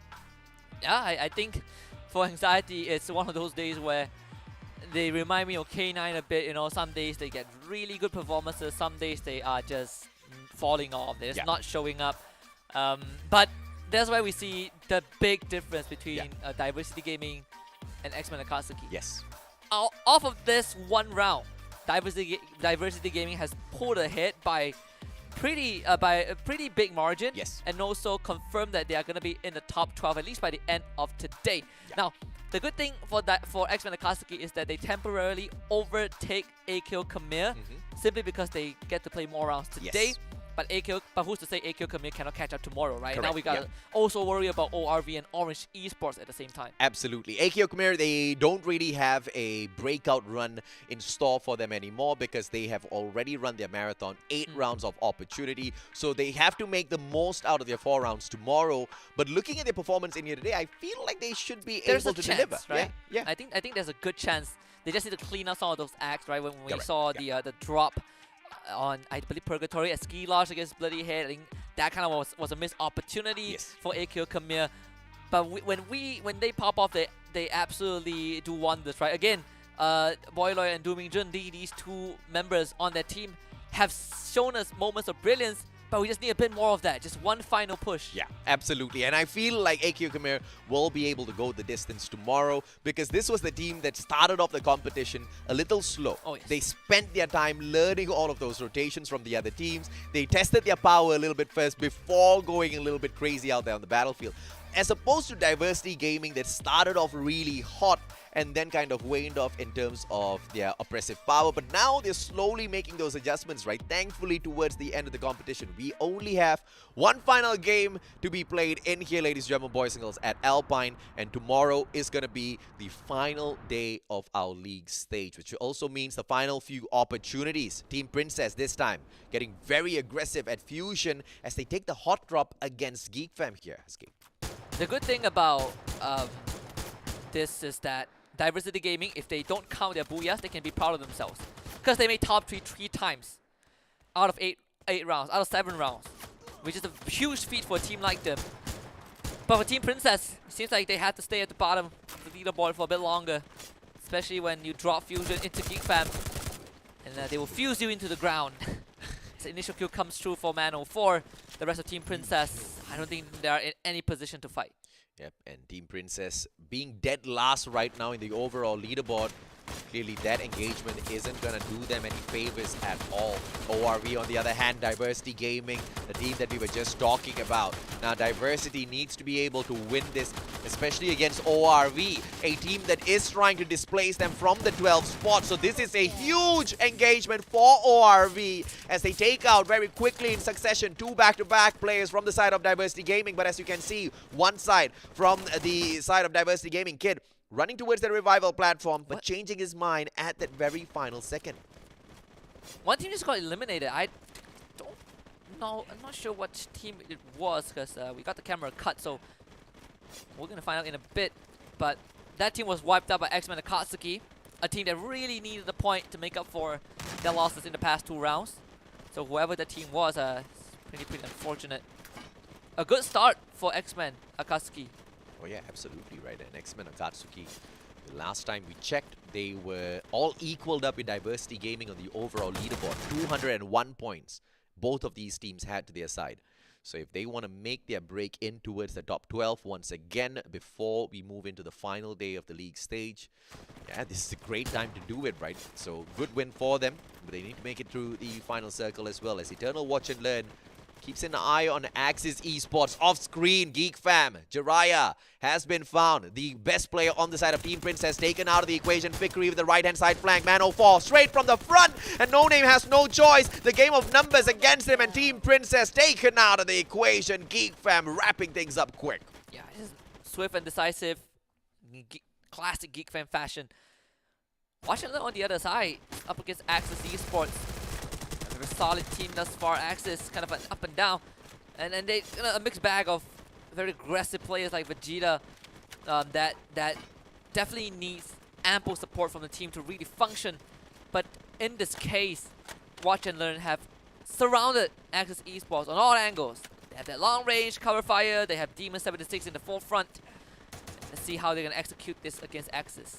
Axis caught in a small compound here. Grenades can make such a huge difference, but it doesn't look like Eternal Watch and Learn has them. But Vegeta running straight into their crosshairs will help out Eternal Watch and Learn. And now, look at this. Demon walking straight into the enemy's compound, and he will be punished for it. Maske running into Shahid as well, but the backstep is going to be solid, and it will be Maske who enters into this fray as well. Neptune holding the fort for the players of Axis Esports, but to no avail as Eternal Watch and Learn clean up house, clean, and with all 4 players still surviving on the battlefield. Definitely felt like this is going to happen, eventually with how Watch and Learn, poised themselves to take that collapse, and they did it so well. It was a bit of a victory lap around the dead bodies of Axis Esports. Yeah, I don't think that was a good idea because now you are taking, digs at Axis Esports. I'm pretty sure they'll be returning into the competition to look for a little bit of revenge. That's why they did it now, because it's the last round of the day, Yeah, tomorrow, bro. You can sleep it off tonight. Axis still has an opportunity tomorrow. And guess what? Axis is running their marathon tomorrow. Oh, yes. 8 rounds back-to-back, right? So I guess we can look out for Axis to start things off hot, but hopefully that doesn't get to their heads and force them to make rash decisions out there on the battlefield. Zenze, great shot. And that's why you gotta love that AC-80. Back-to-back shots, gets that extra bit of damage. Sana, on the other hand, put down onto the ground. Woodpecker responds by Jazley. And now the players of Never Stop slow down their pressure just a little bit. Zenze has been on point with his snipes today. And sure, they might not have the best runs the whole day, but all these individual snipes are incredible from Zenze alone. I think Santa also stepped up. Obviously, the other 2 members, Akila and Sana, has been struggling a bit on the side of Never Stop. But at least we are seeing, the other 2 players kind of step up to the case. X-Men Akatsuki having to tank that blue zone, but it's just a stage 1 blue zone, so very, very bearable for them. I'll take this performance out of Never Stop any day, right? Because the last time they ran a marathon, they picked up an overall 26 points, Husky, which from 8 rounds is unfortunately miserable. Zenze, opportunity, spots out Yan, but no quick shots coming through, and X-Men Akatsuki will be able to disengage and back away. Both teams caught outside of the circle now, with the players of X-Men Akatsuki being the first ones to peel away from this engagement to find the next circle, and they turn their backs towards the players of Never Stop. That could be the biggest decision made by X-Men Akatsuki that could be played against them, but it looks like timing is on their side because Never Stop is not going in for the chase. Yeah, Never Stop just letting X-Men Akatsuki go, not wanting to take the initiative to chase. Kind of back to what we know about them, right? It's a very defensive team. Timing. Come on, Never Stop. Easy kills. Nah, they just allow X-Men Akatsuki to back away. It seems like they defaulted back to what they usually play, right? It's just very conservative play style. Maybe also because they, got smacked a couple of rounds in a row. Yeah. And now it might have got into them. Yep. Not really sure about that. And hopefully that's not the case because it's fine letting X-Men Akatsuki get away. It would be nice to take them out because you also want to get into top 12. But now they put themselves in a position where it's very hard for they themselves to get close to the safe zone. Because you have X-Men Akatsuki on one side and you have Watch and Learn on the other side. Yeah. And like you said, right, Never Stop. 2 back-to-back rounds where kind of got slapped around. So I guess you got to understand the decision being made by them. Back away from X-Men Akatsuki. They don't know who they fight, but it looks like they don't want to fight anyone. Sana! As he tries to get away. Eternal Watch and Learn. There used to be a time where Eternal Watch and Learn used to just eternally watch the other teams and learn from them, but absolutely learn nothing as they made mistake after mistake after mistake. But it's such a different team in this competition, right? And it looks like Never Stop is going to be eliminated quickly here as Sana, the final player, low on HP, gets eaten up by Maske and his double barrel. Eternal Watch and Learn, 8 kills in here so far. And they look like they're just ramping up because this final round, Eternal Watch and Learn wants to use it as a stepping stone to continue climbing up the leaderboard, especially versus No Escape, who holds on to the exact same number of points as them, but also the 8th place. Eternal Watch and Learn, on the other hand, on the 9th spot. So moving up 1 spot here. And this is where things start to get really, really important, right? Because each and every single rank, will make a little bit of a difference in terms of how much money you take back. Oh, Eden, you are so cheeky. Supposed to be between Orange and K9. Eden now steps in. Orange Esports loses their one member, and look at Normain. Rising with the bite. Deco tries to go for the challenge. Ring around the Rosie. Jabat with good support fire finishes off Normain, who oversteps his boundaries. But for, in this case, I think for Never Stop at least, just off of one decision, they got wiped in 9th place, but it pretty much concludes their chances of making it top 12. Yeah, and K9 Esports on the other hand, engaging out with Diversity Gaming. Eden gets knocked down onto the ground. Blank focuses on taking him out of the equation, and of course picking Wuxi up as well outside of the circle. Yes, there will be a little bit of damage, but not enough damage to knock them out of the competition just yet. And Diversity Gaming has to worry about another team as Orange Esports, the team that has just suddenly shown up on day number 6 of play, seems to be running circles around all of these players. And unlucky for Diversity Gaming, they just brought one guy back and they lost and then they lost one.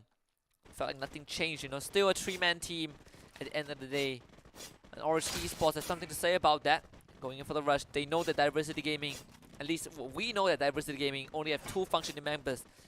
It's the one that got brought back. It's probably not even in the compound. You can see they're going so far away. King Bian is going to be left to his own devices. That means that Orange Esports should be able to pick up a free kill. They make quick work of this as RossoX is brought back into the mix. Diversity Gaming should be losing one more player to the side of Orange Esports as the rest of his team members get brought back into the mix as well. King BN22 has got a great gun for the close range engagement, but that grenade from the side of Jabat, one that he could not avoid because of the distraction provided by Decos. Perfect combo from the side of Orange Esports. Like I was about to say earlier on, it looks like Orange Esports is a totally different team out there on the battlefield, Husky. I mean, day 5 versus the first 4 days that we've seen them, this literally looks like a different team. Yeah, and a very crucial moment as well, right? Again, fight for the 12th space. And for you guys who haven't claimed this loot box just yet, please do so. Key in the code because it expires in an hour at 5:30 PM. And you are only eligible for it if you are playing on a Singapore server, so do take note. But as long as you key in the code, you will get that loot box. An AK-47 cosmetic. Which is pretty good. Anything with dragons sounds good. And of course, you gotta love the facelift that the game has gotten overall. Oh yes. So much more sleek out there. K9 Esports can't take advantage of the sleek looks. Normain brings up a glue wall, but the Riptide Rhythm rips it down. Tom gets the knock. No kills coming through just yet as Tom himself gets traded out. Geek Fam arrived out of nowhere, and now they go in for the knocks onto the players of Orange Esports whilst engaging with K9 at the very same time because they've got a great defensive spot for themselves. Yeah, look at that Orange. Catches Decos right off the bat. Keep on finding fights on 2 fronts.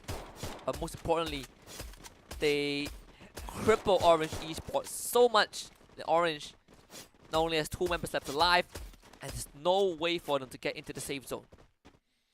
Orange Esports have been able to perform 3 rounds back to back. But now because of Geek Fam, they slow their pace down. They cannot choose to engage continuously. ORV steps on in, and ORV is the saving grace for the side of Orange Esports. Distraction for Geek Fam, which means Orange can buy their players back into the mix just at the outskirts of Forest Red.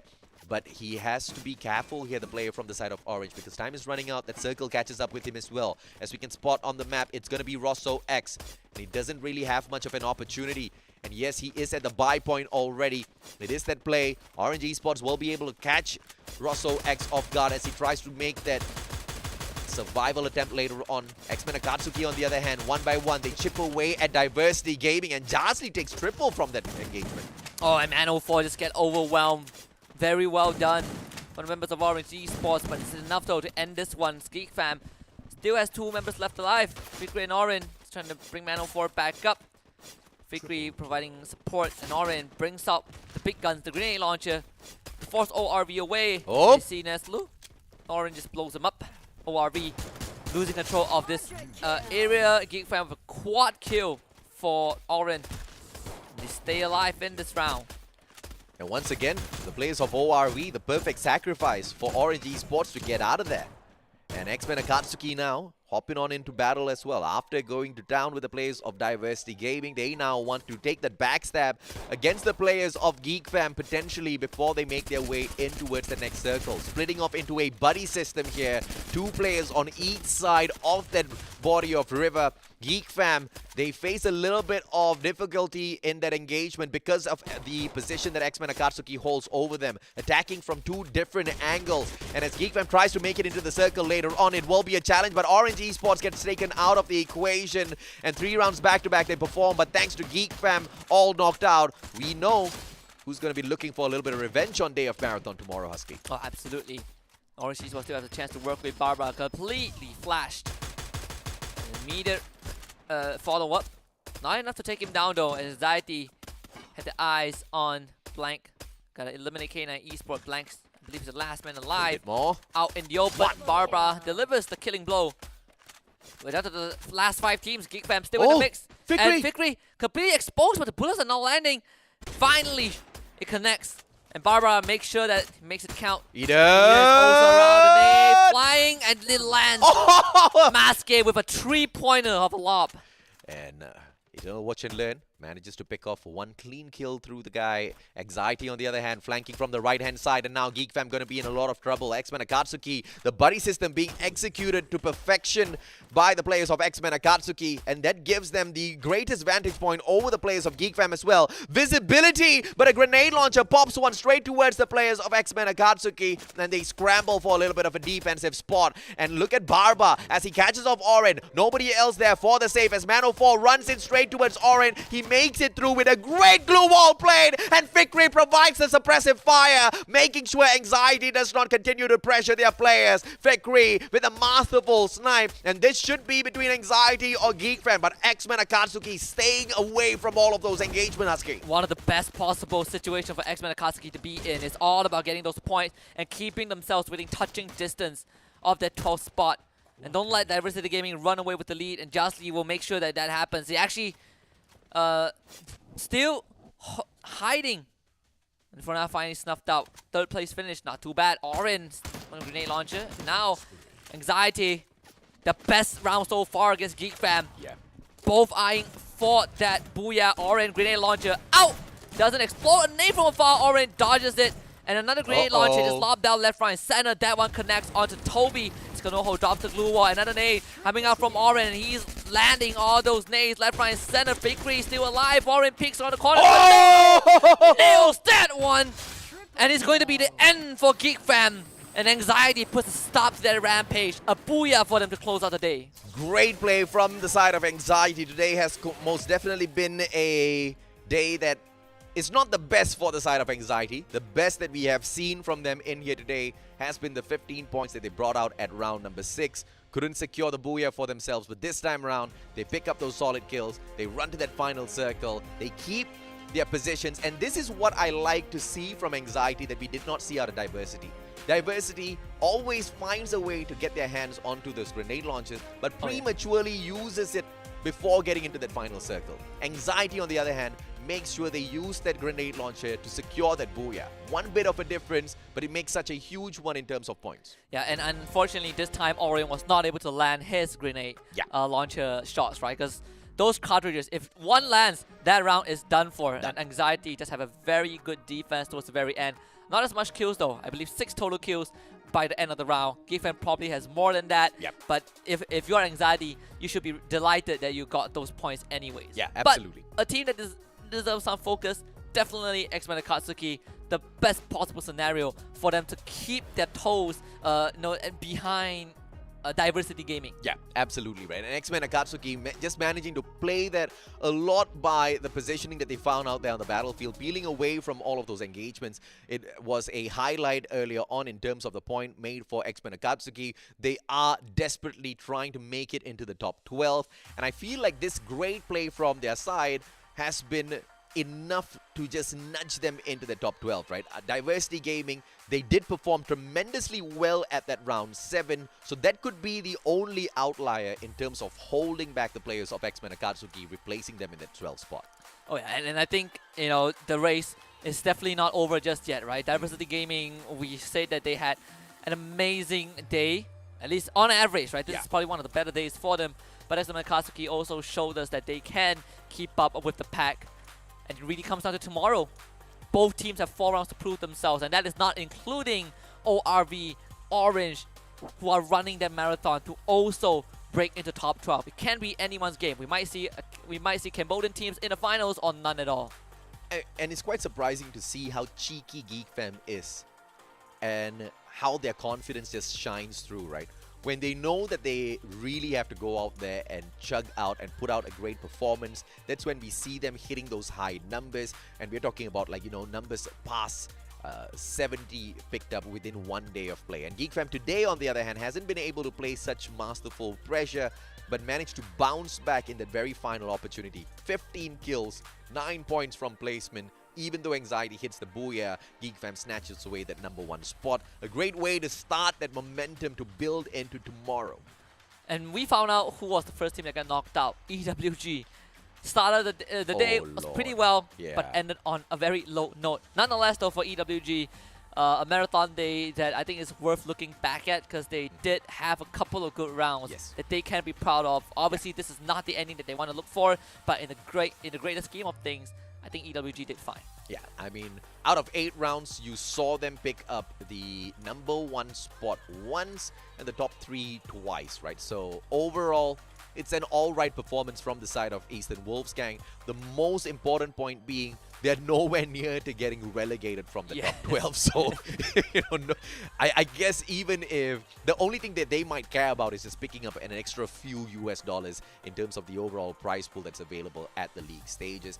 But apart from that, nothing else, right? So no harm, no fall from Eastern Wolfsgang picking up that final spot. But Team Princess, there's a lot of repercussions behind them picking up the 11th place earlier on in the overall leaderboard. We saw them dead last, and this obviously helps them in no way whatsoever. Surprising result, though, from K9 Esports. This time, 8th place with only 6 points, 1 single kill. And Normain just hasn't been the Normain we saw at the start of the league stage. Yeah, it's a cold streak for K9 Esports, right? Yeah. No booyahs, barely any top 3, top 5 finishes, just a very miserable day for a team. I think even on the day where they played their first marathon, it was almost kind of the same, right? K9 Esports just not able to make that long run. But, you know, they have gotten enough points. They are qualifying nonetheless. That's something that they can be relieved about. Maybe, you know, start prepping for the grand finals. But just to give you guys a quick recap of what has happened today, Farang starts the day off with 2 booyahs of their own, as EWG got the booyah on round number 3. Bloody Head secures one by the end of their day in round 4. And we come into the second half with Orange Esports nailing 2 booyahs in game 5 and 7, getting 3 top 3 finishes, which is super impressive. Axis Esports getting a booyah in game 6, and we end the day with Anxiety getting that booyah over Geek Fan. Of course, with Orange Esports doing really well in game number 7.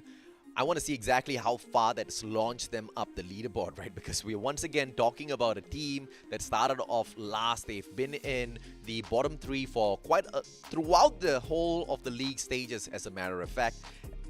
And now we get to see the overall standings as well as how much they've improved. And Orange Esports, there's a couple of spots up, 187 points, and now just behind AKO Khmer. And this must be one of the best, no, not one of. This is the best run so far for Orange Esports in the league stage. Tomorrow, 8 back-to-back rounds. They will prove the quality of the brand. And the race, X-Men Akatsuki have already secured a spot for now. They have to worry about ORV and Orange Esports tomorrow. So X-Men Akatsuki are not in the same spot at all. But Diversity Gaming are in a more comfortable spot just because they had a better day today. AKO Khmer will have to fight for their lives. It's 4 rounds to 8. They have to have a breakout day to potentially join Diversity Gaming. But it's not to say that Diversity Gaming is safe, right? Because Orange and ORV could easily overtake them because they just have more rounds to work with. But for Team Princess, it's a big heartbreaker, because the last time we saw them, they need 1 point to catch up to Archangel, and now they still need 1 point because they got none towards the tail end of the day. And it's safe to say that Team Princess might not even make it at this point unless they have an incredible run tomorrow, which is going to be an insanely tough task. And it's really surprising to see the players of Geek Fam, I mean, is it surprising? Snatch back that #1 spot away from Farang, who had quite the good day out there on the battlefield, stringing along all of the points that they picked up on day number 4. 104 points picked up in day number 4. Day 5 has been quite solid. Like you guys saw the recap earlier on, they managed to pick up 2 of those booyahs, 3 fantastic rounds, but nothing more than that. And the moment Geek Fam jumped right back into the race, look at the distance they put between themselves as well as Farang. And the more crazier thing about this is Geek Fam secured a grand total of 0 booyahs getting there. Oh yes. And that's the impressive part, right? They only got 4 booyahs. And all these booyahs, if I remember correctly, are from the first half of the group stage. Maybe they got 1 starting from the second half, but even then, and that is the big difference between them and Farang, right? I think what separates them the most is that when Geek Fam goes down, they take kills with them. Something that Farang does struggle with every once in a while, and that is why we see Geek Fam put out all these massive kills. And of course, a big part of that was also because Farang got out to a very shaky start. But overall, those minute details is what's going to set Geek Fam apart from everyone else. The fact that they will never go down quietly, and they will always make sure that they get something out of the worst possible situation. In fact, it's safe to say that Geek Fam will break through to the 400-point mark tomorrow. But if history repeats itself, we're going to see Geek Fam pass 500 points by the end of tomorrow.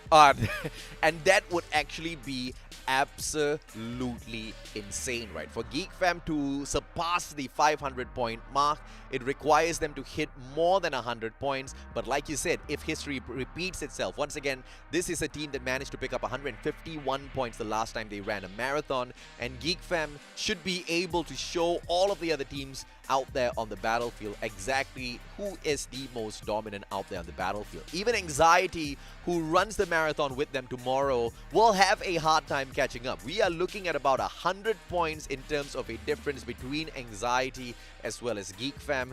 And obviously, although it is difficult, we have no doubts whatsoever they will still try their best to catch up. The schedule pretty much remains the same in terms of the maps that we play as well as the rotations, but the one thing that will change is who plays that marathon. Today was day of marathon for Group B. Tomorrow it will be with Group C. So as you can see, Group C starts off the day going up against Group A, and then the second half it will be them going up against Group B.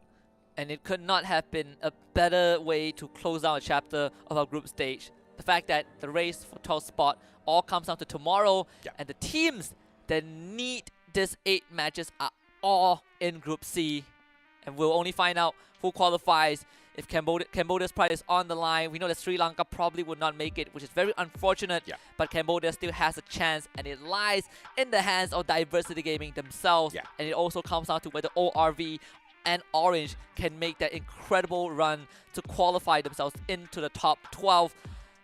And the stage is set. We know who's going to be in the lead. But as all competitive Free Fire comes down to when we reach the end of the group stage, it's always about who gets to join the grand finals. I'm a little disappointed, mainly because, you know, we talked about how it requires the Sri Lankans a absolute miraculous run in here today, especially for Never Stop, in order to make it into the top 12. And they started off showing us that perhaps a miracle is possible. So not only they went on a rampage to pick up all of those kills, they also secured a booyah, right? But, you know, for a team that was so inconsistent, I should have expected that. Because right after that, they got wiped out. It's kind of a carrot on a stick situation, right? They dangle it in front of you, but I think it's something that, regardless of the fact that they're not going to make it, I think Sri Lanka should be proud, because this is the first time that they debuted alongside major regions, right, in Malaysia and Philippines, and even Cambodia to a certain extent, because back then it's always MCP, but we never get Cambodian teams. So Cambodia making their debut and having a good performance to have a chance to qualify for the grand finals is a big achievement. But nonetheless, I'm pretty sure we'll see more of the Sri Lankan region in the future, and this is just the beginning. Absolutely, and I hope to see them right back in the competition with a lot more firepower, but things are not over just yet. I mean, a miracle run is still possible in here for tomorrow from the Sri Lankans, and it's all in their hands, it's all in their strategies.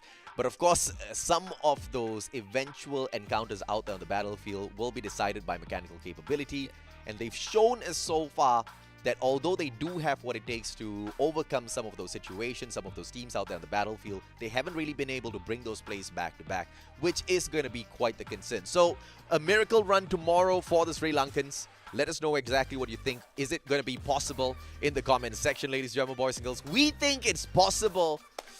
But yeah, they need to think that it's possible too, Aski. Yeah, it's a big leap for them, right? Completely new environment. There's a lot of takeaway. I think they do not need to be too hard on themselves.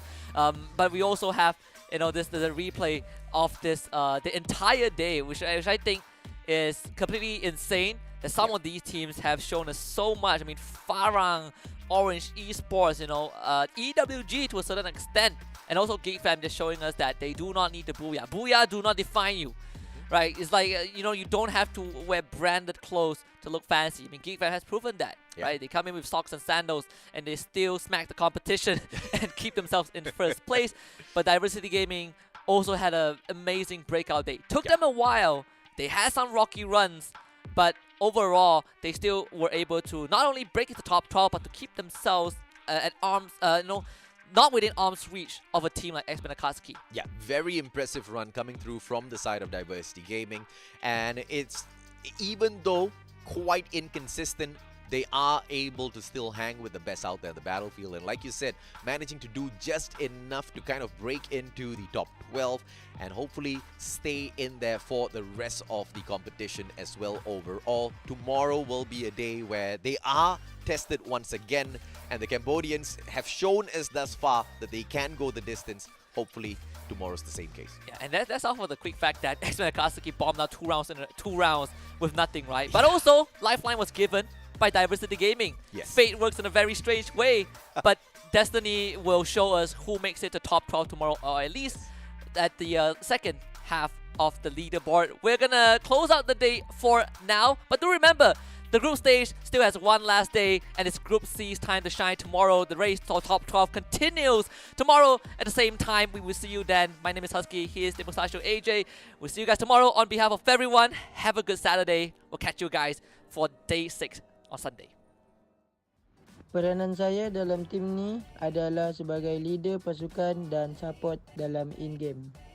Peranan saya dalam permainan ialah sebagai IGL atau support Russia. Saya yang selalu membuat keputusan untuk membuat rotation. Semua ahli pasukan saya suka buat lawak dan tak cepat koyak. Fakta yang menarik bagi tim Princess ialah tim ni baru sahaja ditubuhkan seminggu sebelum FFCS bermula. Seterusnya, player yang dikumpulkan ada yang berpengalaman dan ada yang juga baru bermain untuk Liga.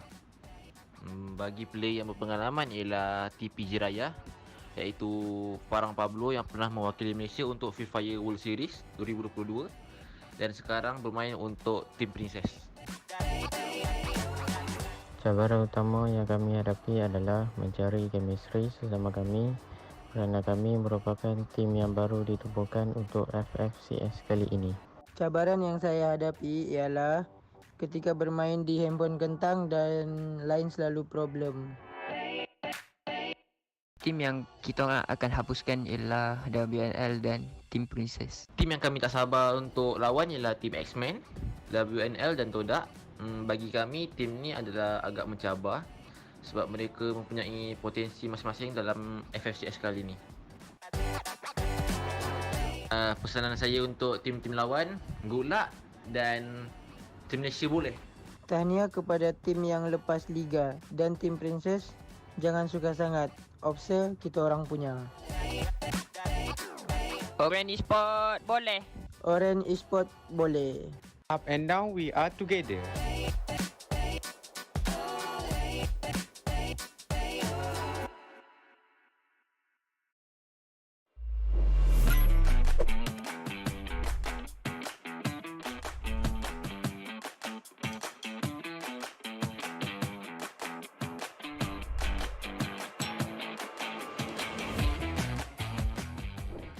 Hi Free Fire fans, I'm Santa from Team Never Stop. Hi Free Fire fans, I am Makhluk from Team Never Stop. Hi Free Fire fans, I am Roma from the Archangels team all the way from Sri Lanka. Hi Free Fire fans, I'm X-Gun from the Archangels team all the way from Sri Lanka. I am the team leader who serves as the shot caller and the sniper. I basically use a sniper, but I play at a medium range because it lets me lead the team while supporting them. I'm the close range rusher. Usually I'm the first in my team to rush in and get us some entry knocks. I'm the sniper and I am the IGL for the team. My sniper skills are strong and I will always cover my teammates. I play as a flanker for the team. I am playing this role because I am good at explosives and long range headshots. This is the first time that we are going to play in an official tournament. We will do our best even though there are a lot of teams who already have experience in this tournament. I'm so happy that we are one of the teams which qualified for the Free Fire Challenge Series Season 2 from Sri Lanka.